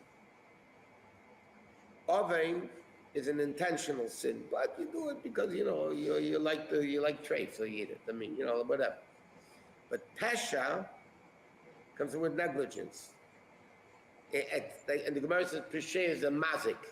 Person was negligent, like he damaged the object. That means pashanu, sins of pshia, are the worst type of sins. In other words, he does it to spite. That's much lower than enjoy sinning because I enjoy it. This is the lowest level. Meaning, and he said before, what's the ultimate level? When a guy takes his Torah knowledge and makes rulings against Torah. That means he takes Torah and uses Torah, like he says. With the koyach of Torah, of his knowledge, he says something which is heipach HaTorah, contrary to Torah. Through inyanim of Torah itself, he adds koyach and evil. Even there, is the revelation of Elokus. It comes on all the way down. This is what he explains: the level of Maila, Maila, and Ketz, Mata, Mata, and Tachlis. So he's explaining first the level of Mata, Mata, Adin Tachlis. These last few pages were all about Mata, Mata, Adin Tachlis. The way Elokus, he didn't explain Maila, Maila yet, Adin Ketz. But the Friedrich Rebbe, the Rebbe writes in the explanation of the Maimer, in the Maimer, first the Friedrich Rebbe explains Mata, Mata, Adin Tachlis, and then he explains Maila, Maila, Adin Ketz. Okay, so the Mamshel by Maimer, the Friedrich Rebbe continues in the Maimer. Why is that? How is it possible that or can be all the way up and yet all the way down? What? We're just starting Vav now. Mamshel b'maymer. Calls al fisha erd who ain't sof ba'etzim. The Ord itself is Ein Sof. Because like we said, when you say Ord Ein Sof, there could be two things. It could mean Ord of Ein Sof, Ord of Hashem, or it could mean the Ord itself is Ein Sof. He says, Ord Ein Sof Be'etzem, therefore the Ord itself is Ein Sof. Meaning, Al Kain Ein Sof Gamkin L'Spashtusim. Therefore, there's no end to where it goes. Because if there would be an end, that means there would be a level that Ord wouldn't be revealed. So then it wouldn't be Ein Sof, because it's limited, that it's not in a certain place. So if Elokus doesn't come down all the way down, in the lowest level of Klippa, then it's not limited.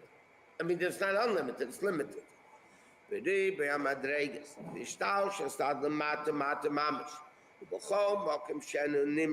Yet, Elokus, any place he goes to, is not affected in the low where it comes.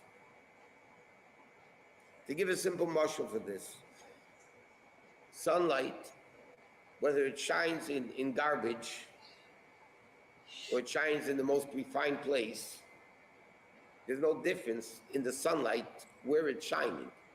The sunlight doesn't change because it's going into manure or into things of holiness. It's the same light. So Oren Sof is saying, it doesn't change by where it's going. It's not like the neshama and the guf. The neshama mispa'elis mimikri aguf. The neshama becomes affected by the body. The neshama can't function if there's no keli for the ord. But this ord that gives life and sustains, eina mispal, the eina mishtana. Like it said, ni Hashem le'shenisi. There's no change by Elokus.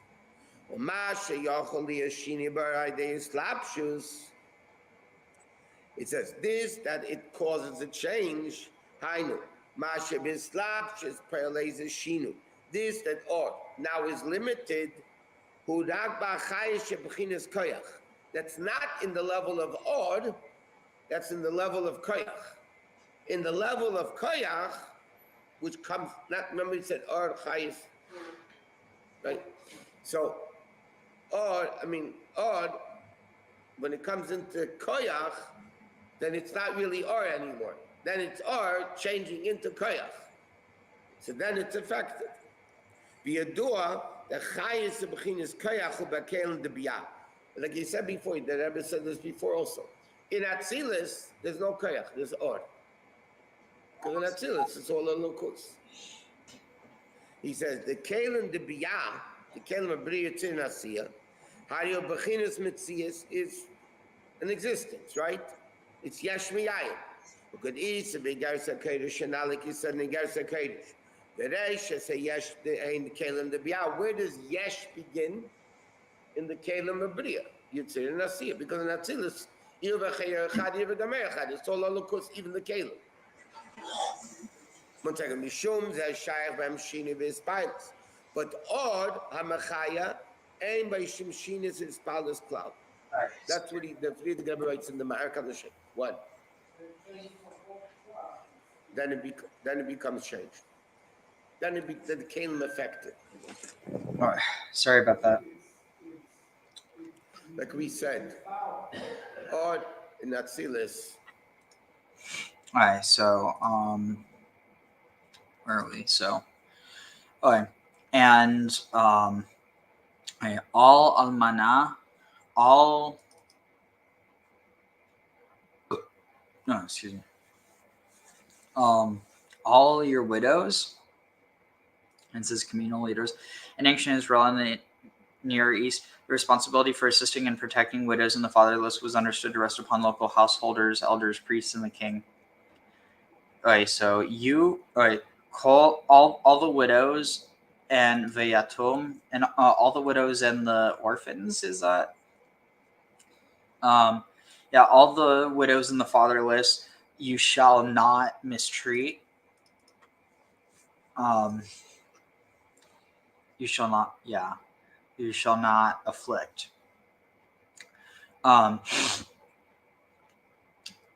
If you certainly mistreat them, because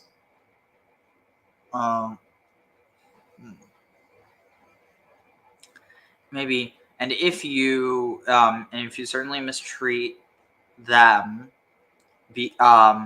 then if they certainly cry out to me, I will certainly hear their cries. That's interesting how it has so much repetition. See what I mean? Yeah. Is it's Eina ta'aneh soak yitza'ak and shomea eshmoa.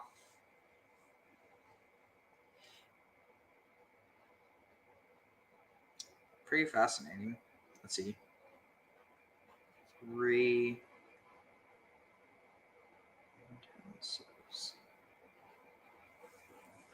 all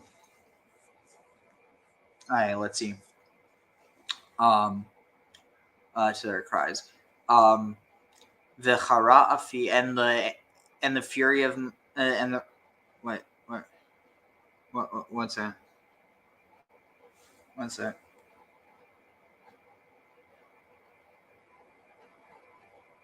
What's that?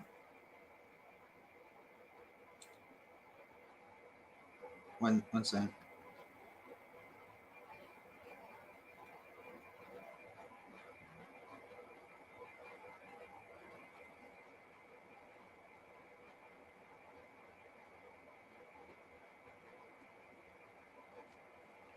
So I'm just responding to something real quick. Okay.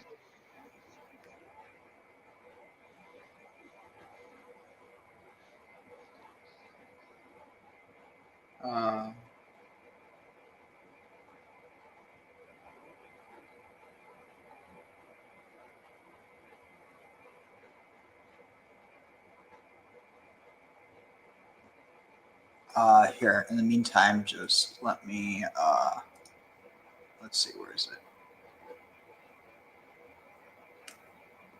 Right here.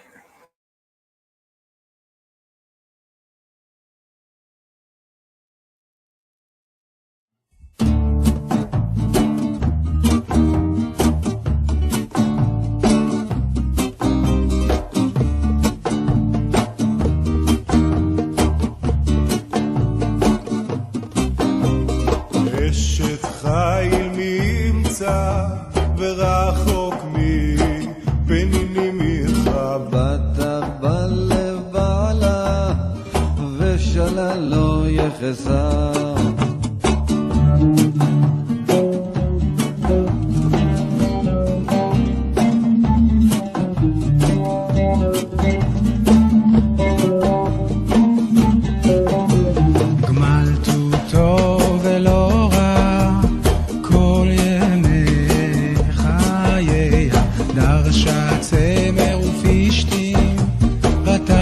וחפץ כפיה הייתה קוניות זוכר ממרחק תביא לחמה ותקום מעוד לילה ותיתן טרף לביתה וחוק לנערותיה זמם השדה ותיקחהו מפריך כפיה נתקרם חגרה באוזנותיה ותם מזרותיה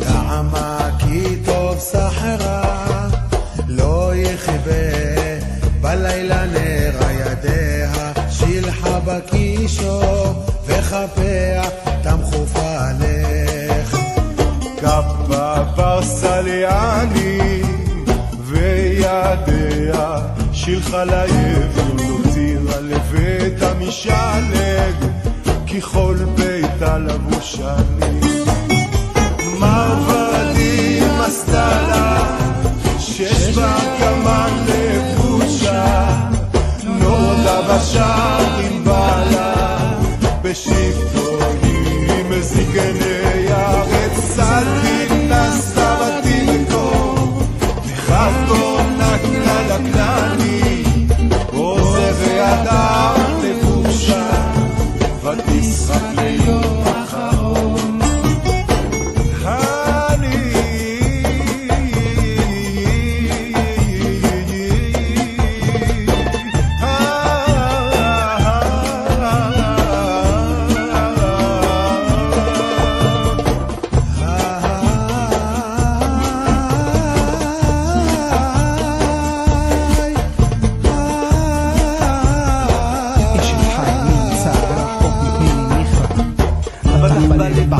ושאלה לא יחסר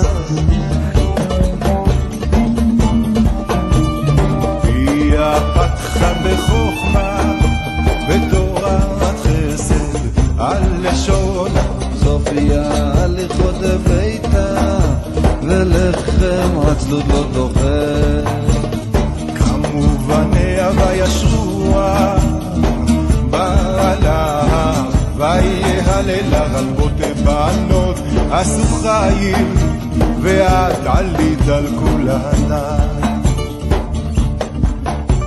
שקר אחר והבל היופי אישה יראת אדוני היא תתהלל תנו לה מפרי ידיה והללויה בשערים מעשיה אשת חיל נמצא ורחוק מפני מיכה פתח בלב בעלה ושאלה לא יחסר מלאה אותו ולא בימי חייה לבשה צלם ופשתים בדס וחלק קבעה הייתה כאוניות סוחר ממרחק תביא לחמה בקם לעוד לילה וליתה רחוק מהעודיה זרם השדה ותיקחהו מפרי כפיה נבה הכרם חגרה בעוד מפניה בתיה וזרותיה טעמה כי טוב שכרה לא יכתב הלילה נראה ידיה שילחה בקישור וכפיה תם פופלת כפה פרסה לעני וידיה שילחה לעליון לא תירה לביתה משאלה כי כל דיסה לבושנים עבדים עשתה לשש ואגמן לבושה נותר השערים בעלה בשבטו נזיק מארץ סדים עשתה לתמכור וחגור נתנה לכנעני עוזר הדר לבושה ותשחק ליום אחרון פרט פתחה בחוכמה בתורת חסד על השונה סופיה הליכות ביתה ולחם עשות לא תובל קמו בניה וישוע בעלה ויהללה רבות בנות עשו חיל ואת עלית על כולנה שקר לכם בהבל היופי אישה יראת אדוני היא תתהלל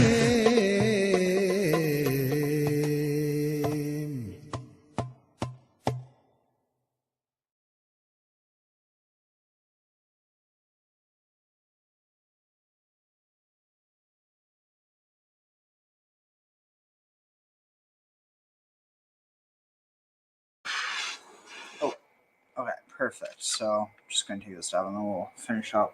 Luckily, we're towards the end.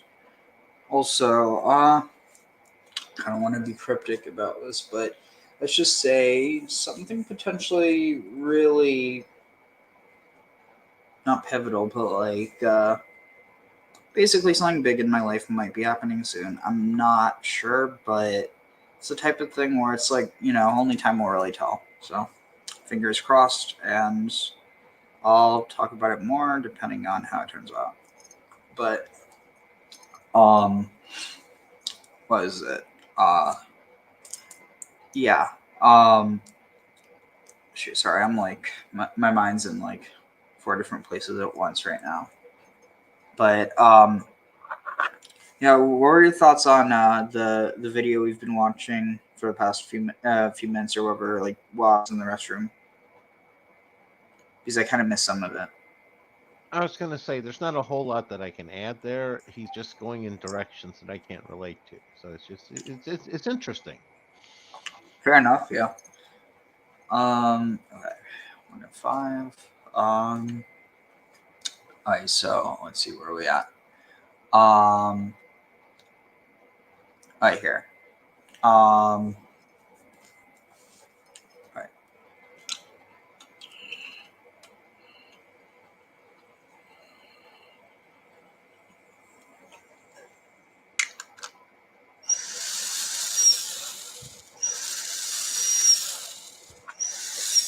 But you know what? What I will say is, let's just say at the most, I'll say is there's a reason I played that song I just played.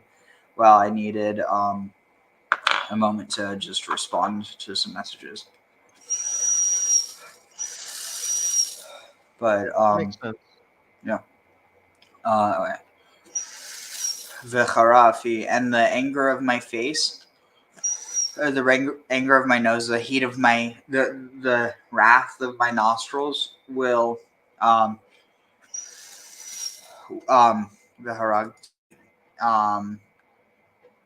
will kill you b'charav, by the sword, and it will be nishecham, and your wives will become widows, and your children will become orphans. So it's basically saying you better treat them well, otherwise. Oh, this is directly going into this idea of karma, kind of the idea that that if you don't do justly, that you'll be, basically it's the golden rule. But it's like with this idea of reincarnation. So it's like it's interesting.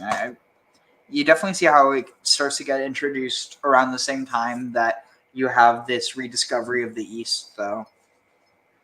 The golden rule. That's the one with the most gold rules? No, that's the Trump rule. Oh. You Right. need a little more purple with that in order to make it go with the gold, to make it Trump. All right. Let's see. And if silver tilave, and if you are joined to my people, and if money you lend to my people, then you will be poor. Or wait, no. To the poor that are amongst you, lo ti'elo, it'll not be for you. Kenosha, like it'll not be for you, like or you'll not deprive them, or you'll not lend to them. You'll not let it'll not be that you will lend to them, or let it'll you're not to be, or it will not be that you are to lend, not tesimun, not to make upon them interest or usury. Im chavol tachvol, and if you chaval, take a pledge, if you certainly take a pledge, or if you certainly take hold, if you certainly deal corruptly with the clothing of your fellow, until the sun rises, tasivenu lo, you must return it before the sun sets. Kihi kesuta, because it is the clothing, the sole clothing, that it is his clothing, for the skin, bama, for the inner skin. I'm not sure. That which is on, that covers upon the skin, yishkav, the sleeping skin. In what shall he sleep, and he will, and because and if it is that the outcry that he cries out to me, and I hear him, that I will be gracious. I will be gracious. Or vishamati. I will listen because I am gracious. Sorry. It's not even that he'll do anything, just that he'll listen. He's like, well, you know what? I heard you plea. Oh, you wanted me to do something about it? I heard you out. Elohim lo tikalel. Elohim, you shall not curse or revile. It says, vinasi, or a prince from amongst you, and vinasi ba'amecha, a prince from amongst you, lo taor, nor shall you curse, like a chief or like a leader from amongst your people.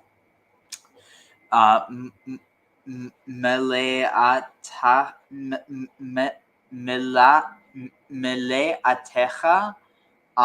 v'dimacha. Let's see, your fullness or your full produce and your dima and your juice. Do not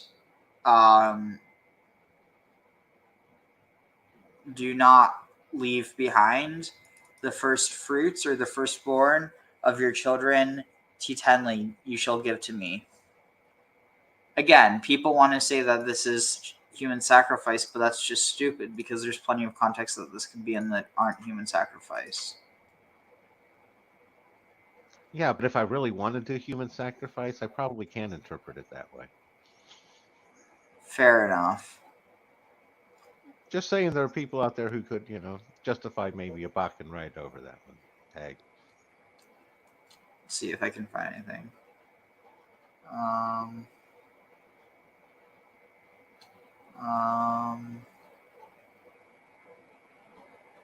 Wait, what is this one from? This is so fucking long. It's probably a couple of streets. Oh, it's just Rambam. Vidam Mecha, a reference to the harvest of the olive groves. Let's see. The firstborn of thy sons you shall give unto me, by redeeming him from the priest by the payment of 5 silaim. Interesting. It's kind of what I thought they would talk about. But if you can't afford that, you have to leave him with the priest? No. Okay. It's just a ritual. Oh, Bachor Banecha Titanli, you will give to me to perform all kinds of sacred duties. This includes service in the temple, teaching Torah, something which in later periods became the foremost occupation of the priest, commented upon by Malachi 2:7. The line Ki Safati Kohen Yishmeru Dat VeHatorah Yivakshu Mepeho. Oh, dang it. I don't know where it went. So what you're saying is that you give the firstborn to the temple, and then they can basically give them all sorts of special potions and all. Oh, yeah. I know what you're trying to imply. I don't think that's what they were doing, though. But who knows? I hope that wasn't what they were doing. Okay, let's see. Where did it go?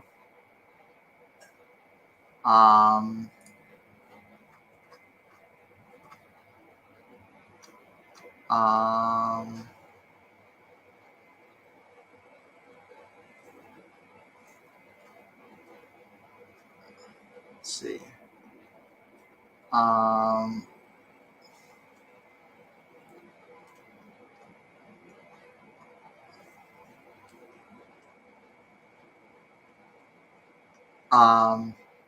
Right. For the lips of a priest, or for the Safati, for the lips of a priest, guard knowledge and men seeking rulings from his mouth, for he's a messenger of the Lord of hosts. It's interesting, though, because, imagine some people who think this idea of offering up has to be literally sacrificing. They have no imagination. Well, and some people have way too much imagination. That's for sure. Yeah. Kenta se lisracha. Thus you shall do for lisarecha, for your lishorecha, for your cattle or for your bulls and for your sheep herds.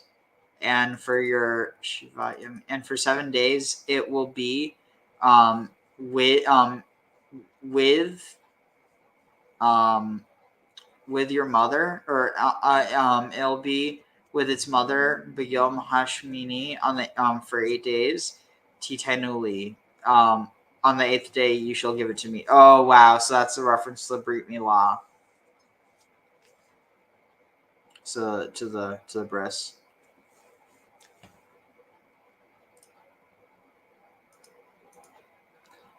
You shall give it to me. I give what? The foreskin?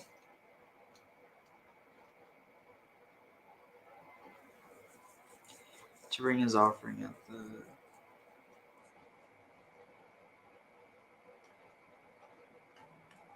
It's interesting that you shall give to me the firstborn which is not prematurely aborted fetus. Our sages have said that a human baby which remains alive for 30 days is considered viable, not in the category of nafal, prematurely aborted. In the case of animals, the parallel period is 8 days. I was going to sit there and say, if you're supposed to bring the male human at 8 days, that they haven't passed the 30 days. So that's, there are challenges there. Yeah, it's interesting. All right, so the Anshe Kodesh and the people of the holy people. And you shall be the Anshe Kodesh Tihiyunli, and you shall be to me a holy people. The Basar Basadeh, and the flesh of the field, Terefah, that the flesh that is torn up in the field, Lo tochelu, you shall not eat. Like Kelev, Tashlichun Oto, to the dogs you shall throw it, or cast it, as it says. Lo, here, let me take another hub real quick, because we're almost done. Where is the video? Here. Yes, the ord goes into chesed, but that ord is bli gvul. It's chesed bli gvul. So it's still bli gvul, because it's kedusha.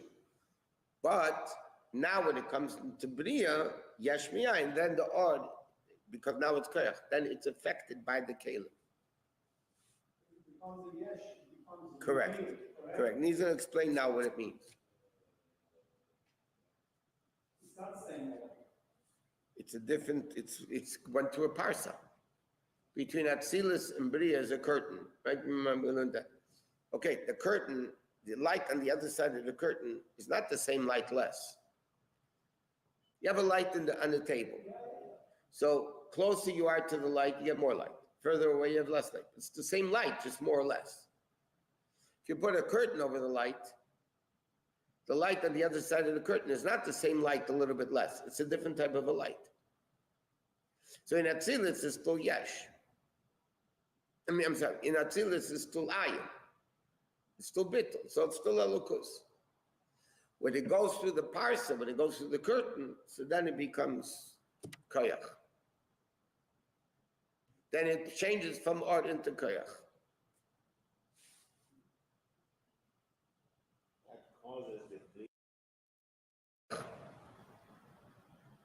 Then it changes from ord into koyach.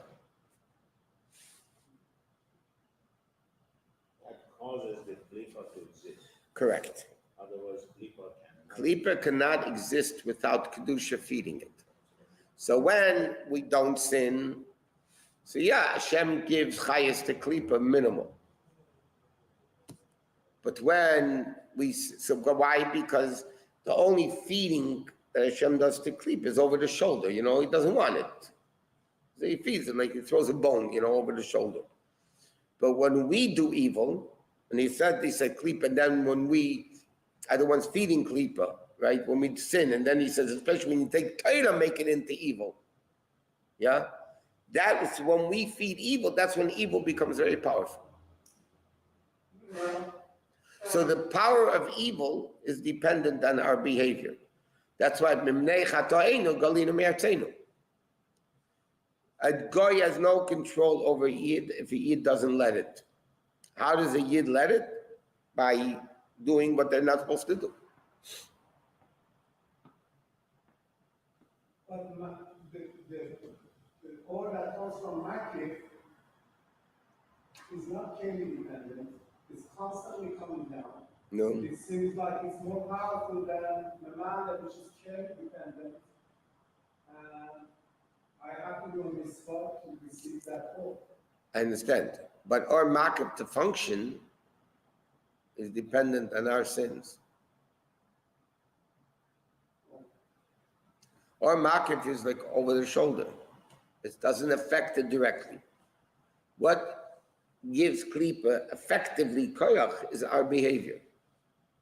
That's what he says, mata mata, I think tachlis.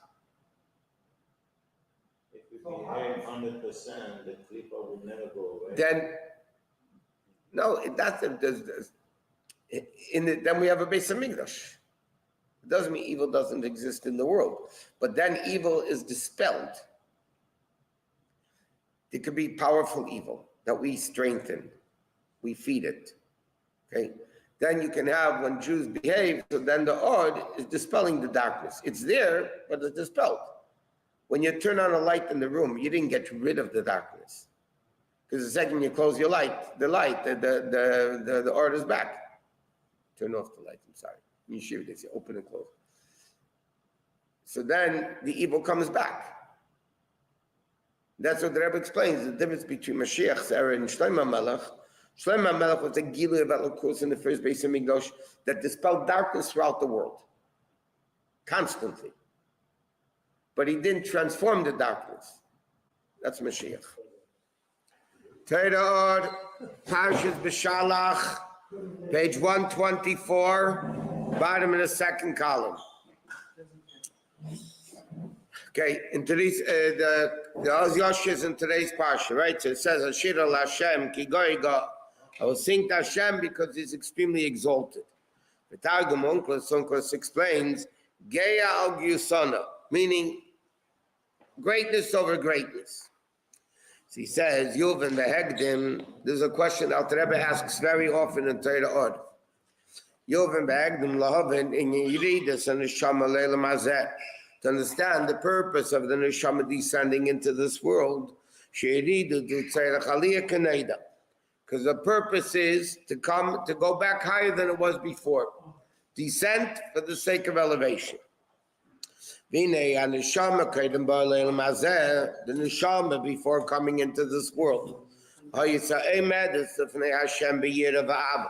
stood before Hashem with fear and love. Pressure calls, like the pasuk says. Okay, I swear by the life of Hashem, who I stood before him, and he says, you can't stand upward b'fnei Hashem, because without fear and love, the neshama doesn't go up anywhere.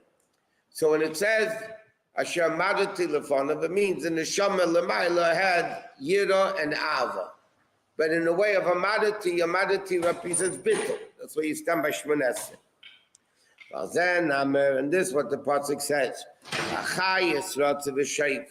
The malachim have this longing and returning, kamara abazik, like lightning. Hagam shezen namer ala malachim. Even though l'chayra this pasuk is only said about angels. But nevertheless, wadin l'neshamas v'chol tzva ma'ila. So what does it mean? There's rotzu ba'ava. It has this longing with love. Lias nichsav v'gam kol sanavshi, to have the longing to Hashem, meaning the level of going out, v'shuv b'yira. And then the level of shuv, coming back, is the level of yira, kimihu arav liba elagashas, because the person realizes, how am I able to stand in the presence of Hashem? So, Ava means the longing, do you want to be close to Hashem? Yira means, who am I to be standing near Hashem? That's the level of Shuv, so to speak, coming back down to earth.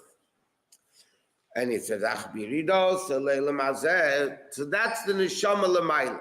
The Neshama L'mayla is complete bittul with Ava and Yira to Hashem.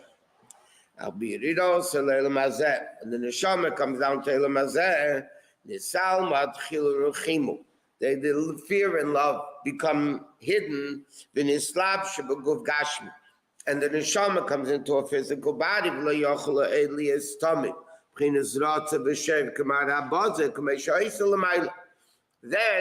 the neshama is not able, obviously, to have the same rotz v'shev, the av and yir like it was l'mayla. If only designated time, unique special occasions, that the love of Hashem becomes awakened. The av comes that even then, when it does become awakened, and it's not at all on the same level of av yirazu, of this fear and love and fear, the gabi av v'yira, compared to the love and fear shahayilami meked, the way it was before. So in other words, number one, rarely do you have av and yira down here, and even when you do, it's nothing in comparison to the av and yira, the love and fear that you had up there. Yerida and this yerida is for the sake of elevation. How do you go higher than what you were before? By learning Torah and doing mitzvahs, so the neshama reaches a higher level than it was before. No. Huh? No, this is Torah art. By Chassid, many Chassidim, they didn't finish things. You know why? Because if they finished it, they say, look how great I am, I finished something. They will learn a Masechta and not learn the end. That they couldn't say, I finished the Masechta. No, it says, it's brought down about that. We need to understand.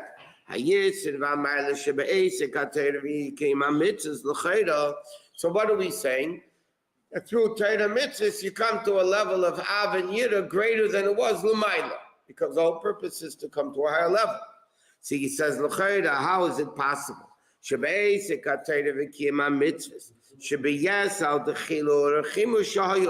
How is it possible that av and yira through Torah mitzvahs can come to be a higher level than it was l'mayla? It's known, but what we say in davening. Hadain on the floor is the master of wonders. That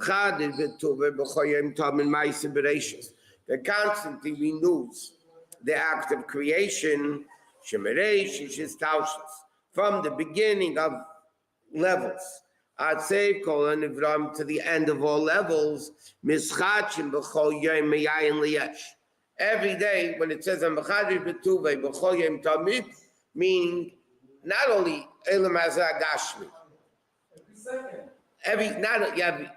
but not only Elam Hazeh Gashmi, all the Ruchnisdika levels, from the highest level to the lowest level, and his Chachazu is only Bechinas Mamala Kolamu. Because again, what gives existence to the world in a practical way? That's Mamala Kolamu, that permeates the world and gives it life. There's Derech Ishtaushos Me'ila Le'ila, from cause to cause, Tchila Ruchnias, Elam and Soyenim. First, spiritual worlds, and then Sichlim, Nevdolim, and then separated things like the Malachim and so on. Then it keeps coming all the way down to the extent that the Chayis that are Lokus, we learned this in Basi Lugani also, that the Chayis becomes so low, it becomes physical. Gashmi to create, Gashmi is to get heaven and earth. Okay? So therefore, what happens every day? Every day there's a constant renewal of the entire Mamala Kolam system, so to speak, from the highest worlds all the way down to the lowest worlds. Or Kamashal Neshama, like the Masham of the Neshama. Hamis Bashet is the guf that reveals itself in the body. Shereish is Gili B'mer Chasech. Let's finish up. So, Lo tisa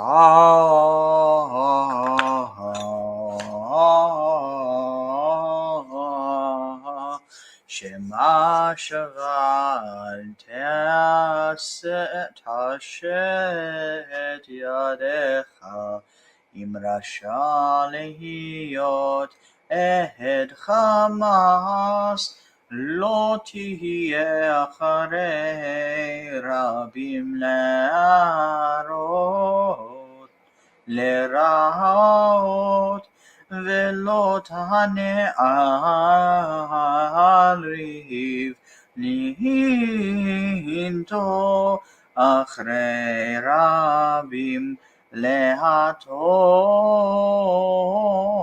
להטות ודע לא תהדר בריתו כי תפגע שור אויבך או חמורו תחסה שבט תשיבנו לו כי תראה חמור שנאך רובץ תחת מסעו וחדלת מעזוב לא עזוב תעזוב עמו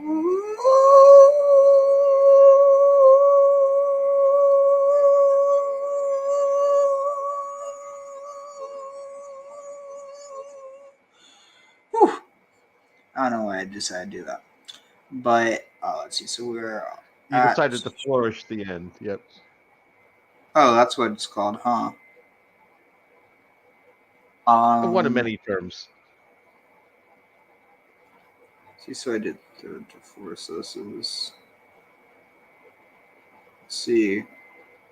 Okay, sweet. So I did 3 and 4. So got 2 of them out. Baruch atah Adonai Eloheinu melech haolam. Wait. Baruch atah Adonai Eloheinu melech haolam. Wait, no.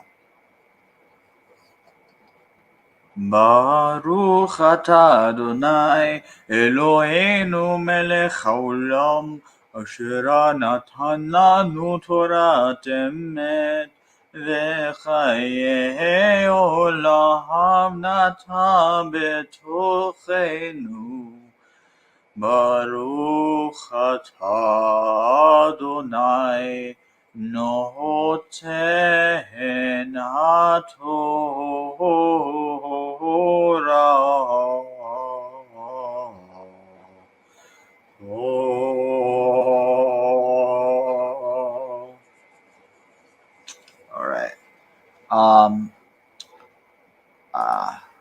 Let's see. Well, we only shoot.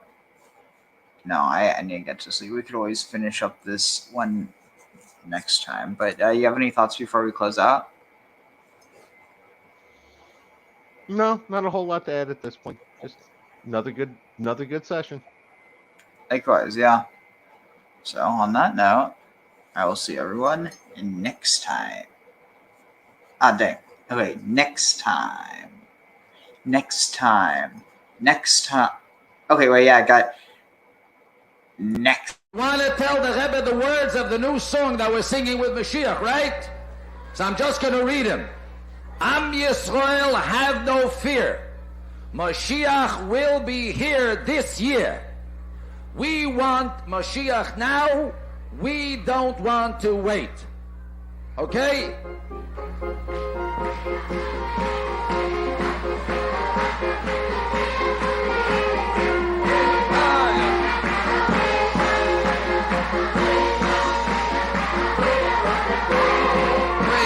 Mashiach now, we want Mashiach now. Oh yeah, Am Yisrael, have no fear, Mashiach will be this year. Am Yisrael, have no fear, Mashiach will be here this year.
And on that note, we are closing.